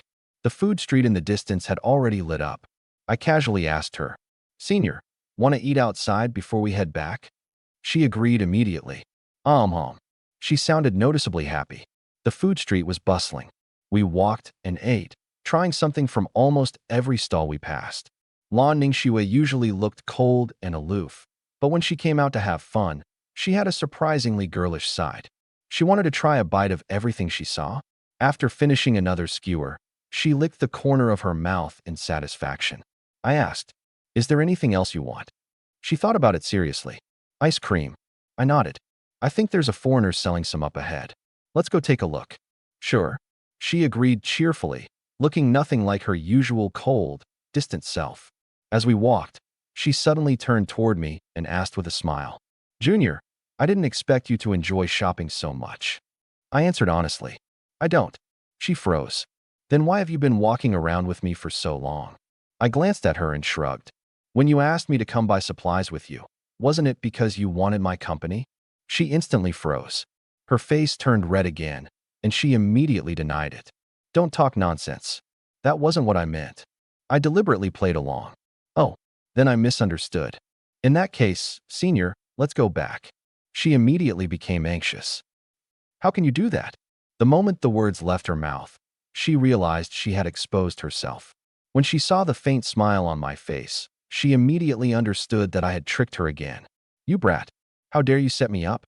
When we get back, I'm going to punish you using the class's unspoken rules." I looked at her with a complicated expression. "Those actually exist?" "Of course they do," she declared confidently. I was about to tease her again when she suddenly fell silent. After walking for a while, she spoke quietly. "Junior, I want to ask you something. And I want a serious answer." I nodded. "Go ahead." She hesitated for a long time before finally asking, "When you confessed to me that day, was it because Xia Yao and the others pushed you into it? Because your blessing caused that accident and you simply wanted to take responsibility? Or," her voice grew quieter, "do you really like me?" I fell silent for several seconds. Honestly, I hadn't expected her to ask so directly. Her face was red beneath the streetlights, but her eyes were serious. I didn't beat around the bush. If I didn't want to do something, I wouldn't do it just because of what other people said. She curled her lips. "Humph, that's such an ambiguous answer." But I could tell that her mood had improved considerably. She hadn't truly needed me to say the exact words, "I like you." She merely wanted to make sure that it hadn't been a temporary impulse or an act others had pushed me into. That was enough. Before we knew it, we were already close to the academy. She suddenly called out to me, "Junior." Hmm. The instant I turned my head, something soft and cool brushed against my lips. She kissed me. It was extremely quick, practically a sneak attack. Then she immediately stepped back, smiling like a fox that had successfully stolen something. "See you tomorrow, Junior." With that, she ran off. I remained where I was and touched my lips. It took me 2 full seconds to recover. That had been my first kiss. And just like that, she had stolen it. Damn it. I hadn't even gotten the chance to take the initiative. After returning to my apartment, I laid out everything I had bought that day. A spirit growth potion, a maximum spirit potion, and the hidden trait activation injection. I decided to use the spirit potions first. The hidden trait injection could wait. If anything strange happened again today, I didn't want multiple problems piling up at once. The moment I injected the potion, a system notification appeared. Maximum spirit permanently increased by 10. I stared at the number in silence. That's not much. 100 imperial points for a permanent increase of 10. It was absurdly expensive. But after thinking about it, that made sense. If a single injection could increase spirit by several hundred points, then wealthy and powerful people could mass-produce mages simply by injecting them. Why would anyone bother cultivating? Just as I was thinking that, another system notification suddenly appeared. The Imperial T88 Maximum Spirit Enhancement Injection has undergone a special reaction within your body. Probability of occurrence, 0.00001%. I stared at it. A special reaction? My first thought was, am I having an allergic reaction? Wasn't my luck becoming a little too strange? But then the notification changed. For unknown reasons, your spirit is continuously increasing. +1, +1, +2. I froze. Wait, wasn't the previous increase of 10 already the full effect? Why was it still increasing? And the rate was accelerating. Not only was my spirit increasing, but my mental resistance was rising too. Then the notifications became increasingly absurd. Skin cells undergoing unknown mutation. Bone tissue undergoing unknown mutation. I was speechless.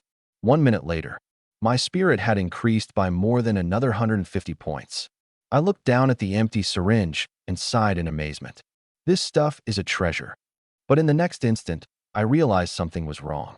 I lowered my gaze to my left arm, where I had administered the injection. My expression changed immediately. Something resembling white bone was seeping outward beneath my skin.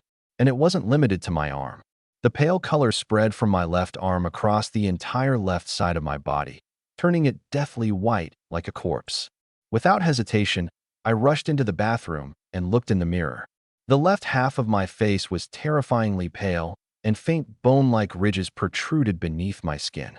I fell silent for several seconds. So I'm turning into Kimimaro now. I touched my face with a complicated expression. Am I really going to keep developing in the Grim Reaper's direction until I eventually become half-skeleton? Fortunately, when I woke the next morning and immediately checked the mirror, most of the mutation from the night before had subsided. My skin tone had mostly returned to normal. The bony sensation in my left arm had also receded considerably. I let out a long breath. Thank goodness. As long as it goes away. Only then did I pick up the hidden trait activation injection I had left over from yesterday. After seeing that terrifying reaction, I was somewhat hesitant. But I had to try this injection. If it failed, I could always buy another. After all, there was no way the Grim Reaper didn't possess a hidden trait. So I inserted the needle and administered the injection. A system notification immediately appeared. Attempting activation. Congratulations. Activation successful. The next second, a system screen unfolded before me. As I read the information displayed on it, my pupils contracted slightly. But before entering the spatial gate for the S-Rank mission, I handled something else first. I bought a car. That morning, I visited the largest dealership in Single City. My requirements were straightforward. I'll pay in full. I want to drive it away today, and it needs to function in high-radiation environments. Even the saleswoman froze when she heard that. In the end, she recommended a radiation-resistant off-road vehicle. Its original price was $3 million, but university students received a 30% discount. In the end, I bought it for a little over $2 million. It was expensive, but it was worth it. I hadn't bought the vehicle for myself. It was for my 5 corpse puppets. After I drove into a secluded alley, 5 figures wearing black robes and masks emerged and formed a line before me. Master, I nodded and gave them their orders. Once I enter the spatial gate this afternoon, follow me inside. Stay far behind the convoy. Don't expose yourselves. All 5 corpse puppets acknowledged the command simultaneously. I was simply preparing for the worst. The more I examined this mission, the more suspicious it seemed. Especially after seeing Zhou Yanen's name on the roster, I had become almost certain that the Black Soul Society was targeting me. Inside a spatial gate, humanity was nominally required to unite against foreign races. But I didn't trust the Black Soul Society. Having my corpse puppets follow us meant I would at least possess a hidden trump card in a critical moment. I also asked the buzzcut puppet a question. How much do you know about Zhou Yanen's contract soul abilities? He froze briefly before realizing I meant the Black Soul Society's vice president. Demonic ghost-type contract soul. Once he enters combat, he transforms into a demonic ghost. I don't know much else. Before I died, I wasn't a high-ranking member of the Black Soul Society. A demonic ghost. The moment I heard that, the corner of my mouth slowly rose. Well, isn't that convenient? Then I asked about the abilities of the other Black Soul Society members assigned to Zhou Yanen's team. Dark Mage, Blood Mage, and a collection of other dark attribute abilities. The more I heard, the more reassured I became, because all of their dark attribute abilities seemed to be particularly vulnerable to the passive trait I had just activated.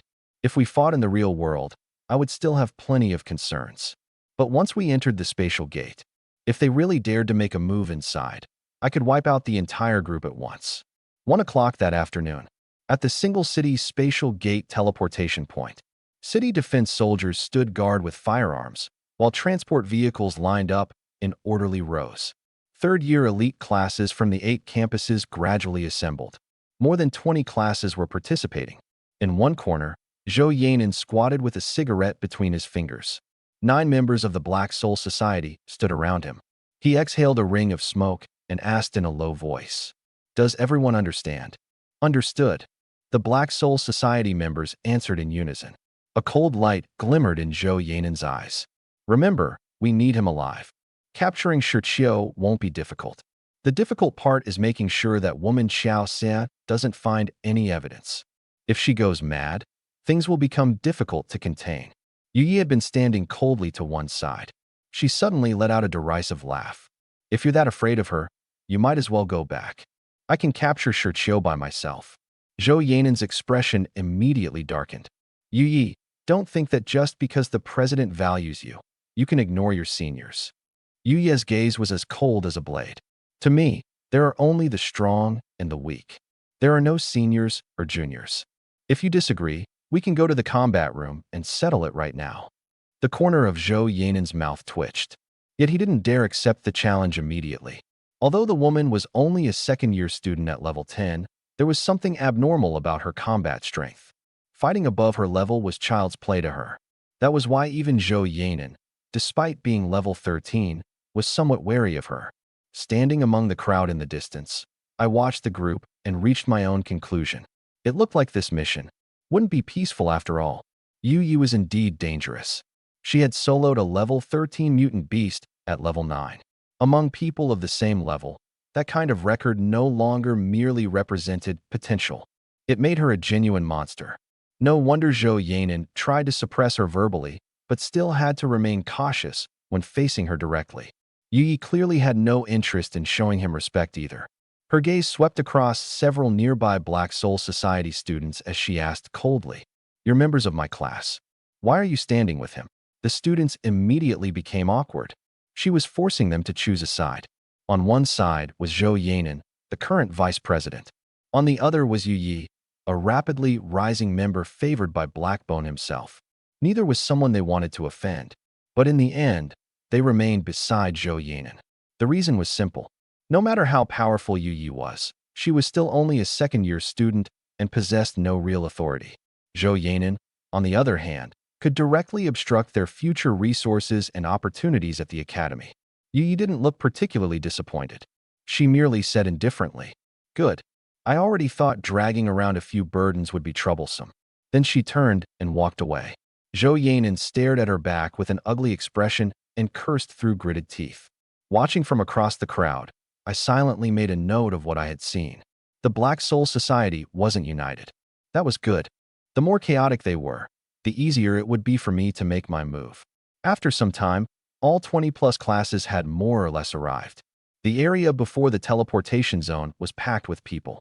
Almost everyone present was a contract soul wielder above level 10. In a place like Single City, they were already considered legitimate mid-tier combatants. Our class was one of the last to enter. Duan Lan walked at the front. Xiao Xia, Lan Ningxue, Xia Yao, Yu Li, and I followed behind her. The moment our group passed through the crowd, almost every nearby gaze converged on us. The upper-class women were already striking enough. Duan Lan was even more so. Her cold and detached demeanor practically radiated the words "do not approach" wherever she stood. And I was equally conspicuous.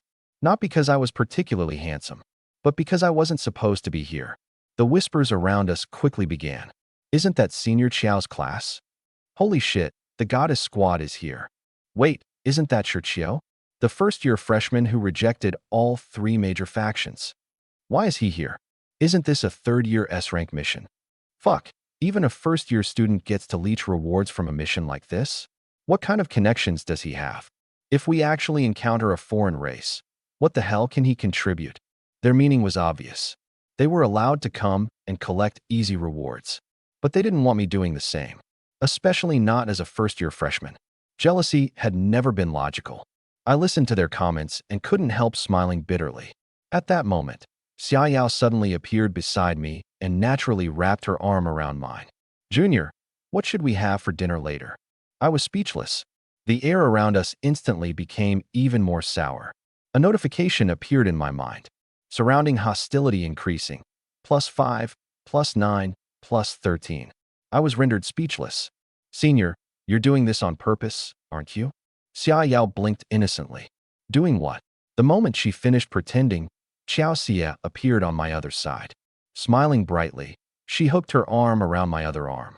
"Junior, when we put on our radiation suits later, would you like me to help you? It'll be your first time wearing one, so you probably won't know how." The expressions of the surrounding students could no longer be described as simple envy or jealousy. They looked as though they had just watched someone dig up their ancestral graves. Hostility continuing to rise sharply. +20, +26, +33. Standing between the two of them, I remained expressionless. Seniors, are you hoping I'll die? Xiao Xie looked surprised. Why would we?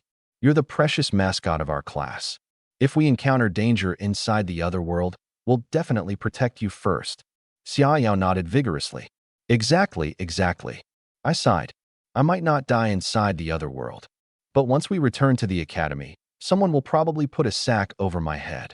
Lan Ningxue stood nearby, watching both of them cling to my arms. Her expression was already turning cold. She forcibly suppressed her jealousy and said with a stern expression, "That's enough, both of you. We're about to leave. Shouldn't you be checking your equipment?" Xiao Xie turned toward her with a wicked smile. "You're jealous." Lan Ningxue immediately bristled. "I am not. You sound defensive." Listening beside them, I found the exchange strangely familiar. Once we finally entered the preparation area, the surrounding hostility subsided slightly. I rescued my arms from the two upper-class women and changed into my radiation suit. The suit wasn't as complicated as I had imagined.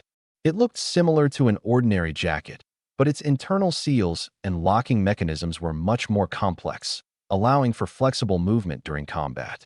Then I injected the anti-radiation potion. A system notification immediately appeared. Radiation resistance +93%. I was checking the suit seals when Xia Yao cheerfully approached again. "Junior, are you finished? Would you like your senior to inspect you?" As she spoke, she reached toward my waist. Smack! Lan Ningxue slapped her hand away. The sound was so crisp that even I felt pain on Xia Yao's behalf. Xia Yao held the back of her hand and looked aggrieved. "Sister Lan, what was that for?" "I was only joking." Lan Ningxue's face reddened, but she still forced herself to sound serious. I accidentally hit you too hard. We're about to enter the spatial gate. Stop fooling around." Xia Yao muttered under her breath. "With a slap like that, I'd believe you were beating up a mistress." I was speechless. Xiao Xie watched Lan Ningxue from the side, her eyes meaningful and her smile resembling that of a fox. Lan Ningxue noticed her gaze and became even more uncomfortable. Fortunately, Duan Lan soon moved to the front and began explaining the final precautions, suppressing the strange atmosphere. The key points were clear. The duration of anti-radiation potions had to be calculated precisely. Lower-level students needed more frequent injections. Everyone had to obey the instructions of their class advisors and the city defense forces at all times. Because my level was still low, I needed another injection every hour. Afterward, everyone lined up and entered the spatial gate. The moment white light enveloped me, I once again felt the familiar spatial force pulling at my body. But compared to last time, the pressure was much heavier. Especially the radiation. Even while traveling through the teleportation passage, I could feel the hostility of the space ahead. When I opened my eyes again, the surrounding scenery had completely changed. Yellow sand, a gray sky, extremely poor visibility. I could barely make out anything more than 10 meters away. The air was filled with a dull, oppressive sensation. It genuinely resembled a post-apocalyptic wasteland. Many students who had never visited the area before couldn't help exclaiming quietly, "This place is insane. Could even the foreign races survive somewhere like this?" But the spiritual energy concentration is so high. High or not, would you survive long enough to cultivate? Despite their amazement, no one delayed. Under their advisors' instructions, the classes quickly boarded their vehicles and began traveling toward the designated coordinates. 20 vehicles drove through the fog and yellow sand for 3 full hours. Finally, we reached our destination. After getting out, I looked up and discovered that the place was actually a massive mining base. City defense soldiers guarded the entrance. Inside stood an enormous collection of machinery that combined steam technology with heavy industrial equipment. Metal pipes, giant gears, drive shafts, and lifting frames filled the facility. The entire place looked like someone had stitched the Industrial Revolution together with a fantasy world. I stared at it for several seconds. Humanity has already built bases inside spatial gates. Thinking, continuing the translation. I need to focus on translating while keeping the style and terms consistent. Since there's no web access, I'll base everything purely on the context provided, ensuring I translate everything completely. I'm thinking about how to phrase Duan Lan body disappeared. Maybe I could refer to a ligament. Also, for copper-headed iron-browed humanoid, could I simplify that to iron forehead? I'll work on producing the translation and make sure to end it exactly as needed. Duan Lan said calmly beside me. Is that strange? Many rare materials used to make contract soul wielders' weapons and armor are mined from these other worlds in the first place. I nodded, finally understanding. This place was essentially a human resource extraction station in another dimension. No wonder they needed 20 classes to escort the shipment. What they were protecting wasn't ordinary cargo. It was money. It was strategic resources. We remained at the base for a while as the cargo was loaded.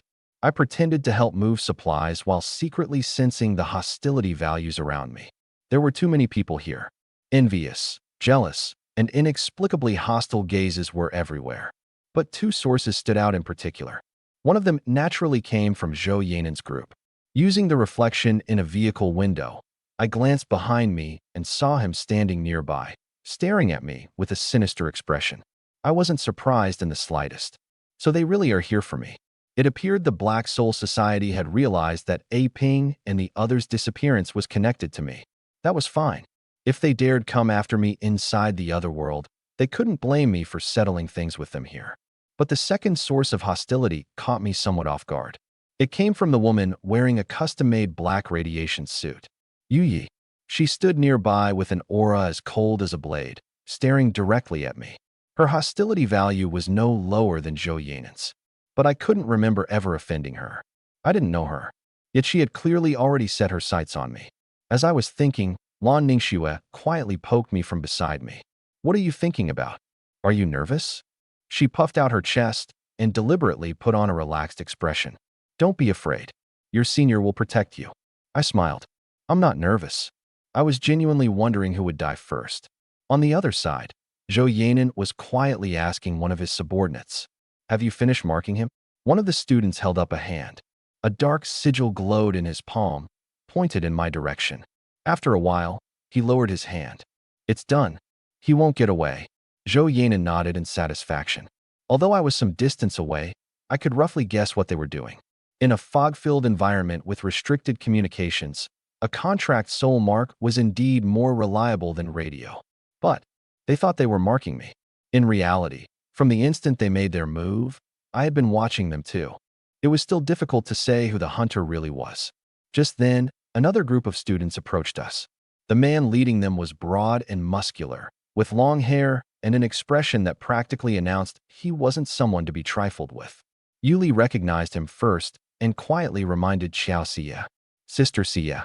Xiao Xie turned around and immediately greeted him with a cheerful smile. Hi, little Long. Long time no see. The man had approached with an aggressive air, but the moment she called him Little Long, his expression almost collapsed. I silently watched the show from the side. His name was Long Ming, and he belonged to the Zodiac sect, and he was very clearly one of Xiao Xie's admirers. The moment he spoke, he demanded an explanation. Don't you think you owe me an explanation? Xiao Xie looked innocent. I only stood you up once. Don't be so petty. Long Ming immediately became agitated. Once. You've stood me up 72 times. Everyone fell silent for a moment. Even I couldn't help thinking, this guy is seriously persistent. Yet Xiao Xie still wore that infuriatingly casual expression.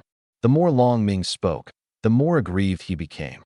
He said that the last time he had tried to obtain a black crystal for her, a foreign race had nearly thrown him to the mutant beasts as food. Xiao Xie merely spread her hands. I never asked you to go. That was brutally effective. Long Ming became so angry that he raised a hand, only for one of his followers to remind him. Brother Long, you can't beat her. His hand silently lowered again. He wanted to curse at her. Then someone reminded him that he probably couldn't out-argue her either. Watching from the side, I nearly burst out laughing. This man's romantic life was truly miserable. After holding it in for a long time, Long Ming finally asked the most important question. What exactly am I lacking? Haven't I been sincere enough? Xiao Xie smiled faintly. Then, with remarkable ease, she walked over and hooked her arm around mine. Because I already have someone I like. My junior. I stared at her. Lan Ningxue stared at her too. Long Ming looked as though he had cracked apart. He stared at me in disbelief, then turned toward Xiao Xie. You like this first-year student? Xiao Xie asked solemnly. What's wrong with being a first year? Weren't you ever a first year? Long Ming was momentarily speechless. He could only emphasize the difference between our strength and status. Xiao Xie dismissed it with a single sentence. As long as someone has talent, they can catch up eventually. Junior is an S-rank contract soul wielder, you know. That truly left Long Ming with nothing to say. But he still refused to accept it. I don't believe you. How long have you even known each other? Xiao Xie blinked. I never said Junior and I were already dating. I only said I like him. I'm the one pursuing him right now. I was speechless. When my upper-class women used someone as a shield, they really didn't hesitate at all. Long Ming stumbled backward 2 steps and clutched his chest as though he had suffered a physical blow. Yet Xiao Xie continued twisting the knife. But I was afraid of causing trouble for Junior, so I never told anyone. Long Ming, you're a good person, so you'll keep this secret for me, right? Right? Right. That was the equivalent of stabbing him in the heart 3 more times. Long Ming's lips trembled.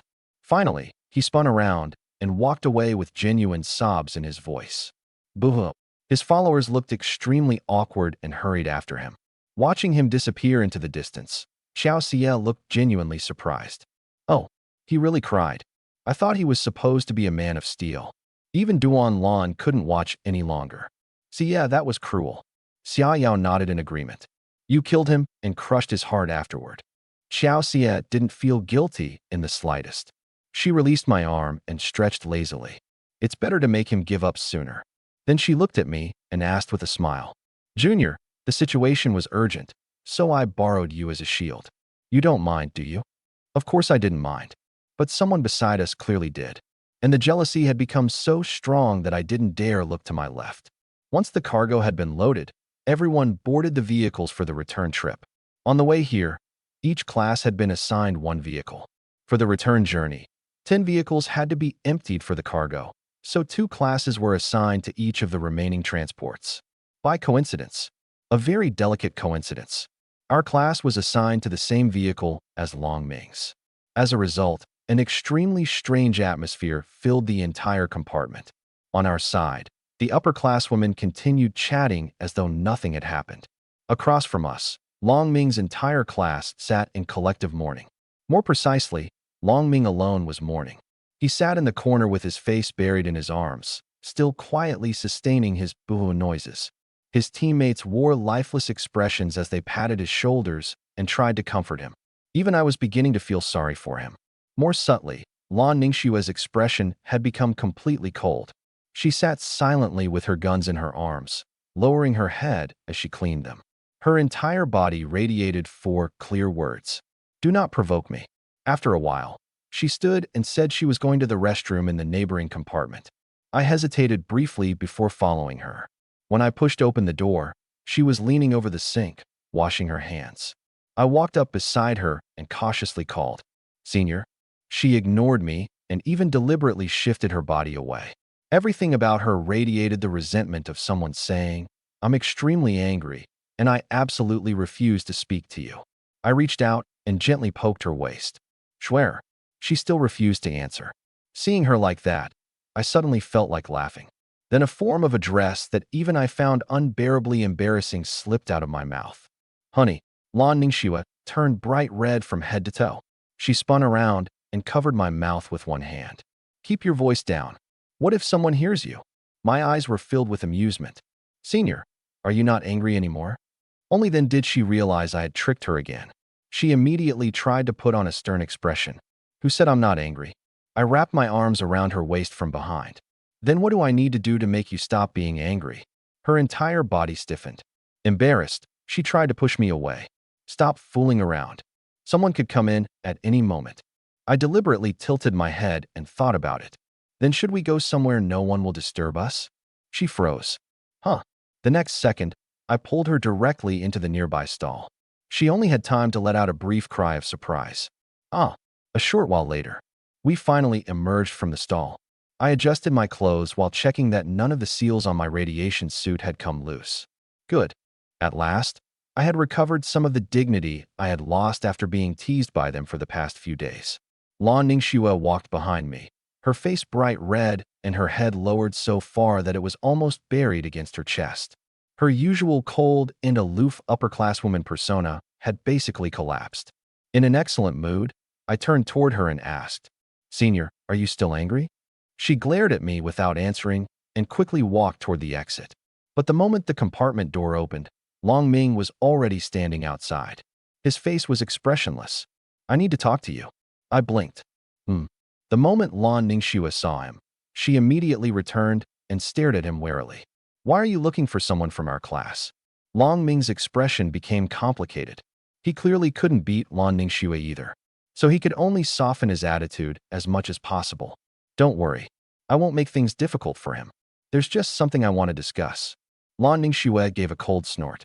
"If you're not going to make things difficult, then say it here." Long Ming fell silent. Judging by his expression, he probably wasn't here to cause trouble, so I tried to smooth things over. "It's fine, Senior. I'll speak with him." Lan Ningxue hesitated for 2 seconds before finally taking a step back. But before leaving, she still shot Long Ming a vicious glare. "If you dare harm someone from our class, I'll personally burn down the Zodiac sect." Once she left, Long Ming breathed a long sigh of relief. Then he looked at me. "Fine. At least you didn't hide behind a woman just now.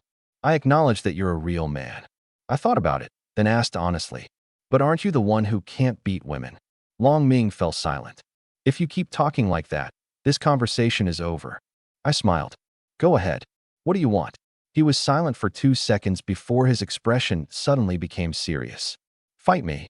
Once we return to the academy, the two of us will have a duel. The loser has to leave Sie's side." One of his followers weakly reminded him, "Brother Long, you're a third year, he's a first year, and his contract soul is support type. Isn't this a little unfair?" Long Ming glared at him. "I know. Whose follower are you anyway?" I wasn't angry after hearing his proposal. I merely asked, "What do I get if I win?" Long Ming froze. After thinking for a while, he simply tore the thick gold chain from his neck. "You get this." I looked at it, and my first reaction was completely honest. "That looks incredibly tacky." The corner of Long Ming's mouth twitched. "Check the attributes first." I reached out and touched it. The system information immediately appeared. Ancient Golden Dragon Fong Necklace. Rare. Spirit plus 500. Soul Power plus 400. Luck plus 5. I immediately changed my mind. It's a good item. It truly was impressive. The bonuses to Spirit and Soul Power were especially substantial. Long Ming sneered and put the necklace back on. "If you want it, beat me first." I shrugged. "Fine. I have nothing to lose." He was about to say something else. But just then, the entire transport vehicle suddenly lurched violently. 2 standing students nearly fell to the floor. Long Ming frowned. "What happened? An earthquake?" I narrowed my eyes as well. It wasn't an earthquake. There was something outside, and that presence felt somewhat familiar. The next instant, a deep and violent roar pierced through the vehicle and the fog, exploding around us. Roar. The sound seemed both distant and close, making its direction impossible to determine. But one thing was clear. It was nearby.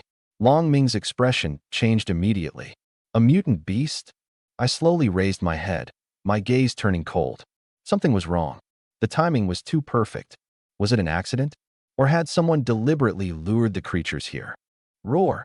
A second roar crashed over us, fiercer and closer than the first. Even the windows began to tremble. The students inside the vehicle instantly went pale. Mutant beasts.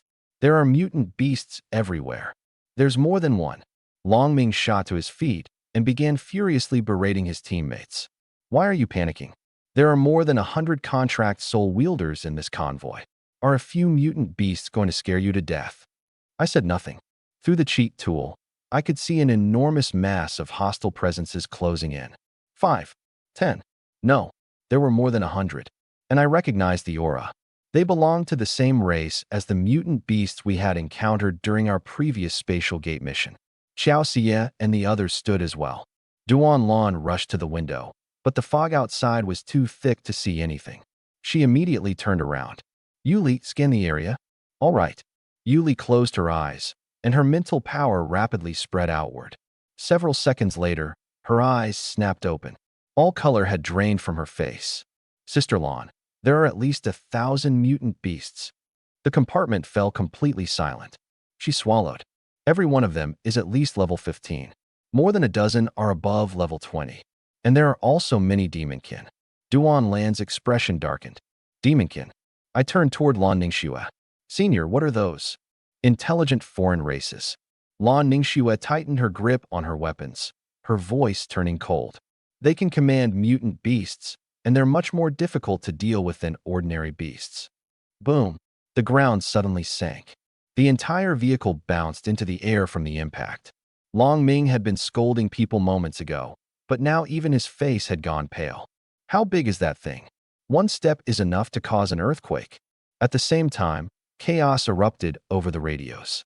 Wasn't there only a 5% chance of encountering mutant beasts on this mission?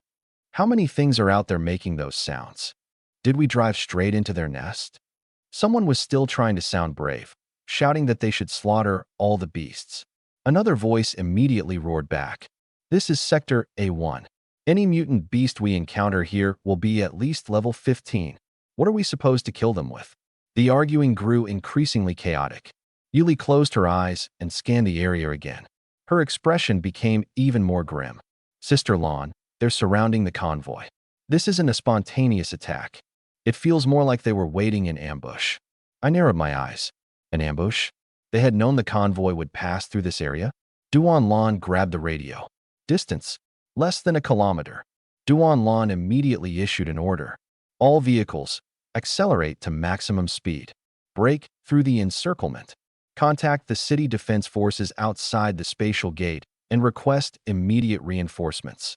I watched the ring of hostility rapidly contract and spoke directly. It's too late. Duan Lan spun toward me. What do you mean? Yuli cried out at the same moment. There are enemies ahead too. The next second, an enormous ape's head burst through the fog. It raised one arm and slammed its palm toward the front of our vehicle. Dodge! The driver wrenched the steering wheel. The tires screamed as the transport skidded sideways, narrowly avoiding the massive palm. Everyone inside was thrown toward one side. Long Ming had it the worst. His head slammed directly into the window, and he clutched his forehead in pain. Xiao Xie grabbed a seat and turned toward me. Shi Qiao, can you sense the mutant beast's locations? No.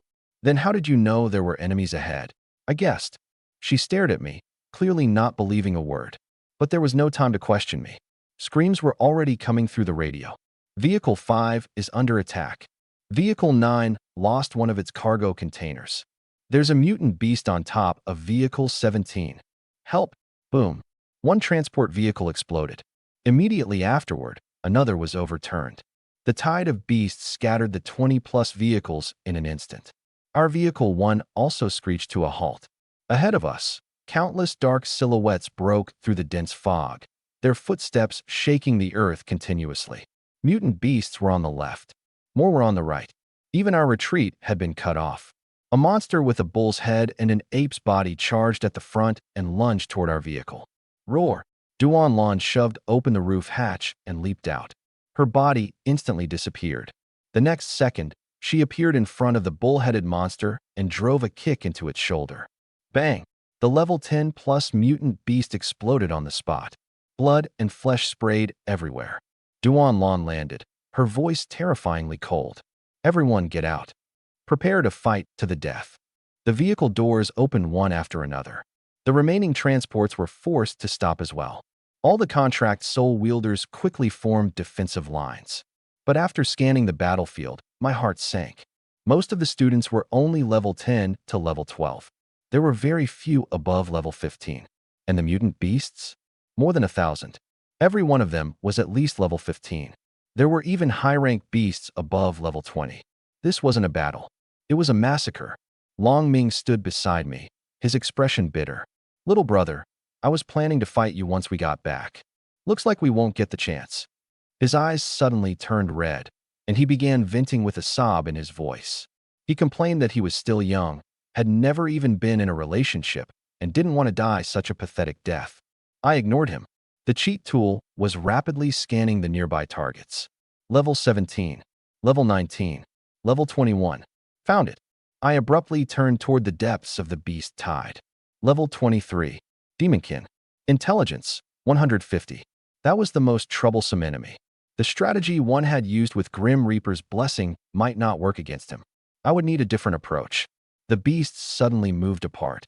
A level 20 bear-like mutant beast slowly emerged. Standing on its back was a humanoid creature with a copper-colored head and an iron-hard brow. Its eyes glowed with cold blue light, and its level was displayed without concealment. Level 23. The student's formation erupted into panic. A level 23 demonkin. How is that possible? We barely have anyone above level 20. The demonkin stared at us and spoke a string of unfamiliar syllables. Duanlan looked toward Yuli. Yuli, translate. Yuli immediately used her mental power to sense the creature's intentions. A moment later, she said quietly, "He's demanding that we hand over the supplies and surrender. He wants to take all of us prisoner." Duanlan sneered. "Surrender?" She held out a hand toward Lan Ningxue. "Give me the heavy sniper rifle." Lan Ningxue didn't hesitate. She immediately took out the heavy sniper rifle. Duanlan accepted it, took aim, and pulled the trigger. Bang! The large caliber round shot straight toward the demonkin's head. He didn't even move. The mutant beast beneath his feet raised a hand and blocked it, causing the bullet to explode into sparks. Duanlan lowered the rifle. That shot was her answer. The blue light in the demonkin's eyes instantly turned colder. He raised a hand and swept it forward. Roar! More than 1,000 mutant beasts charged simultaneously. Engage! The defensive contract soul wielders rushed to the front. Earthen walls rose from the ground one after another. But the instant the beast tide crashed into them, every wall shattered. The defensive line collapsed. Mutant beasts lunged into the crowd. Claws tore through bodies. Soul techniques shattered bones. The two torrents, contract soul wielders and foreign races, slammed violently into each other. Kill them. Hold the line. Help me. Screams, roars, and explosions merged into a deafening cacophony. Blood rapidly stained the ground red. Duanlan moved through the beasts at high speed. Every time she struck, another mutant beast fell. Xiao Xie was even faster. Almost nothing below level 20 could stop her. Lan Ningxue, Xia Yao, and Yuli stood back to back, forming a triangular firing formation.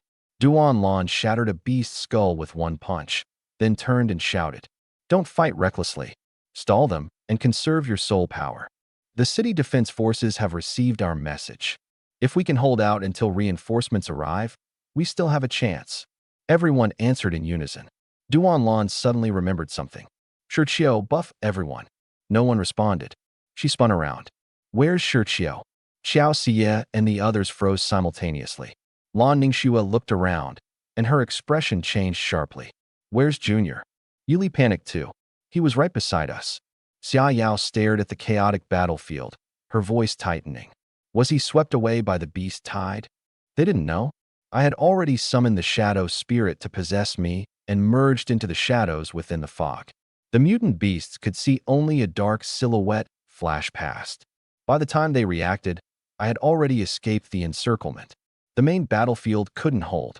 Even if Duanlan and the others could withstand the beast tide, no one would be able to deal with that level 23 demonkin.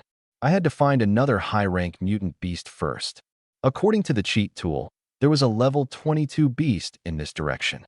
If I could control it, I might have a chance against the demonkin. As I raced forward at full speed, several hostile presences suddenly appeared behind me.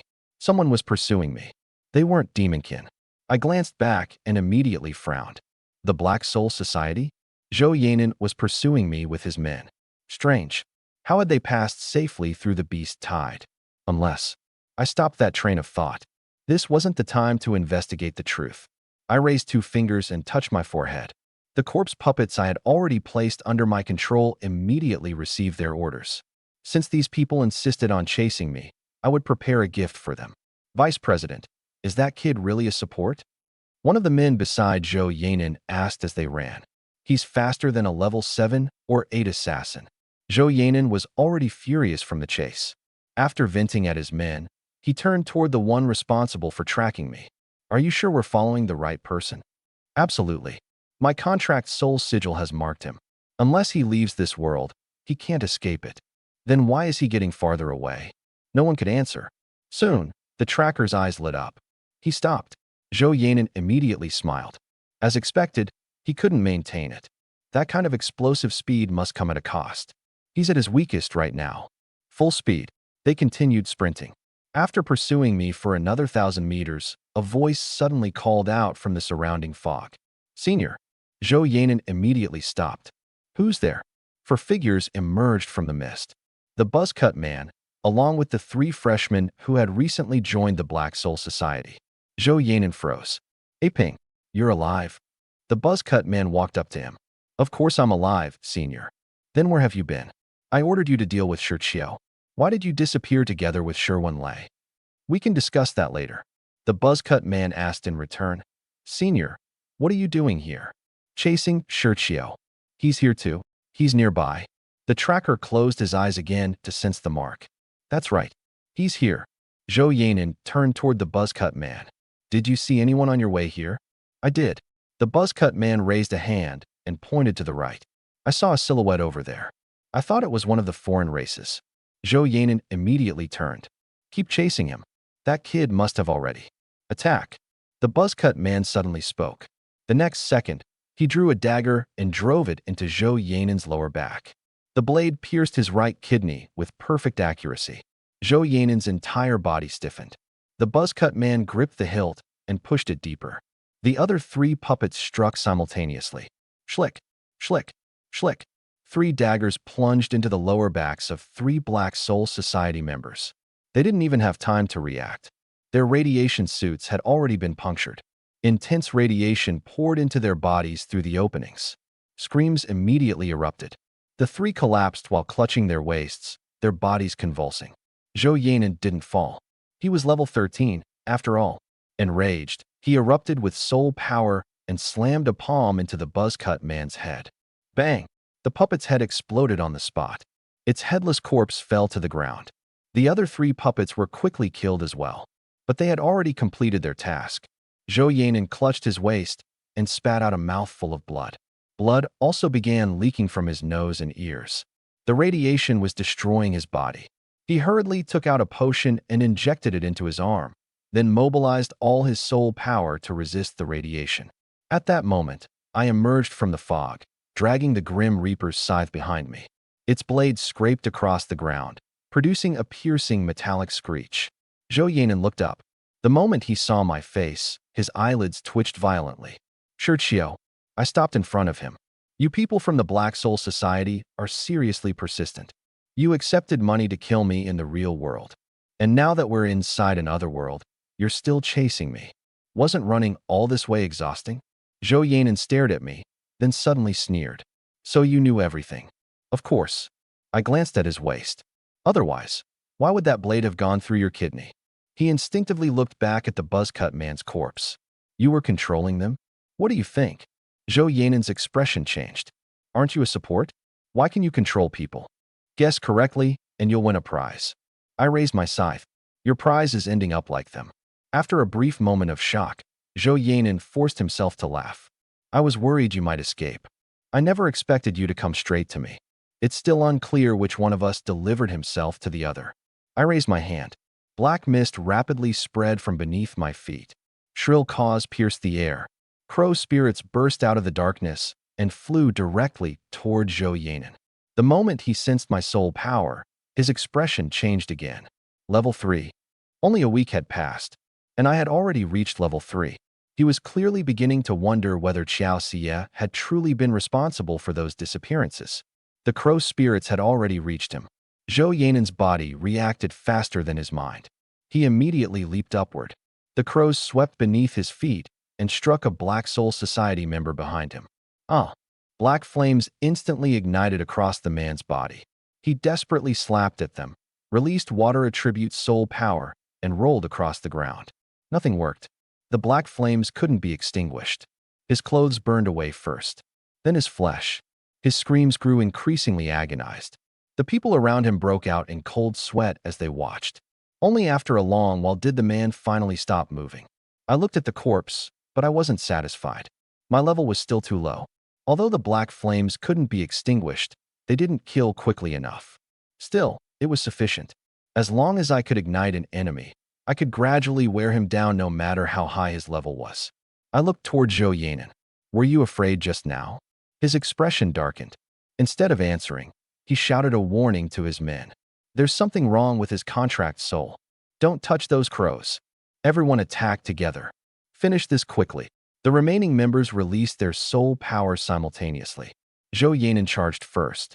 His right hand rapidly twisted and transformed into a monstrous ghostly claw. In a flash, he appeared behind me. The claw reached directly for my head. I immediately activated the shadow spirit and merged into the shadows, narrowly evading the attack. At the same time, I turned and swung my scythe.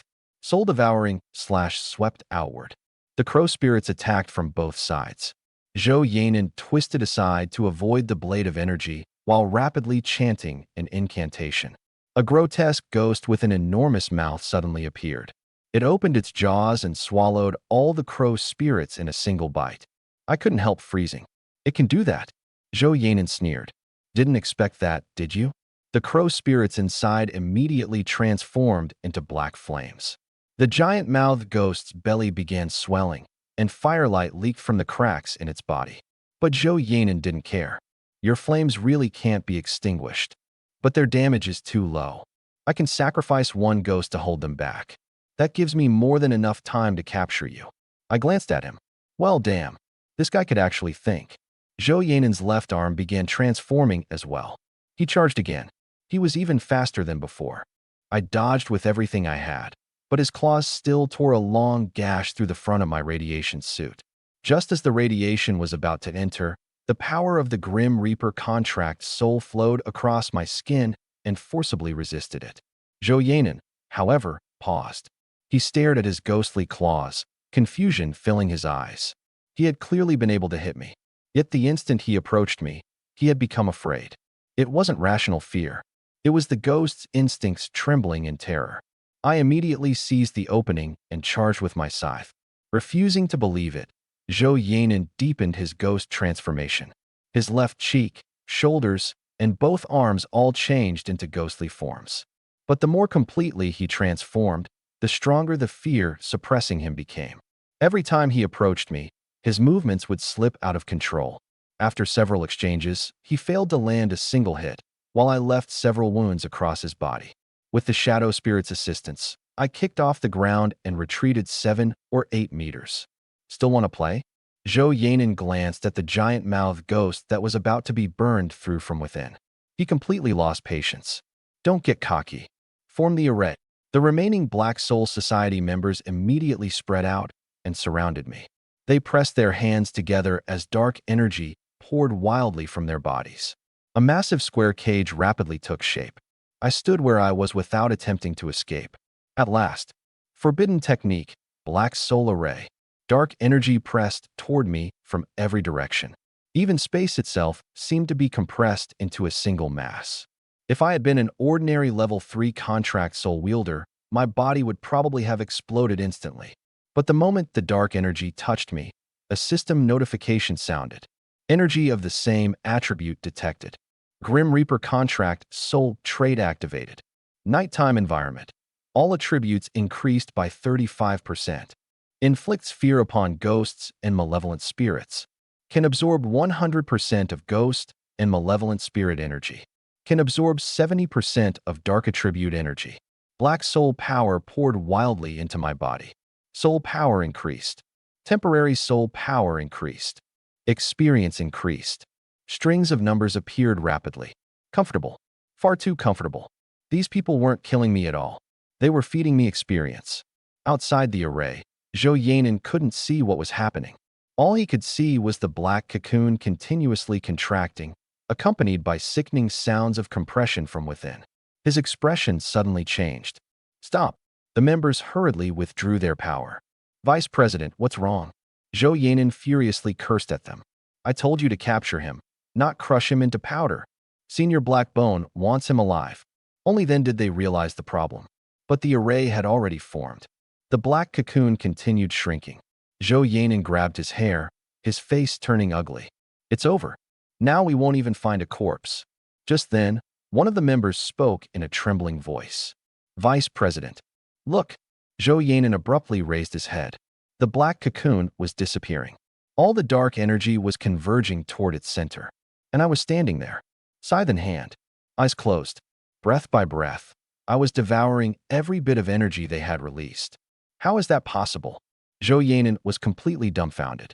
A forbidden technique powerful enough to trap and kill a level 15 contract soul wielder had failed to kill a level 3 freshman? I absorbed the final wisp of darkness. Then I slowly opened my eyes. I exhaled and wiped the blood from the corner of my mouth. Of course, I hadn't emerged completely unscathed. The Grim Reaper's trait could absorb only 70% of dark attribute energy. The remaining 30% had still crushed down upon my body. Large areas of my skin had been charred. In some places, white bone was already exposed. With my original body, I would have died long ago. Fortunately, my mutated bones had endured it. And not only had I survived, I had profited enormously. A system notification thundered through my mind. Congratulations, host. Level up successful. Level up rewards distributed. Current level, level 5. New cheat code generated. I tightened my grip on the scythe and looked toward Zhou Yanin. Every person he had brought was retreating. Moments ago, they had wanted to capture me. Now, there was nothing but fear in their eyes. I rolled my neck and walked toward them. Level 5. Now it's my turn. For a long moment, no one spoke. Finally, someone forced out a question. Vice President, is he really unharmed? Zhou Yanin stared fixedly at me without answering. I devoured the final strand of dark soul power, feeling so invigorated that my entire body seemed ready to explode. I rolled my neck and clenched my fists. Power surged through my veins. Then I cast Grim Reaper's blessing on myself. My charred flesh rapidly healed. The wounds closed. Even the exposed bone was covered once more by flesh and skin. Zhou Yanin finally lost his composure. What kind of monster are you? Even a level 15 contract soul wielder might not survive that pressure. How did a level 3 freshman like you survive? I raised my eyes toward him. Level 3. Are you sure? The instant I finished speaking, I stopped suppressing my soul power. Boom. A wave of black energy exploded from my body. The surrounding fog was blasted away, and the ground cracked apart beneath my feet. I had absorbed too much temporary soul power. It felt as though the strength might burst out of my body. Zhou Yanin's pupils contracted sharply. Impossible.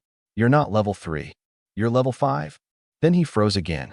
Because the soul power erupting from me wasn't something an ordinary level 5 contract soul wielder could possibly possess.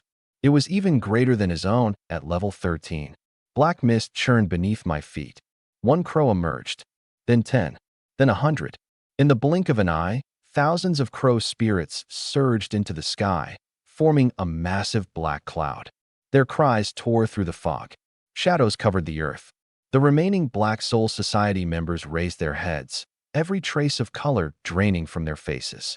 Even Zhou Yanin's body began trembling. At last, he understood. The Black Soul Array hadn't been killing me. It had been feeding me power. I raised my right hand. Go. My hand fell. Every crow spirit in the sky dived simultaneously. Thousands of black crows poured down upon Zhou Yanin and his men like a storm. Scatter! Zhou Yanin screamed. Everyone turned and ran. But how could they possibly outrun the crow spirits? Get away from me. Don't touch me. Save me. Screams rang out one after another. A contract soul wielder was struck in the chest, and black flames instantly spread across his entire body. A second was knocked to the ground by the crows. He had barely begun resisting with soul power when his entire arm ignited. The third suffered an even worse fate. Dozens of crow spirits struck his body simultaneously, transforming him into a ball of black fire. They rolled frantically across the ground. One released a water attribute soul technique. Another buried himself beneath the earth. Someone even tried cutting away the burning flesh. Nothing worked. The black fires of hell couldn't be extinguished. All they could do was scream as their bodies were gradually reduced to ash. Zhou Yanin was surrounded by the crow spirits too. Demonic ghost transformation. He released everything he had. His body rapidly swelled and twisted. Dark brown growths covered him from head to toe. 2 horns emerged from his forehead, while sharp fangs grew from his mouth. His strength, speed, and physique all soared. He summoned several smaller ghosts in quick succession. The ghosts crowded together, forming a wall of spirits. The crow's spirits slammed into it, sending black flames roaring into the sky. At last, Zhou Yanan managed to block the attack. But there was no joy on his face. Because after completing his transformation, the Grim Reaper contract soul's fear suppression had reached its maximum effect against him. He didn't even dare look directly at me. His body trembled. His legs weakened. I examined his current appearance. Ugly. You? Zhou Yanan gritted his teeth as a low growl squeezed out of his throat. But the more he tried to resist, the more terrified his demonic instincts became. Sweat continuously poured from his forehead. Even from dozens of meters away, he could barely breathe. I walked toward him with my scythe in hand. Does it hurt? Do you know why? Zhou Yanan stared at me, finally beginning to panic. He had undergone his demonic ghost transformation many times, but he had never once been this helpless. Now, whenever he looked at me, only 3 instincts remained in his mind. Kneel. Submit. Run. Shurchio, you can't kill me. At last, he couldn't endure it any longer. I'm the vice president of the Black Soul Society. If you touch me, Senior Blackbone will never let you go. I stopped walking. Who said I killed you? Zhou Yanan froze. I raised a hand and pointed into the distance. This is another world. The convoy is currently under attack by a beast tide. Wouldn't it be perfectly normal for all of you to die at the hands of the foreign races? His face instantly turned pale. Isn't that what you planned to do when you came to capture me? Zhou Yanan opened his mouth, but he couldn't argue. I continued approaching. He began backing away. Shurchio, calm down. We can negotiate. Do you want money? Resources? A position in the Black Soul Society? I can give you all of it. I shook my head. Too late. The moment you first sent someone to kill me, there was nothing left for us to discuss. I don't believe a single word you say. The shadow spirit activated. My body instantly merged into the shadows. Zhou Yanan's pupils contracted. By the time he reacted, I had already appeared directly in front of him. My scythe swept sideways. Schlick. The blade tore through his demonic skin and buried itself in his chest. Black and red blood sprayed simultaneously. Zhou Yanan's knees buckled. Suppressed by the Grim Reaper's fear effect, he couldn't fight back. All he could do was grab the scythe shaft with both hands and try to stop the blade from sinking deeper. I tightened my grip with both hands, then pressed downward. The curved blade tore directly through his sternum. A dying roar erupted from Zhou Yanan's throat. I ripped out the scythe and swung again at an angle. Schlick. The blade passed through his neck. His voice stopped instantly. Thinking. Translating into English. I need to continue with the translation without accessing the web. The user provided the text in Chinese, so it's clear that I should translate it. My goal is to produce polished English while possibly using established terms to ensure clarity and accuracy. I want to make sure to preserve the original style and keep everything complete so that the user gets the best translation possible. Zhou Yanan's eyes widened. His body swayed twice before collapsing heavily into a pool of blood. The surroundings fell completely silent. Every member of the Black Soul Society was dead. Faint souls drifted out of the corpses and gathered toward the Grim Reaper's scythe in my hand. Target slain. Soul points +1. Target slain. Soul points +1. System notifications continued to sound. I slowly exhaled. But just then, one source of hostility remained on the cheat tool's display. I turned toward the fog. You've been watching for long enough.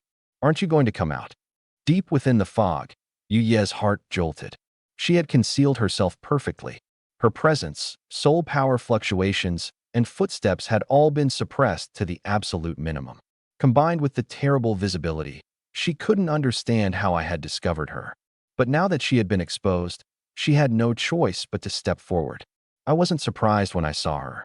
So it was you. I raised my scythe. You're a member of the Black Soul Society too? Yu Yi stood dozens of meters away, her expression as cold as ever. Yes. I glanced at the corpses scattered across the ground. All your fellow members are dead, and you just stood there watching? I wasn't close to them. Yu Ye's tone remained calm. Whether they lived or died had nothing to do with me. I paused. This woman was ruthless. Then why were you hiding there? I was waiting for them to capture you. And then, I was going to take you from them. For a moment, I didn't know what to say. The Black Soul Society was clearly even more divided than I had imagined. You steal people from members of your own organization? Yi asked in return. Who decided people in the same organization had to be united? Fair enough. I raised my scythe and pointed the blade at her. Now that they're all dead, is it your turn? There's no need. Yi shook her head. I watched the entire battle.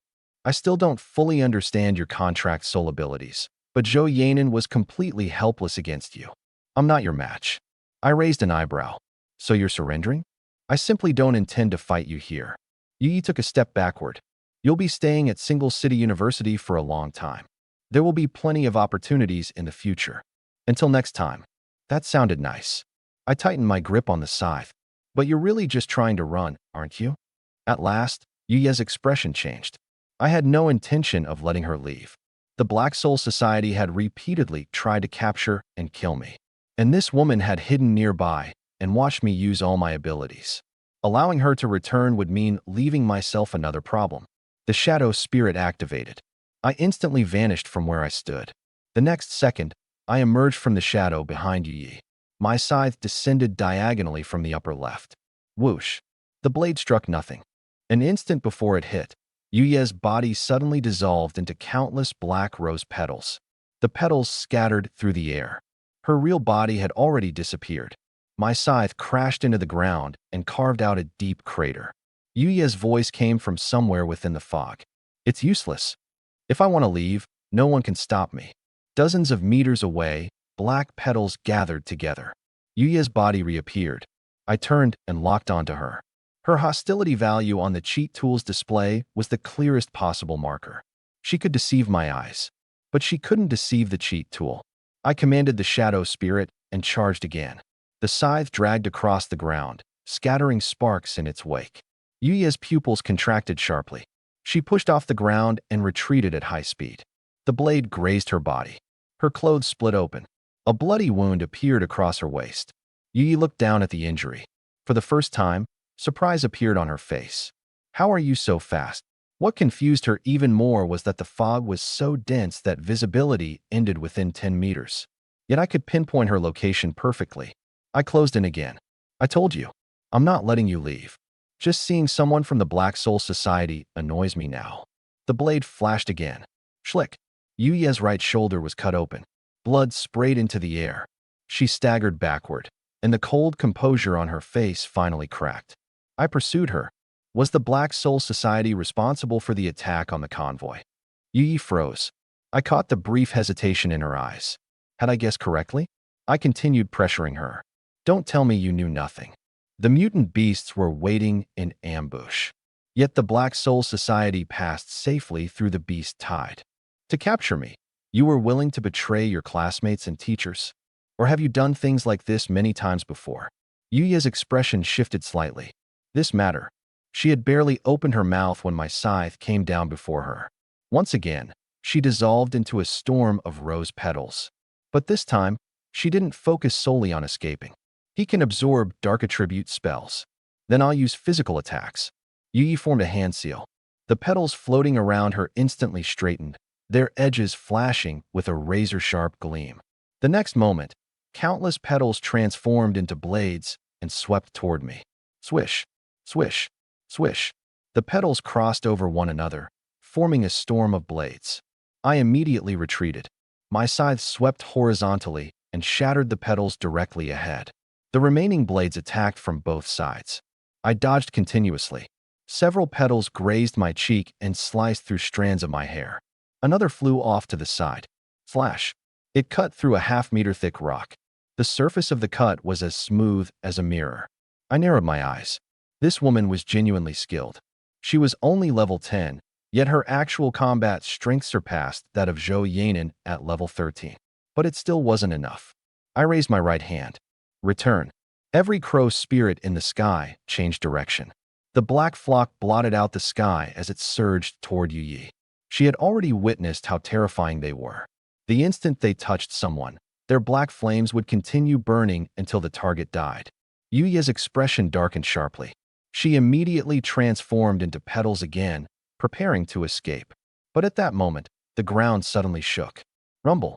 A fissure split open beneath our feet. A powerful wave of hostility erupted from underground. Yu Yi and I both looked down. Level 22.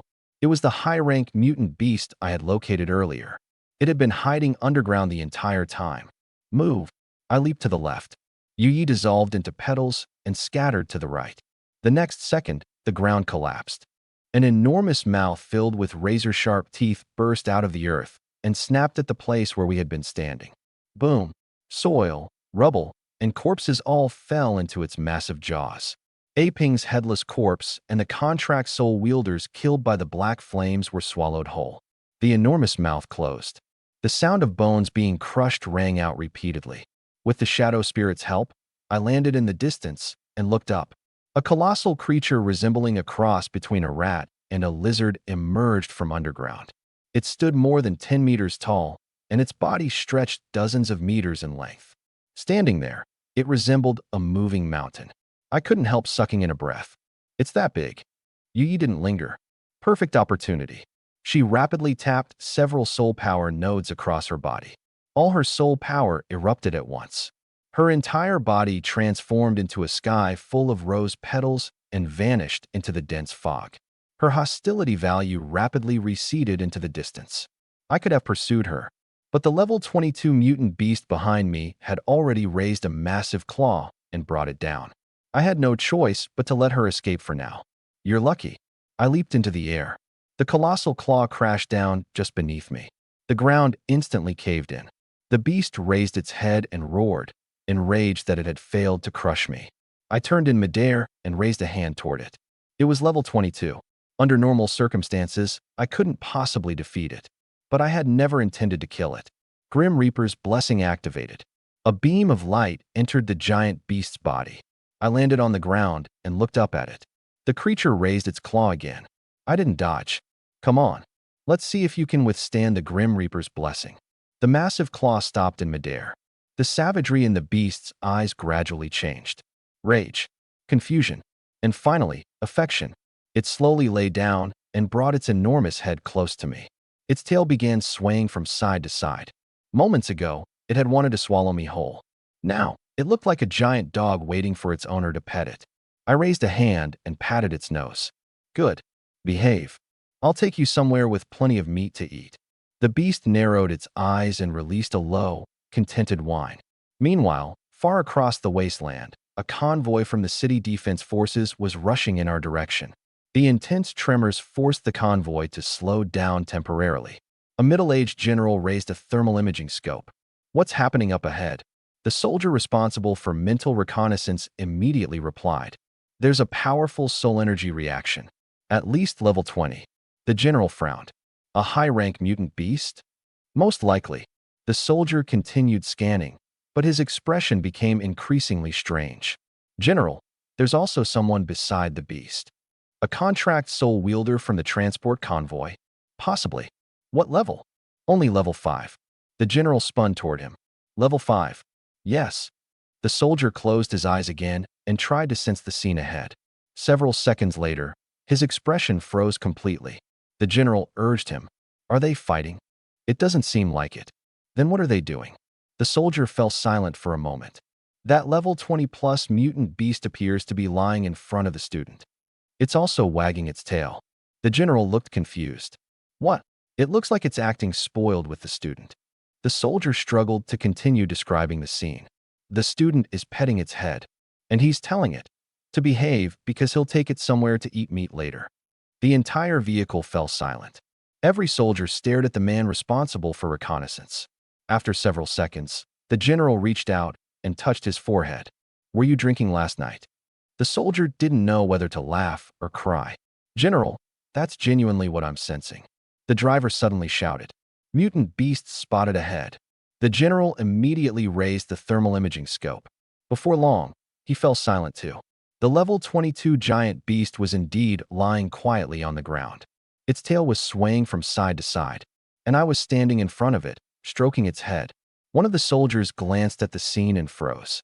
Then he exclaimed, "This is absolutely ridiculous." The reconnaissance soldier spread his hands. See, I wasn't lying. At that moment, I noticed the city defense convoy as well. I patted the giant beast's head and ordered it to remain where it was. Then I walked toward the convoy and raised a hand in greeting. The soldiers immediately became tense. General, he's approaching. I can see that. What should we do? Disembark. The general lowered his scope. His soul power signature is human, not foreign. The doors opened. Hundreds of city defense soldiers rapidly disembarked and formed a combat formation. I approached them. Click, click, click. Every weapon rose simultaneously and pointed at me. I stopped walking. The giant beast behind me sensed the threat and immediately raised its head with a roar. Roar! The city defense soldiers collectively retreated half a step. Their weapons almost swung toward the beast. I turned and glared at it. Lie down. The beast lowered its head and obediently laid down again. The city defense soldiers' expressions became even stranger. The middle-aged general stepped out from the formation. Are you a student from Single City University? Yes.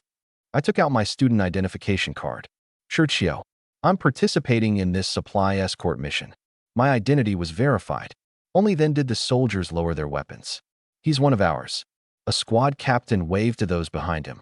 The tense atmosphere eased slightly, but the general kept glancing at the enormous beast behind me. You can control mutant beasts? Temporarily. Is it an illusion technique? I didn't answer. There was no need to explain an ability like this. The general studied me for a moment, but didn't press the issue. I'm General Sun, commander of the forces guarding the Single City Spatial Gate exit. We came to reinforce you as soon as we received the distress signal. I nodded. You arrived at the right time. The convoy is surrounded by more than 1,000 mutant beasts. Every one of them is at least level 15. More than a dozen are above level 20. And they're being commanded by Demonkin. Their leader is level 23. Every soldier's expression changed. More than 1,000. And Demonkin too? That's enough force to attack a small city.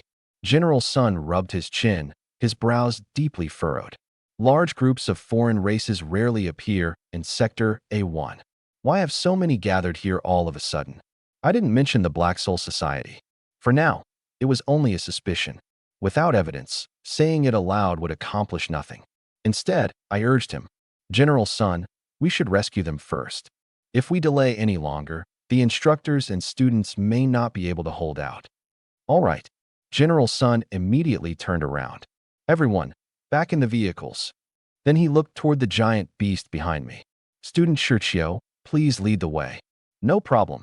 How much longer can you keep it under control? I understood his concern. If a level 22 mutant beast suddenly went berserk, it would pose an enormous threat to the city defense forces as well. Don't worry. It won't lose control anytime soon. General Sun was silent for a moment. Then he nodded. I'll trust you. The soldiers boarded their military trucks again. I leaped onto the giant beast's back. Go. It immediately stood and charged toward the main battlefield. The military trucks followed close behind. Inside one vehicle, a soldier stared at my back, still unable to accept what he was seeing. A level 5 support controlling a level 22 mutant beast? Does this world have any logic left? The soldier beside him gave a bitter smile. Perhaps that's what it means to be a genius. General Sun remained silent, but a nearby soldier lowered his voice. General, there was a strong smell of blood back there. Human blood. I know. The soldier froze. General Sun continued staring at my back. Before we arrived, a battle took place there. What exactly happened is probably known only to that student. Should we investigate? Later, General Sun withdrew his gaze. Rescuing the transport convoy is our priority. By then, the main battlefield was already on the verge of collapse. Hold the line. Defenders, protect the rear. My leg. Help me. The beast tide crashed relentlessly against the defensive formation. The students had already used everything they had, but the level difference was simply too great. More and more people were running out of soul power. More and more were being dragged away by mutant beasts. If the 20 advisors hadn't been desperately holding the line, the students would have already been slaughtered. Smoke rose from Long Ming's arms, and even the last of his soul power was nearly exhausted. Where are the reinforcements? Why aren't they here yet? No one answered. Many people already understood. Waiting for reinforcements was merely a hope that kept them fighting. With the radiation and dense fog interfering, even if the city defense forces entered the other world, they would have great difficulty locating the convoy quickly. The chances of surviving until help arrived were far too low. Lan Ningxue stood atop a small hill with her heavy sniper rifle. As she fired, she continued searching for me. But the battlefield was filled with mutant beasts and blood. There was still no sign of me. Junior. She bit her lower lip, her eyes already turning red. If someone was swallowed by a beast tide of this scale, there might not even be a corpse left behind. A hand suddenly rested on her shoulder. Don't lose focus.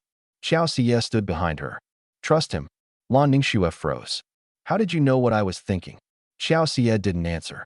Instead, her expression suddenly changed. Watch out. She shoved Lan Ningxue away. Both of them leaped in opposite directions. The next second, a level 20 tiger-like mutant beast crashed onto the hill. Boom! The entire hill collapsed. Rubble flew in every direction. See ya? Schwer. Yuli immediately released a soul technique. An enormous fireball struck the tiger-like beast. Xia Yao activated her spatial control and forcibly pulled at its body. But the difference in level was too great. The tiger paused for only an instant before lunging at Lan Ningxue again. Lan Ningxue rolled across the ground, worked the rifle's bolt, and fired. Bang! The bullet struck the beast's head, but it produced only a burst of sparks. It couldn't penetrate its defenses at all. She used the recoil to propel herself backward, but the tiger was already upon her. Its massive jaws opened. A foul, bloody stench washed across her face. Despair flashed through Lan Ningxue's eyes. She couldn't dodge. Roar! Just as the beast was about to bite her, its body suddenly stopped in midair. Everyone froze. An even larger claw had seized it by the neck from behind. The next moment, the level 20 tiger was forcibly dragged away and smashed into the beast's hide. Boom!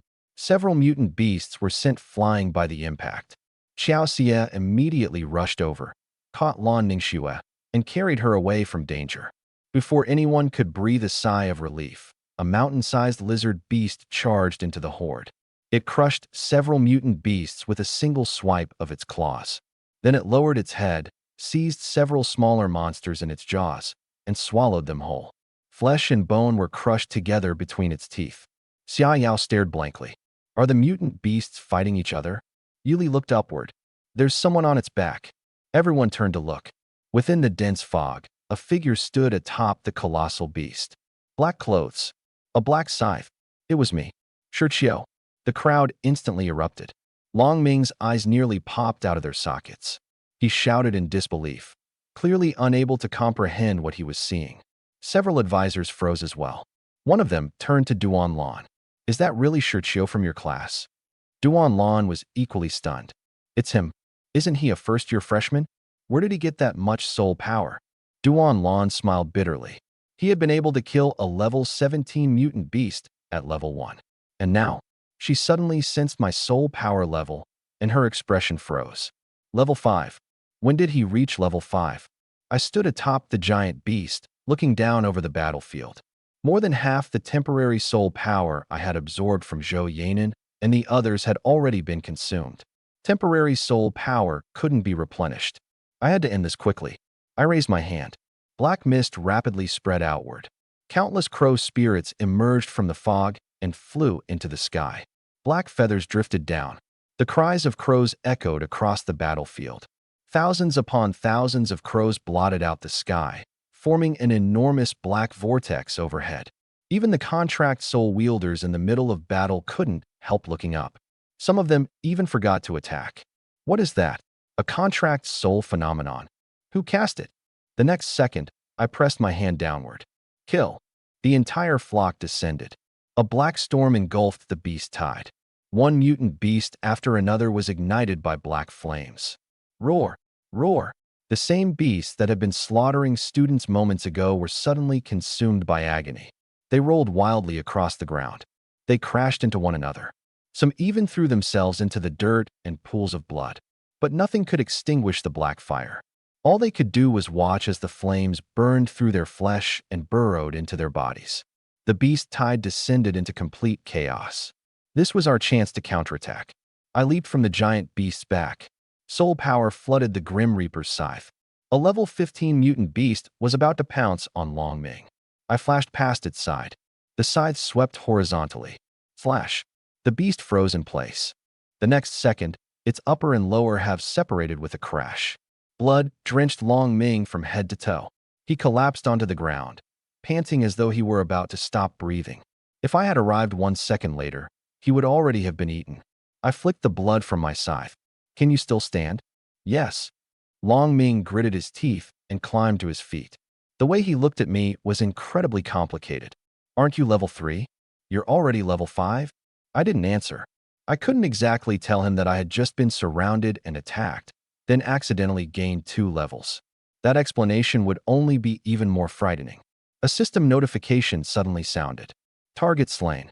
Soul points +1. A soul drifted from the mutant beast's corpse and entered the Grim Reaper's scythe. My eyes lit up. That was right. This was an otherworld battlefield. There were more than 1,000 mutant beasts here.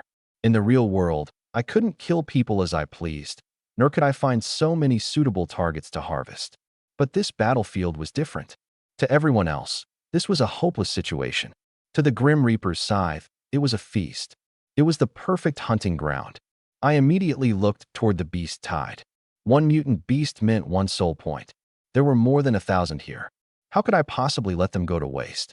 I patted Long Ming on the shoulder. If you're out of soul power, find somewhere to hide. Don't let the beasts eat you. With that, I raised my scythe and charged back into the horde. Wait.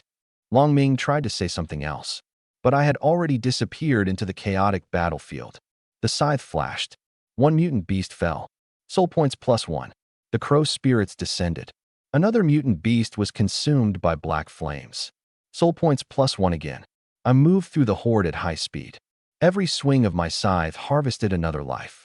The battlefield that had driven every student to despair had now become my personal leveling ground. At that moment, the roar of engines came from beyond the fog. Screech. Military trucks charged onto the battlefield and skidded to a halt. Hundreds of city defense soldiers leaped out. General Sun took one look at the battlefield and immediately began issuing orders. First unit, help single city universities' teachers and students rebuild their defensive line. Second unit, seize the high ground and locate the Demonkin commander. Ranged contract soul wielders, prepare to snipe the target. Medical and support personnel, treat the wounded. Everyone else, follow me and engage the enemy head-on. Yes, sir. The city defense forces rapidly spread out. The students' chaotic defensive line finally began to stabilize. Duan Lan kicked a mutant beast away, leaped down from above, and landed in front of General Sun. Are you General Sun? I am. What's the situation here? Duan Lan looked at the corpses covering the ground, her expression heavy. We've suffered significant casualties. And this attack was definitely not an accident. General Sun looked at her. You think something is wrong too?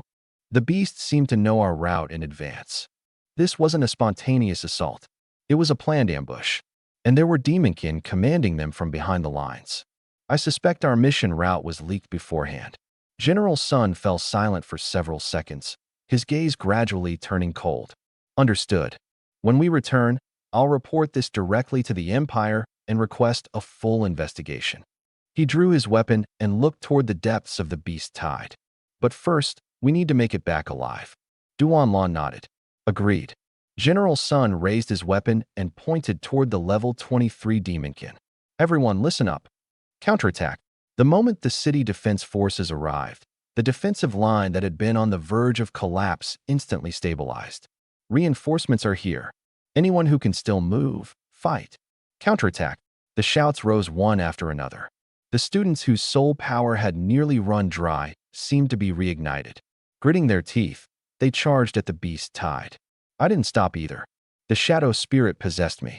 I leaped, landed, and swept the Grim Reaper's scythe outward. Schlick. A level 17 mutant beast had its throat cut open. Before the blood had even finished spraying, I stepped on its corpse and launched myself into the air again. A gust of wind came from behind. Another mutant beast swung a claw at me in a sneak attack. I forcibly turned in midair and brought the scythe down with the momentum. Flash. Its entire arm flew away. The mutant beast threw back its head and howled. I landed in front of it and finished it with another strike. Its head hit the ground. Soul points +1. The notification sounded again. Wonderful. Absolutely wonderful. Only now did I truly understand how absurd the Grim Reaper's scythe's sharpness rating of 17 was. The hides of these level 15 plus mutant beasts were harder than steel. But before the scythe, they were no different from paper. The students nearby were already staring in disbelief. Is he really level 5? Is this what an S-rank contract soul wielder is like? Who said he was only here to leech mission rewards? Someone immediately pointed at the person beside him. I think it was you. Nonsense. I was only testing the junior's state of mind. After saying that, the man immediately turned toward me and shouted, "Great work, Junior Shirchio." I ignored them. From this point onward, there was no hiding my abilities. A level 5 contract soul wielder was continuously killing mutant beasts above level 15 on the battlefield. Once we returned, there would undoubtedly be even more people watching me. Whether that attention would be good or bad, I didn't know yet. But there was no point worrying about that now. My temporary soul power was being consumed. Failing to kill as many beasts as possible while I still had it would be the real waste. Soul points +1. Soul points +1. Soul points +1. System notifications continued to ring out. I charged through the beast tied with my scythe, barely stopping at all. In the distance, Lan Ningxue held her heavy sniper rifle and stared blankly at me. Even now, she seemed unable to believe that the person harvesting lives in the middle of the horde was her junior. And the boyfriend she had only started dating a few days ago. Xiao Xie patted her. "Shuer, stop staring." Lan Ningxue abruptly returned to her senses. "Huh. If you keep looking, your eyes are going to stick to Junior." Lan Ningxue's face reddened. "Who's looking at him?" "Really?" Xiao Xie smiled as she drew her short sword. "Then shall we go help him?" "Yes." Lan Ningxue immediately raised the heavy sniper rifle and aimed at a beast preparing to ambush me from behind. Bang! The bullet struck the mutant beast's eye socket. Without even turning around, I swung my scythe backward. Schlick! The beast collapsed. I raised a hand and gestured toward Lan Ningxue. The corners of her lips had only just begun to rise when a sharp, low-pitched hum suddenly sounded in the distance. Every hair on my body stood on end. Something had locked onto me. No, someone had. The killing intent was so powerful that I could barely breathe. I abruptly raised my head. The level 23 demonkin stood on the back of a high-rank mutant beast, staring coldly at me. The next second, he shattered the air beneath his feet. Boom! His figure vanished. My pupils contracted.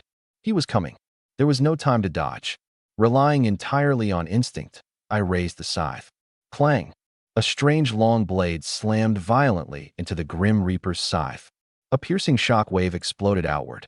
My eardrums throbbed. My feet left the ground, and I was sent flying dozens of meters. If I hadn't still possessed a large amount of temporary soul power, that single blow would have shattered my bones. I rolled across the ground several times, then drove my scythe into the earth to forcibly stop myself. The demonkin landed nearby. He looked at me, surprise appearing in his eyes for the first time. Clearly, he hadn't expected me to block the strike. I spat the blood out of my mouth. Level 23, and that's all you've got? He couldn't understand my words, but he understood my expression. The demonkin's eyes instantly turned cold. He charged again. This time, he was even faster. All I could see was an afterimage. Shirchio dodge. Duan Lan's voice came from the distance, but sound itself couldn't keep up with him. The long blade was already in front of me. Schlick. Flesh split apart. A large amount of blood splashed across my face. I froze. I wasn't the one who had been injured. The level 22 lizard beast under my control had somehow rushed in front of me. The demonkin's long blade had completely split open its chest. The giant beast trembled. It lowered its head and looked at me one last time.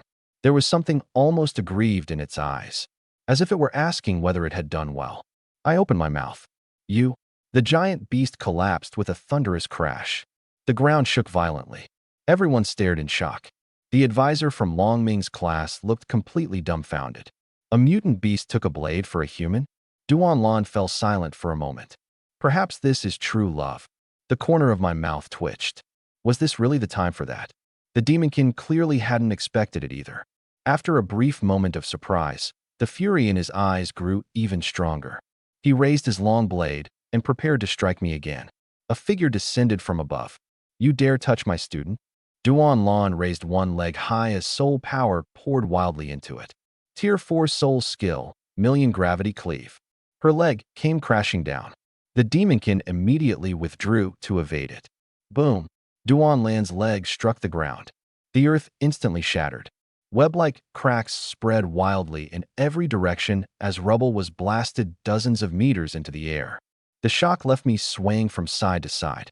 I hurriedly drove my scythe into the ground. This woman, she's terrifying. The demonkin retreated beyond the attack's range and was about to counterattack when General Sun blocked his path. The soul power of a level 24 contract soul wielder erupted. A shock wave swept across the battlefield. General Sun gripped his weapon and spoke coldly. Take one more step, and you die. The demonkin narrowed his eyes. He looked at General Sun, then at Duan Lan, and suddenly revealed a strange smile. Then he lowered his long blade and retreated onto the back of a high-rank mutant beast. A string of deep foreign words came from his mouth. The beasts that had been attacking wildly all stopped at once. They didn't turn around. Instead, they kept their eyes fixed on us while slowly retreating. Several minutes later, the beast tide disappeared entirely into the fog. The foreign races had withdrawn, but no one cheered. Everyone was gasping for breath. The ground was covered in mutilated corpses. Human corpses. Mutant beast corpses. The stench of blood was so thick that it made people nauseous. The world remained gray, as if dawn would never come. The city defense forces and the teachers quickly began treating the wounded. I dismissed my scythe and was about to sit down to catch my breath when Xia Yao rushed over. Junior. Her eyes were shining frighteningly brightly. You were unbelievably cool just now. You came back riding a level 22 mutant beast and summoned all those crows. Did you see everyone's expressions? They were completely stunned. I gave a dry laugh. I did all right. Lan Ningxue walked over as well. Her eyes were red, and she kept staring at me. Judging by her expression, if there hadn't been so many people around, she would already have thrown herself into my arms. I smiled at her. I'm all right, senior. She bit her lip and nodded gently. Duan Lan and General Sun also approached. Duan Lan got straight to the point with her first question. Shiqiu, when did you reach level 5? I fell silent briefly. I had known this question was coming. Before we set out. Are you sure? Probably. Duan Lan narrowed her eyes. Probably. I suddenly felt that hadn't been the best choice of words. What I mean is, you don't even know when you leveled up? Xiao Xie immediately stepped in to smooth things over. Sister Lan, don't question him so closely. If Junior leveled up, he must have done it through his own hard work. Xia Yao nodded repeatedly. Exactly. Lan Ningxue also took my side. I trust Junior. Yuli looked at them, then at me, and silently said nothing. Duan Lan laughed in exasperation. It's only been a few days, and all of you are already taking his side? The three of them simultaneously looked away. Duan Lan sighed and turned back to me. Forget it. If you don't want to tell me, I won't force you. But once we return, you'd better come up with a believable explanation. I froze. Come up with one. Yes. The Academy will ask questions. So will the Empire. If you refuse to tell them the truth, you'll still need to give them some kind of explanation. I couldn't argue with that. The advisor from Long Ming's class came over too and placed both hands heavily on my shoulders. Student Shiqiu. His face was filled with excitement. You made an enormous contribution to this mission. Not only did you find the city defense forces, but you also killed a large number of mutant beasts on the battlefield and saved many students. Once we return, I'll report everything exactly as it happened. The Academy will reward you appropriately. General Sun nodded as well. I'll submit a complete report to the Empire. All I could say was, thank you. It took the convoy a long time to reorganize the wounded and cargo. Then the head count began. Yuli, present. Xiao Xie, here. Xia Yao, present. Names were called one after another. Some received answers. Many others would never receive another response. When the advisor responsible for Vehicle 13 reached a certain name, he paused. Zhou Yanan. Silence surrounded him. I stood among the crowd without turning around. The advisor called again. Zhou Yanan. Still no response. Lu Yong. No one answered. Several names in succession received only silence. One of Vehicle 13's surviving students said quietly, they were separated from us during the beast tide. They're probably dead. The surroundings fell briefly silent. The advisor lowered his head and drew crosses beside several names. I stared into the distant fog without any change in expression. The Black Soul Society had wanted me dead. I had simply sent them on their way first. As for Yu Yi, she would appear again sooner or later. Once the head count was complete, the convoy set out again. On the way back, I was still in the same vehicle as Long Ming and his class. Long Ming moved over beside me. His attitude had completely changed. Junior. No, brother. What kind of soul skill was that black flock of crows? That was absurd. Anything they touched caught fire, and nothing could extinguish it. I glanced at him. Do you still want to duel me? Long Ming's expression stiffened. Then he laughed awkwardly. No. With your current combat strength, I might not beat you even if I didn't suppress my level. With that, he removed the golden necklace from his neck. But I won't go back on my word. Take it. I accepted it. Thank you. There was no need for false modesty. The necklace's attributes were decent, but its crafting materials were particularly useful to me. By the time we returned to the academy, it was already the next day. I slept until 10 in the morning. When I opened my eyes, the first thing I did was open the mission panel. Special mission, escort supplies from the Sector A1 extraction base. Mission status, complete. Base rewards, 5 million Imperial coins, 3,000 academic credits, 2,000 Imperial points, 10 yellow forged stones, 10 maximum soul power potions, and 30 days of highest level library access. Rewards doubled due to outstanding performance. I stared at the rewards for several seconds. 10 million Imperial coins, 6,000 academic credits, 4,000 Imperial points. The yellow forged stones and potions had been doubled as well. Thinking. Translating Chinese content. I realize we need to continue translating only the provided Chinese text without translating any previous assistant thinking. The user's content is Chinese, so a faithful translation into English context is necessary. I'll think about maintaining consistency with terms like soul power. 4. Tansong Yatside. I might consider translating it as frostwild herb, which could also be frostleaf greens. I want to ensure proper names are kept intact while producing this translation. Let's get started.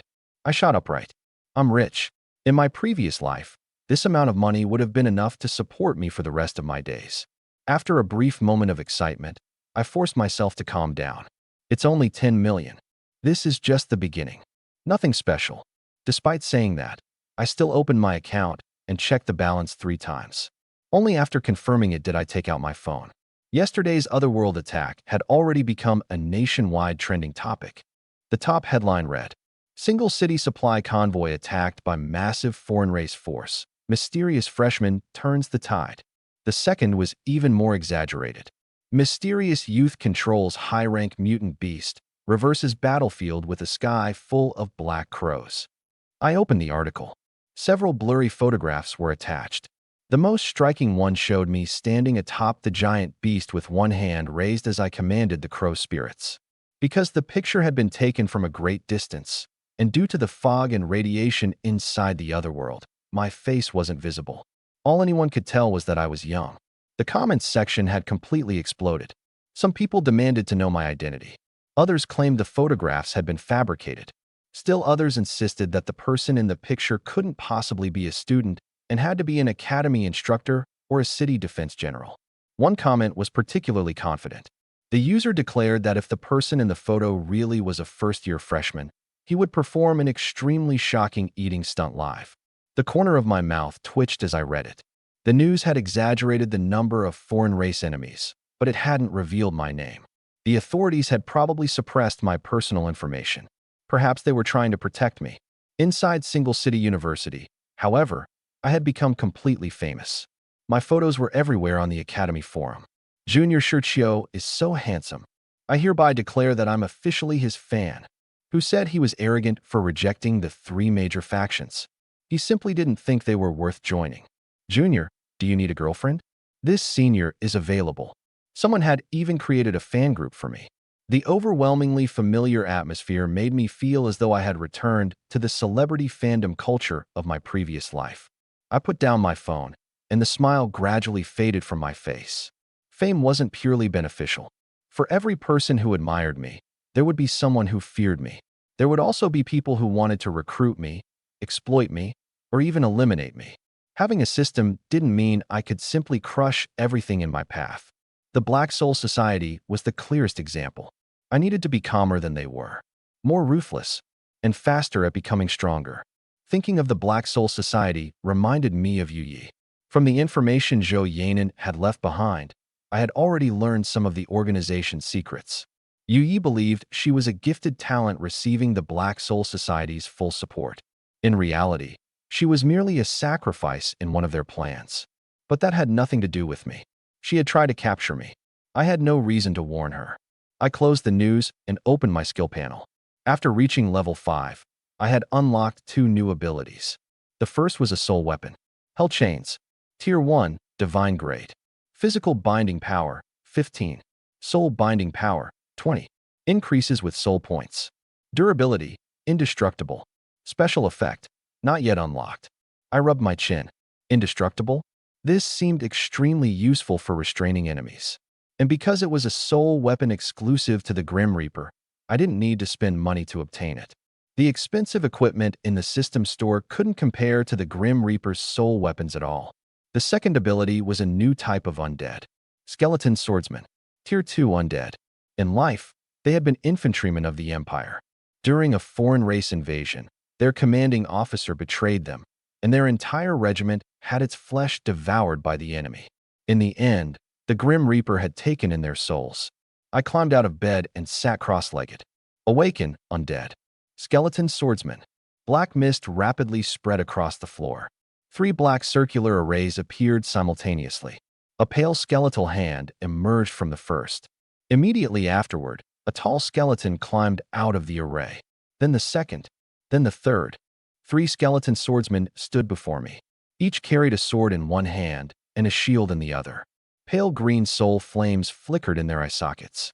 Kneel. All 3 dropped to one knee simultaneously. Their movements were perfectly synchronized. They looked impressive, but the cost nearly made my vision go black. My soul power had been completely drained. I grabbed the edge of the bed and couldn't help complaining. 3 of them emptied my entire mana pool. Without the temporary soul power from earlier, my weakness immediately became apparent. My abilities were powerful, but I had far too little soul power. It was like possessing a cannon with only 3 shells. Once I fired them, all I could do was stand there and take a beating. I couldn't rely on dark attribute enemies voluntarily feeding me soul power every time. I waved a hand and dismissed the skeleton swordsman, then took a recently borrowed book from the shelf on developing a mage's endurance. According to the book, magic-type contract soul wielders needed to strengthen their spirit attribute from a low level onward. Increasing spirit would enhance total soul power, spell strength, concentration, and reaction speed. I immediately thought of the T88 maximum spirit enhancement injections and the 20 maximum soul power potions I had received from the mission. I now had 10 million in savings and 4,000 imperial points. Should I go all in? The thought had barely surfaced when I looked at my right hand. The last time I had used only one injection, my bones had undergone a mutation. Although my arm had returned to normal, and my skin was now even better than before, who knew what would happen if I used a large number of injections at once? I moved my arm around. There was nothing unusual.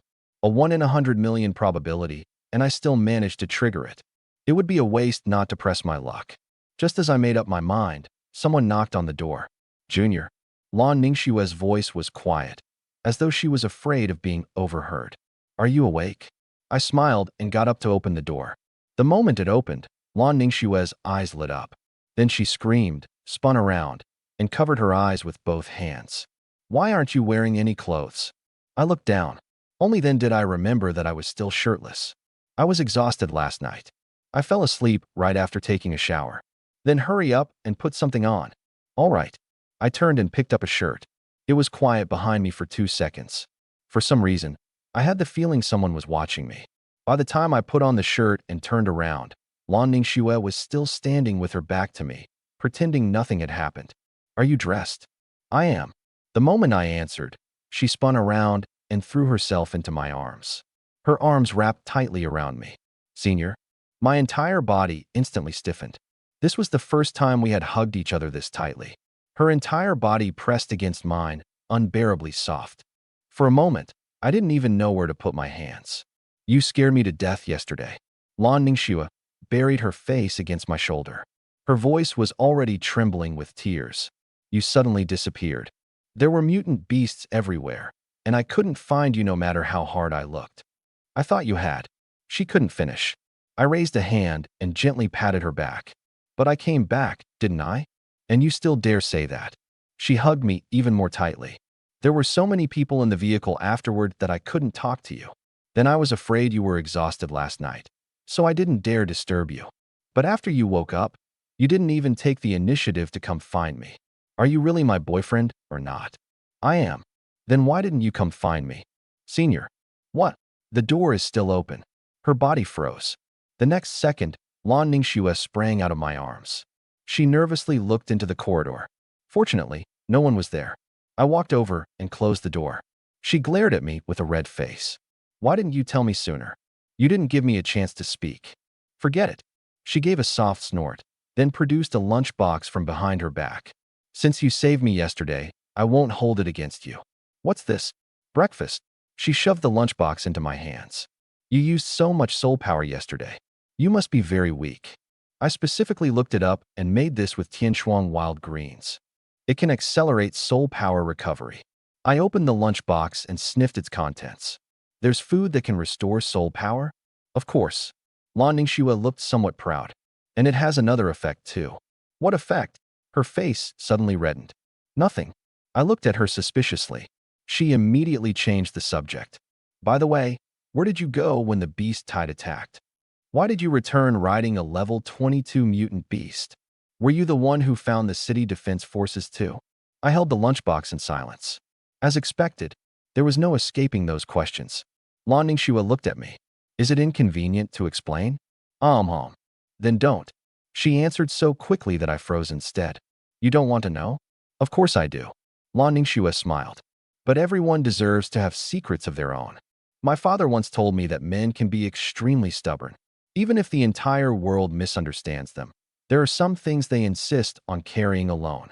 For their pride, for their responsibilities, and to protect the people they care about. She looked at me seriously. So I won't force you. But you have to promise me something. If there ever comes a day when you can't carry everything alone, you must tell me. Let me carry it with you. I looked at her, somewhat surprised. Senior, I didn't know you were so considerate. She puffed out her chest and gave a soft snort. You're only realizing that now? Did your father teach you everything you just said? Yes. I smiled. Your father sounds interesting. I'd like to meet him sometime. Lan Ningxue froze. The tips of her ears rapidly turned red. She lowered her head, her voice almost inaudible. Wouldn't that be too soon? Too soon for what? I didn't understand at first. She had clearly taken it the wrong way. Just then, there was another knock at the door. Junior, may I come in? Xiao Xia? Lan Ningxue immediately panicked. Why is Xia here? Where should I hide? She turned and began looking for a closet. I hurriedly grabbed her. Wait. Wouldn't hiding make it even stranger? If Senior Xia can visit me, why can't you? Lan Ningxue stopped. That actually makes sense. She immediately tidied her hair and pretended nothing had happened. I opened the door. Xiao Xia stood outside with a sweet smile. Good morning, Junior. Good morning. She glanced into the room and immediately noticed Lan Ningxue. Shuer, why are you in Junior's room so early? Lan Ningxue answered calmly. If you can come, why can't I? Of course you can. Xiao Xia entered, and her gaze landed on the lunchbox. But you were more thoughtful than I was. You even prepared breakfast for him yourself. Lan Ningxue's expression shifted slightly. Xiao Xia continued smiling. No wonder I saw you busy in the kitchen at 1 in the morning. So it was all for Junior. I made too much, Lan Ningxue immediately explained. I couldn't finish it alone. So Junior was the first person you thought of? He saved my life yesterday. What's wrong with repaying him? Xiao Xia blinked. You're repaying a life-saving favor with only breakfast? Aren't you supposed to offer yourself to him? Lan Ningxue gritted her teeth. You wicked woman. I challenge you to a duel. Sure. Xiao Xia's eyes lit up. If you lose, you'll wear a maid outfit for another month and wash my feet. Lan Ningxue immediately fell silent. I cleared my throat. Senior Xia, don't you still owe me something too? Xiao Xia's smile instantly stiffened. Her cheeks reddened, and she gave me a resentful glare. Lan Ningxue looked completely confused. What does she owe you? Nothing. Xiao Xie immediately changed the subject. She picked up the book on my desk. On developing a mage's endurance? Junior, are you researching spirit? Yes. I nodded. My total soul power is too low. I want to increase my spirit attribute in the short term. Xiao Xie put down the book. Then you can ask Yuli. She has the highest spirit among all of us. All right. She looked at me again, her expression becoming more serious. There's something else. Have you figured out how you're going to explain controlling that mutant beast? No. Then come up with something quickly. Xiao Xie's warning was direct. Sister Lan was right. An ability capable of controlling mutant beasts has never appeared before. The Academy will ask questions. So will the Empire. Someone from an even higher level might come to question you personally. I nodded. That was precisely what worried me. I could explain my exposed combat strength as a unique feature of an S-rank contract soul. My rapid leveling could barely be attributed to exceptional talent. But controlling a level 22 mutant beast was simply too outrageous. I needed to prepare a convincing explanation as quickly as possible. While we were speaking, a meeting concerning me had already begun. Of course, I only learned about it later. Inside a dimly lit conference room sat the group of people who truly held power in Single City. General Sun stood at the end of a long table and gave a complete account of what had happened inside the other world. When he finished, the old man seated at the head of the table leaned forward slightly. You're saying that freshman named Shirchio truly controlled a level 22 mutant beast? General Sun nodded. I witnessed it personally. It wasn't a temporary disruption. No. The mutant beast obeyed his every command. General Sun paused before adding. It was even willing to take an attack from a level 23 demonkin for Shirchio. The conference room fell completely silent. The old man narrowed his eyes. What was his level? Level 5. Someone immediately objected. A level 5 controlling a level 22 mutant beast? That's impossible. General Sun looked toward the speaker. That's why I wouldn't have believed it either if I hadn't witnessed it myself. Furthermore, the amount of soul power he released far exceeded that of an ordinary level 5 contract soul wielder. It was comparable to that of a magic-type contract soul wielder above level 10. He also possesses an inextinguishable black flame capable of burning large numbers of mutant beasts. Another person tapped the table. Is it possible that he's colluding with the foreign races? General Sun answered solemnly. I initially considered that possibility. But he killed a large number of mutant beasts during the battle, led the city defense forces back to the main battlefield, and saved more than 100 students. The beast he controlled also died beneath the demonkin's blade. At present, there's no evidence suggesting that he has any connection to the foreign races. The old man at the head of the table remained silent for a moment. A freshman who awakened only 1 week ago. Level 5. Soul power comparable to someone above level 10. Capable of controlling high-rank mutant beasts, and possessing large area offensive abilities. At that point, he slowly raised his head. Investigate him. Investigate his birth, his upbringing, and everyone he came into contact with before and after his awakening. General Sun frowned. What exactly are you suggesting? The old man looked at the battlefield photograph on the table. In it, I stood atop the giant beast with countless crow spirits circling behind me. I'm saying we must first determine whether he is safe. If he is, a sharp gleam flashed through the old man's eyes. Then a talent like this must never be allowed to fall into the hands of another faction.